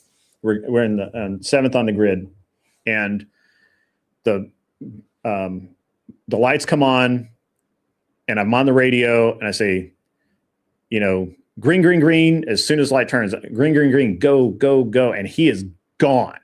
And he goes between Lawson Aschenbach and Rob Holland. He goes between the cars, and there was so little space that it folded the 2 side mirrors on the car, and it scuffed the wheels. It actually skimmed the paint on the front wheels, and he went straight through them into turn 1, down the front straight, down into the pit lane, or pit out exit, into turn 1, and he went from 7th to 1st in about 200 yards. And after that, I was like, yeah, this dude can drive. He's cool.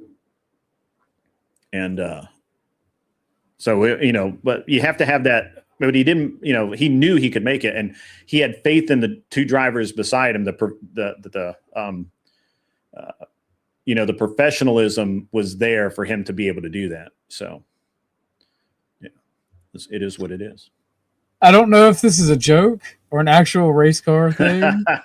Yeah, pole position's a real thing. And that's why my screen name is Grid 1, because pole position sounds a little gay, which is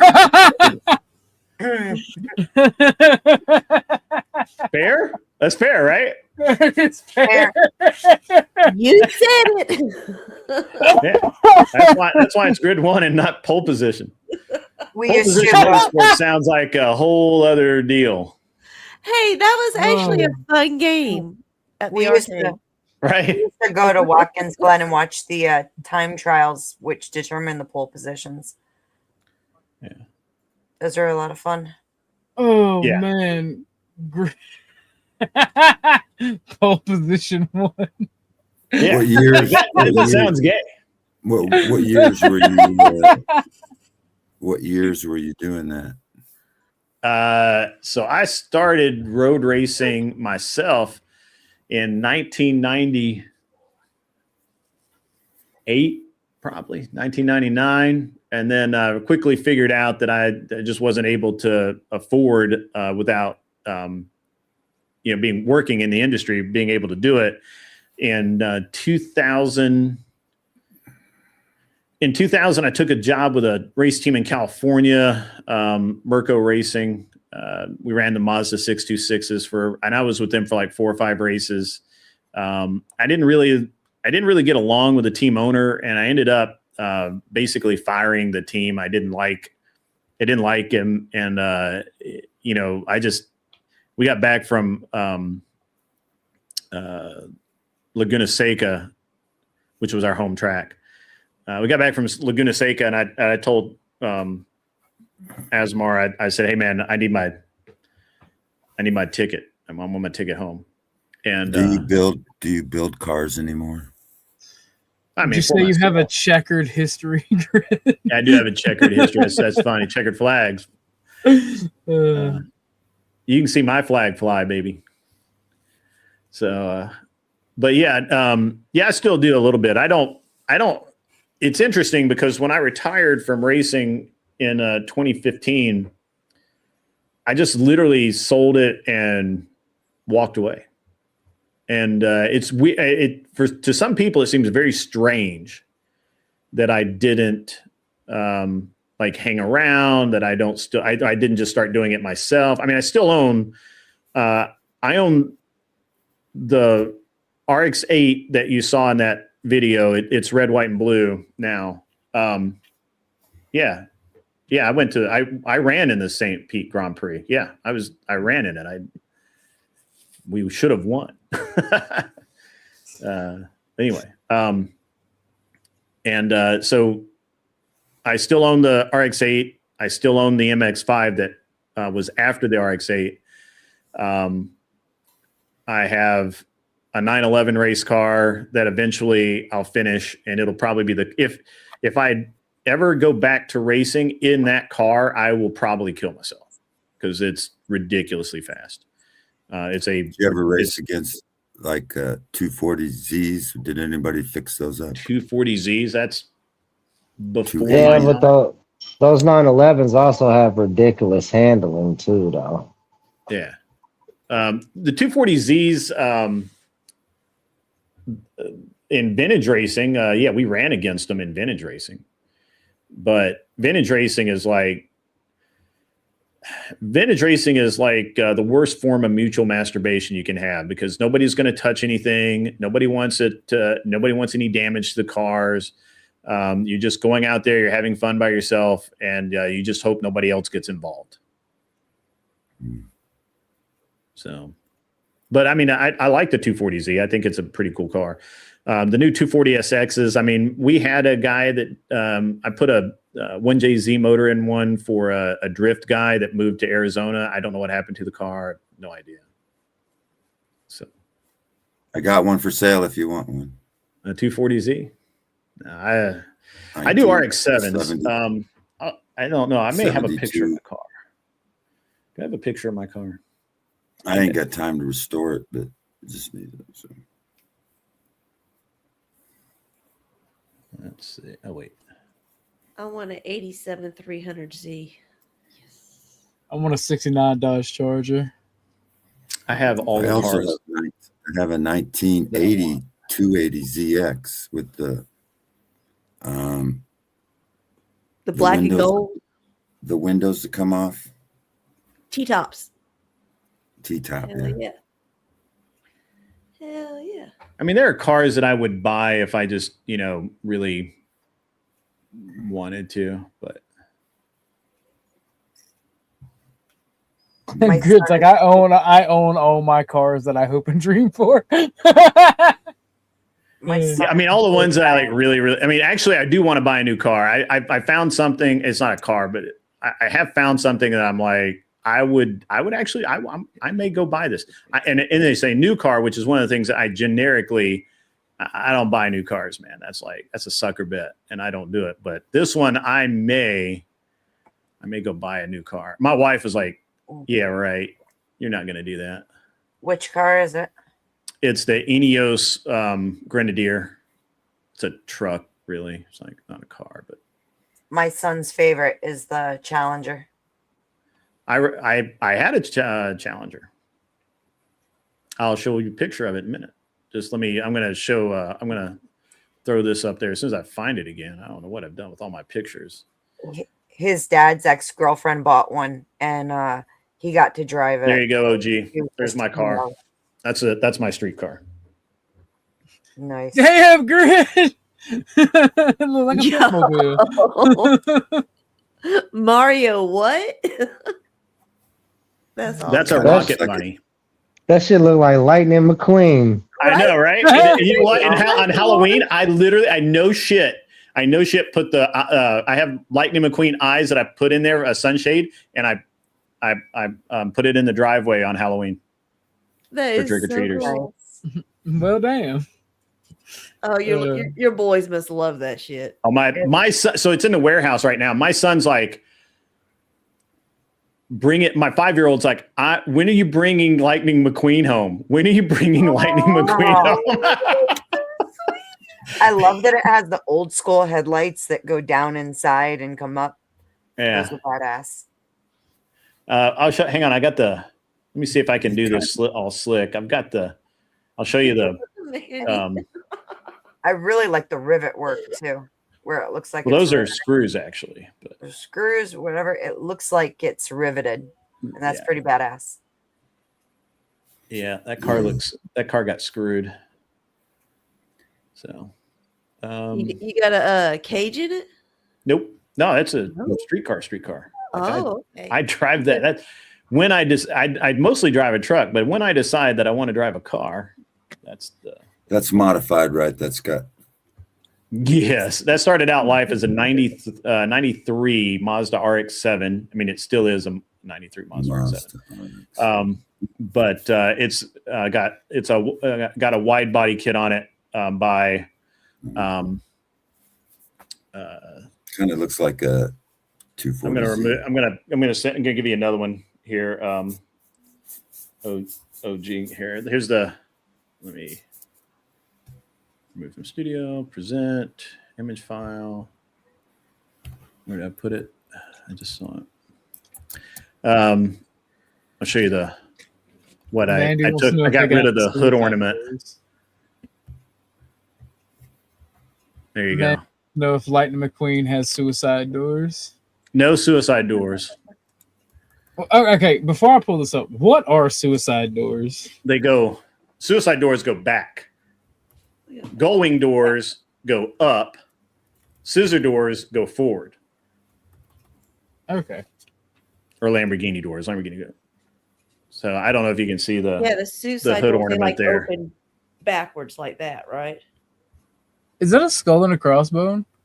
That is that's the yeah. I like that though. It rocks. Yeah. I had a lot of fun with this. I have a lot of fun with this car. It's basically a summer only car because if it rains, that car is trying to kill you the whole time you're driving it because it's got way too much tire and way too much power, and the boost comes on way too fast. And literally, I mean, its job. It feels like its job is to kill you. And it will do a great job of it if you give it half a chance. It's going to fuck you up. So here's my Challenger. I don't own this car anymore. Last I heard, it was it was being hidden in a dealership. Or wasn't hidden. It was inside a dealership in like North Carolina, maybe. I don't know. I never really did it. What's that? What Donna just said in chat. Did you go through a Fiero face? Oh, that's cute. So here is the Challenger. Yo, I like that though. You know, Dodge wrapped that, and they spent $10,000 on that wrap for their party, for their like big picnic every year in Detroit. They kept my car for 3 months. What? Really? Mm-hmm. Yeah, they kept it for 3 months, and we figured out what they were doing is they were trying to understand what we had done to the car to make it handle. So they actually took our car apart. They kept it for 3 months, and they did a bunch of testing on it, and took it. And we knew that because when we got it back, one of the first things I noticed was all the suspension settings were different. I got another picture. This is it. Here, let me. Wait. Did you give them your approval to manhandle your little lady there? Sorry? I said, did you give them permission to manhandle your little lady? I was about to say that should have been a fat check right there. No shit. That's like this is my car at this is my car at PRI at the PRI show. We were last minute, so we got a much better position than we would have normally because they put us basically center floor. They graded your car. Oh my god. Yeah. It's a ridiculous car. I mean, that car cost about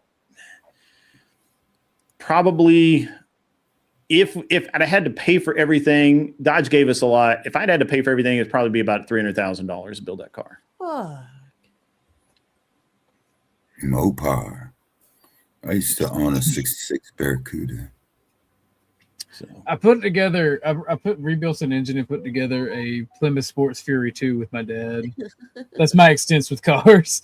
We got it painted powder blue. I mean, there's nothing wrong. Be a baller, shot caller. Yep. I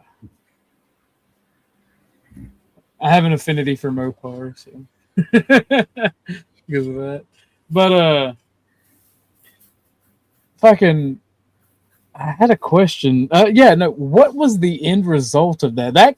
You had to get a fat check for that, like Exiled said. I mean, there has to be a story there. So, technically, while they had the car, they didn't actually do anything wrong, right? They had, we left them the car, and part of the deal was, so we took the car up there and we used their proving grounds. One of the things that we were doing was we were programming the ABS on there, so they have a track where they can just flood it with water anytime they want, and so it doesn't need to be raining to be able to like test the ABS or to dial it in or anything like that. So they helped us out with a lot of that stuff, and it was all free, and they gave us a bunch of parts, and they did a bunch of stuff, right? And this is how this works a lot of times. This is how it'll work a lot of times with Dodge. And Dodge, and I knew this about Dodge going in. So we get to violate your car. Kinda. And so like with GM would we would go to the wind tunnel, we would have like 5 days to be there, and we would, 1 day of setup, 3 days of testing, 1 day to tear everything down and put it and take it with us or whatever, right? And they would give us all the data on the fixtures and how to do, what we needed to have to put the car in the wind tunnel or on the shaker rig or whatever. And I mean, you have to understand that mere mortals, like I can't afford in any way, shape, or form to put a car in a shaker rig. It's literally like, it's not thousands of dollars an hour, it's tens of thousands of dollars an hour.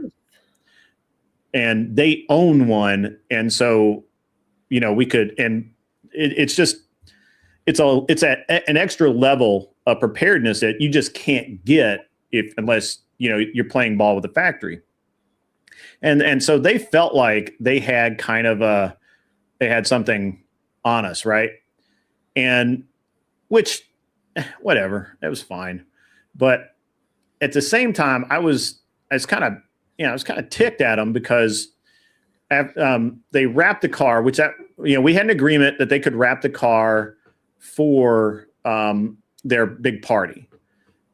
We were going to wrap it, and I think we could have done a better job for less money. But hey, I mean, if they want to, it's their fucking money. So they spent like 10 grand wrapping that car. And that's a fucking great wrap. I didn't like it, but it was a fucking great wrap. And then they were like, okay, yeah, we're going to take the car now. And they're like, you just leave it here. We just want to, just take a look at it, make sure everything's good, all that kind of stuff. And I'm like, well, we do that, but I got it. I knew what they wanted to do is they couldn't get, the other teams were having a lot of problem getting the cars to handle in a very specific way. And we had solved the problem. And they were trying to figure it out. And unfortunately for them, they couldn't figure it out. Now, this is my MX-5. This is just a startup when we were fucking around with it. So. You give us some throttle. Doesn't really sound like an MX-5, right? Doesn't really sound like an MX-5, right? Like a little four-banger, but it is. So that was that's an aluminum exhaust on that. It was very funny. So I did a lot of weird shit. You guys just don't know.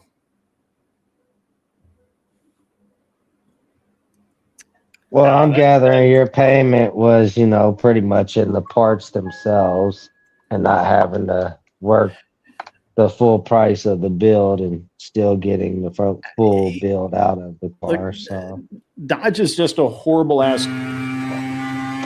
Oh, sorry. Dodge is just a horrible ass company to work for. Or to work with. I shouldn't say I never worked for them. Like when I was building the cars, so I had been in racing at that point for like almost 20 years. And I had a reputation of winning, shockingly. And I had a reputation of being, maybe I pushed the envelope on the rules a lot, but I never broke the rules. I went right up to that line, though. I ain't gonna lie.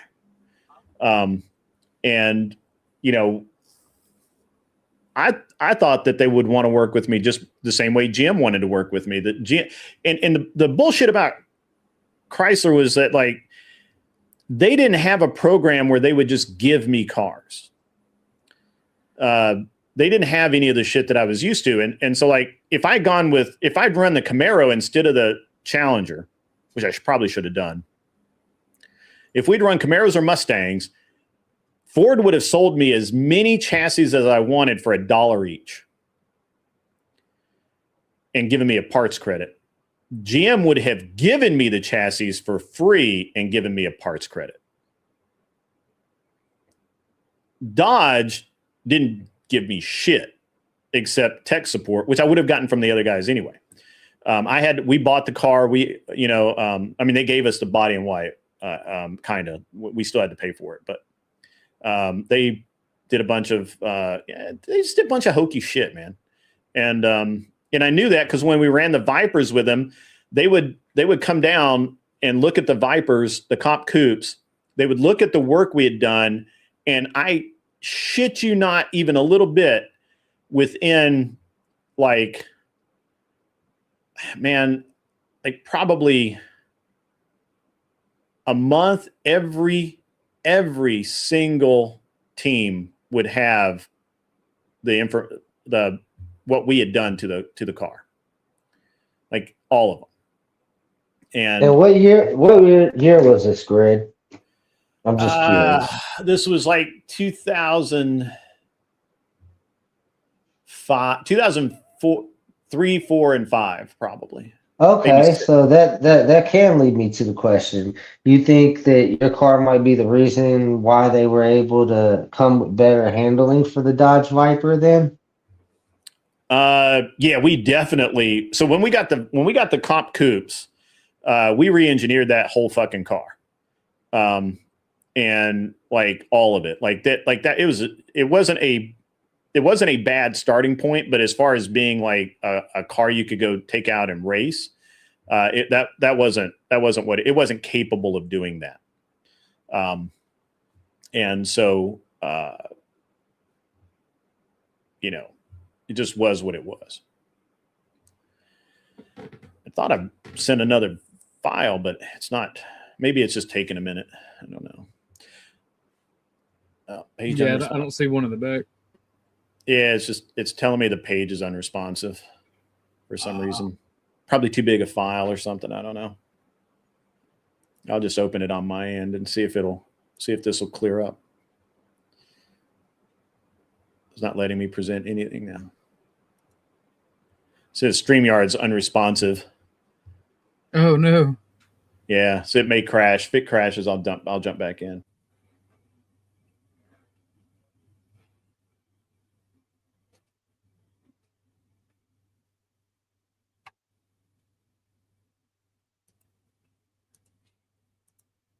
Well, damn, it crashed on them.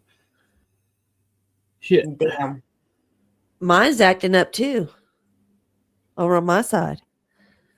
Is anybody else having? Yeah, there was a couple other streams I visited before here that were having issues, so I'm assuming StreamYards is fucking up again while they're updating shit. They're always updating. As much as we have to fucking pay, they can't. They are. Right. Yeah. As much as fucking we pay. I-75. There's Right. always some construction going on it. I don't want to talk about that.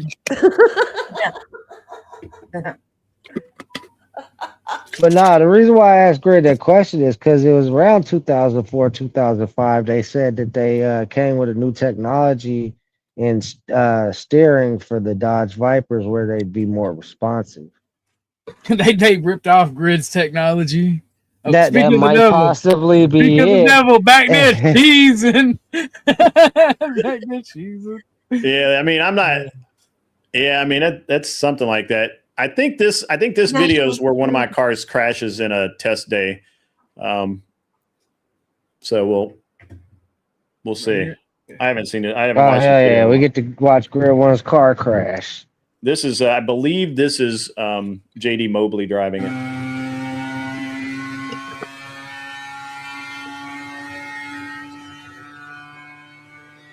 Watch this guy's hands. His hands are fast as fuck. All right. If he had just let it slide, he wouldn't have done that. Yep. Damn. Did that cause any frame damage? Yeah. Nah, it was fine. Something broke. It didn't break. There was ice on the track, but he didn't know that. It looks like quite a bit broke, but as long as the frame's still good, she's in there. Yeah, we would have just done it. We just fixed it. But yeah, did you see so if he had just let it spin around, he wouldn't have hit anything. But he got it straight. The problem was by the time he got it straight, it was headed straight for that fucking barrier. Yeah, you got to, when you start getting into that kind of a slide and a spin, you got to take your foot right off the gas and don't touch that brake. Go into the turn. Yeah, you got to ride it out. And he saved it. The problem was he should have just let it go. But drivers don't do that. Drivers do what drivers do. So right. But yeah, his hand, like just watching his hands, he's just so fucking fast. He's crazy. Oh yeah, they got ridiculous fucking response time, man. And then just the training with their neck stretches and making sure they got strong necks. Them drivers are something else. Yeah. So yeah, I forgot that I had that clip. That's pretty cool. Still got it. So I'm gonna take off, guys. I'm gonna go grab some food. I hope you all have a wonderful night. Thanks for sharing the car stuff. No, best stay here with us and suffer. I'm hungry. Suffer. Hungry. You're hungry. Good night, bro. Yeah, as soon as OG ends it, I gotta take my doggy out. I'm just waiting for Flo to start his stream now. He's late. Always late. Always I'll late. see you guys later. Always. See you later. Yeah, later, Beth. See you, Beth.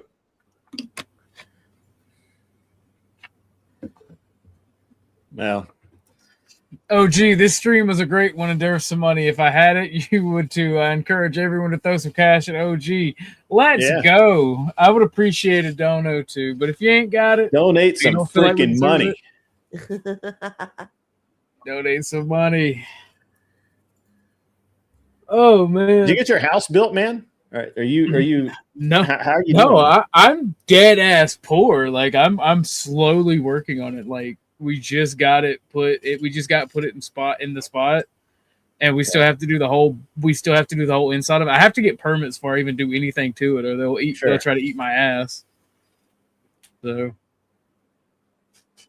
I mean, money is filthy like sin, so send all your sins to OG so he can go to hell for you. That's true. funny. So true, actually. So true. That is, I know this boy Flo didn't put it down. He put a damn poll in his chat, but didn't even go live. I'm like, you filthy bastard. He probably went back to bed. He just looked tired. Nah, he did look tired as fuck.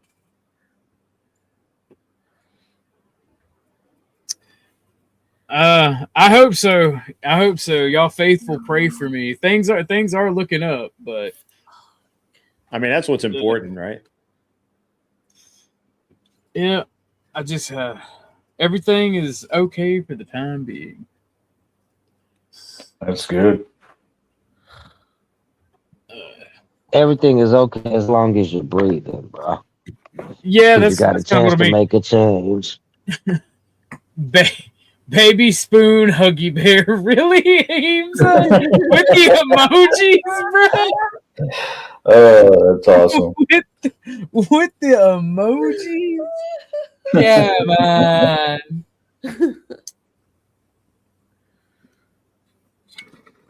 I set out to be the most racist man on the internet, and they disarm me with kindness and emojis. That's crazy. I mean, yeah, pretty much. That's what happened. Have you not met Rick Crude? You would have had your fucking work cut out for you anyway. Who is that? I'm curious. Oh now. my god. You know what? Yeah, I'm gonna share a link in your Discord later. All right. All right. Have y'all ever seen? Have I ever showed y'all the Mike Rage video? I don't know. Oh, hold on. All right. Seems like something that would have been memorable. I used to be a hell of a troll, right? Like, even worse than I am now. Now I don't really have the energy or effort to actually put into it. But I made a man damn near have a coronary stroke.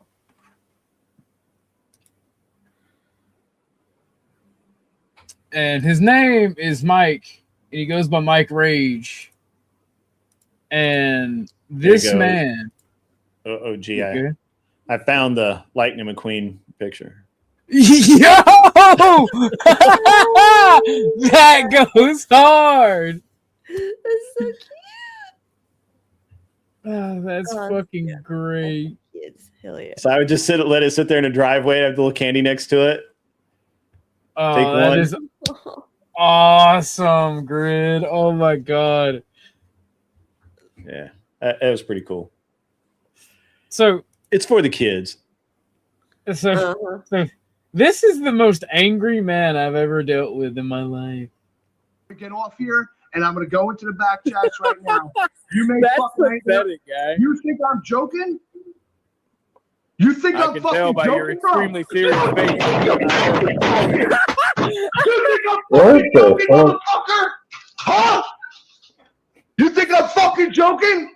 Watch. Watch what fucking happens. You won't walk out your fucking door. Ooh. Fucking test me, you fucking piece of shit. Test me. Watch what fucking happens.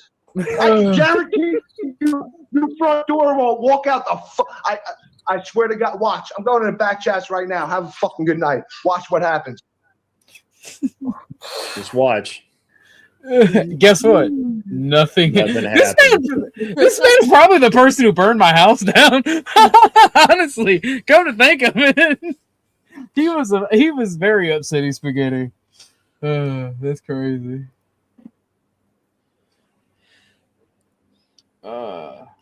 Well, I'm glad I could brighten everyone's night with Lightning McQueen. That was awesome. And now my kid, I showed my kid that picture, and he's like, "When are you bringing Lightning McQueen home?" I'm like, soon. Yeah. When are you bringing Lightning McQueen home? Like, it's not a question. It's not. It's just when, right? Like, not if. So, yeah, it's pretty funny. I do need to, once I get the airplane out of the garage, I'll bring the car back from the warehouse. Right now, it's like, what do you want in the garage more, the airplane or the car? Yeah, he's kind of torn on that one. He doesn't know which one to pick. Oh, that's funny. When's the last time you took him up in the airplane? My wife will let me take the 5-year-old up.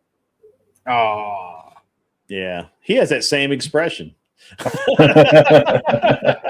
I know what it's. See, my grandfather was very wealthy, so I did get to have experiences as a kid. Like I knew poverty because I was poor, but I was my grandfather's favorite grandson and his oldest. So like, I got to do all the awesome shit. So, all right, Dusty just went live, but what's the name of your Discord, Ortho? Because it's like I got 50 billion different Discords I'm in, and I know I'm in yours. I just can't remember. It's Baby Back Bitch 207. First off, it's Breast Milk Bandit, old man. Second off, the Discord, the name of the server is Ministry of Culture. Okay. I had to, man. I had to. You mean it's not a baby spoon Huggy Bear? No. I had to do it, man. I told you guys I was tired and kind of. Oh no, that was funny. I don't give a fuck. I just didn't have nothing to say funny back. I ain't got nothing to fire back. I got to get you back on that. I owe you one. I never got to fly in an airplane because my grandfather was not into airplanes. He was more into boating, fishing, and hunting. That was his shit. And man, I grew up. By the time I was fucking 5, I shot like probably 1 million rounds of ammunition. So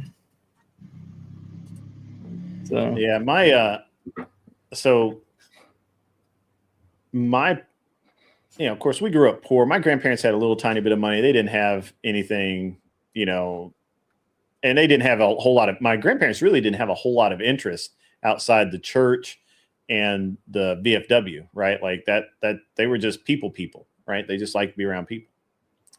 And but when I started getting into airplanes and cars, they knew people who were into those things, and they would kind of make those connections, right? Like there's a gentleman from church that went fishing all the time, and they were great friends. My grandparents just said, "Hey, would you take our grandson fishing?" And he did. And then, my grandparents hosted international students. As a matter of fact, one of them was Iranian, shockingly, and he was a really good dude. And he had come over here to get away from Iran, and of course this was back in the 80s, so it was like a lot of people didn't like him, and but he was becoming a pilot, and the first time I flew in a small airplane was I went up with him. He had to do some night flights, and since he was an advanced student, the instructor let him bring me along, and I remember to this day going up in that airplane. And so now my great uncle was very wealthy, and he was also eccentric, and he was just a weird fucking dude. He had flown, so he was the youngest of my grandfather's brothers, and they had both gone into the service in World War II. My grandfather was in the Army. His brother was Burton was in the Navy, and the youngest one, Wilton, he didn't go in at all. Right. So he missed out on military service in World War II. Well, when it came time for Vietnam, he was a pilot, and he volunteered as a pilot in the flying helicopters. He actually got shot down out of the helicopter so many times that they put him in airplanes where they figured he could do less damage. He owned a little podunk airport somewhere. They had a airplane restoration kind of business before it was cool to restore old airplanes. And I remember it was like a really big deal when they sold the only known at that time Supermarine Spitfire. They sold it to some museum for like $500,000 or something back in like 1980 something, and everybody thought that was like the greatest thing ever, right? Like, what? Carney's like pointing. No, I was asking that because of Tootie Bug and on close. Oh, gotcha. But yeah, it was just one of those weird deals where he was just a weird fuck. My Uncle Wilton was just a weird motherfucker. That's all he rebuilt the engine of an airplane in my great grandmother's living room or kitchen, in the kitchen. So that's how weird a dude he was. Any final thoughts, ladies and gentlemen? It's been cool. I'm going to bed. Fuck you. Good night, Grid. Thank you for coming up. Yeah, See you guys. Fuck you too. I just realized you said fuck you. He just now caught on to that. Right? If you can't get anything past him, you can't get a thing past OG. Not one thing. All right, ladies and gentlemen. We'll see you tomorrow, OG. Don't be weird. So. I'm gonna be very weird, Grid, with the baby oil too. I like them all. No, Flo wants that shit dry as the Sahara. Matter of fact, you should go over and remind him that the only thing saltier than his ass is the Dead Sea. Just remind him. Anyway, I gotta go. You guys, it's been fun. I've had a great time. See you guys. Yep, catch you later. Yeah. Exile, Carney, Tootie, any of y'all got final thoughts? Dude, this is a great show. It was a great show. Thanks for having me up. You're welcome, Carney. You're welcome, Miss Tootie. My thoughts on final words are so final. I want more words, so I ain't got no final words. All right, fair enough. All right, ladies and gentlemen, it was an awesome show. Thank you guys for tuning up. Love you and appreciate you. Let's go to Flows. Tell them I sent you.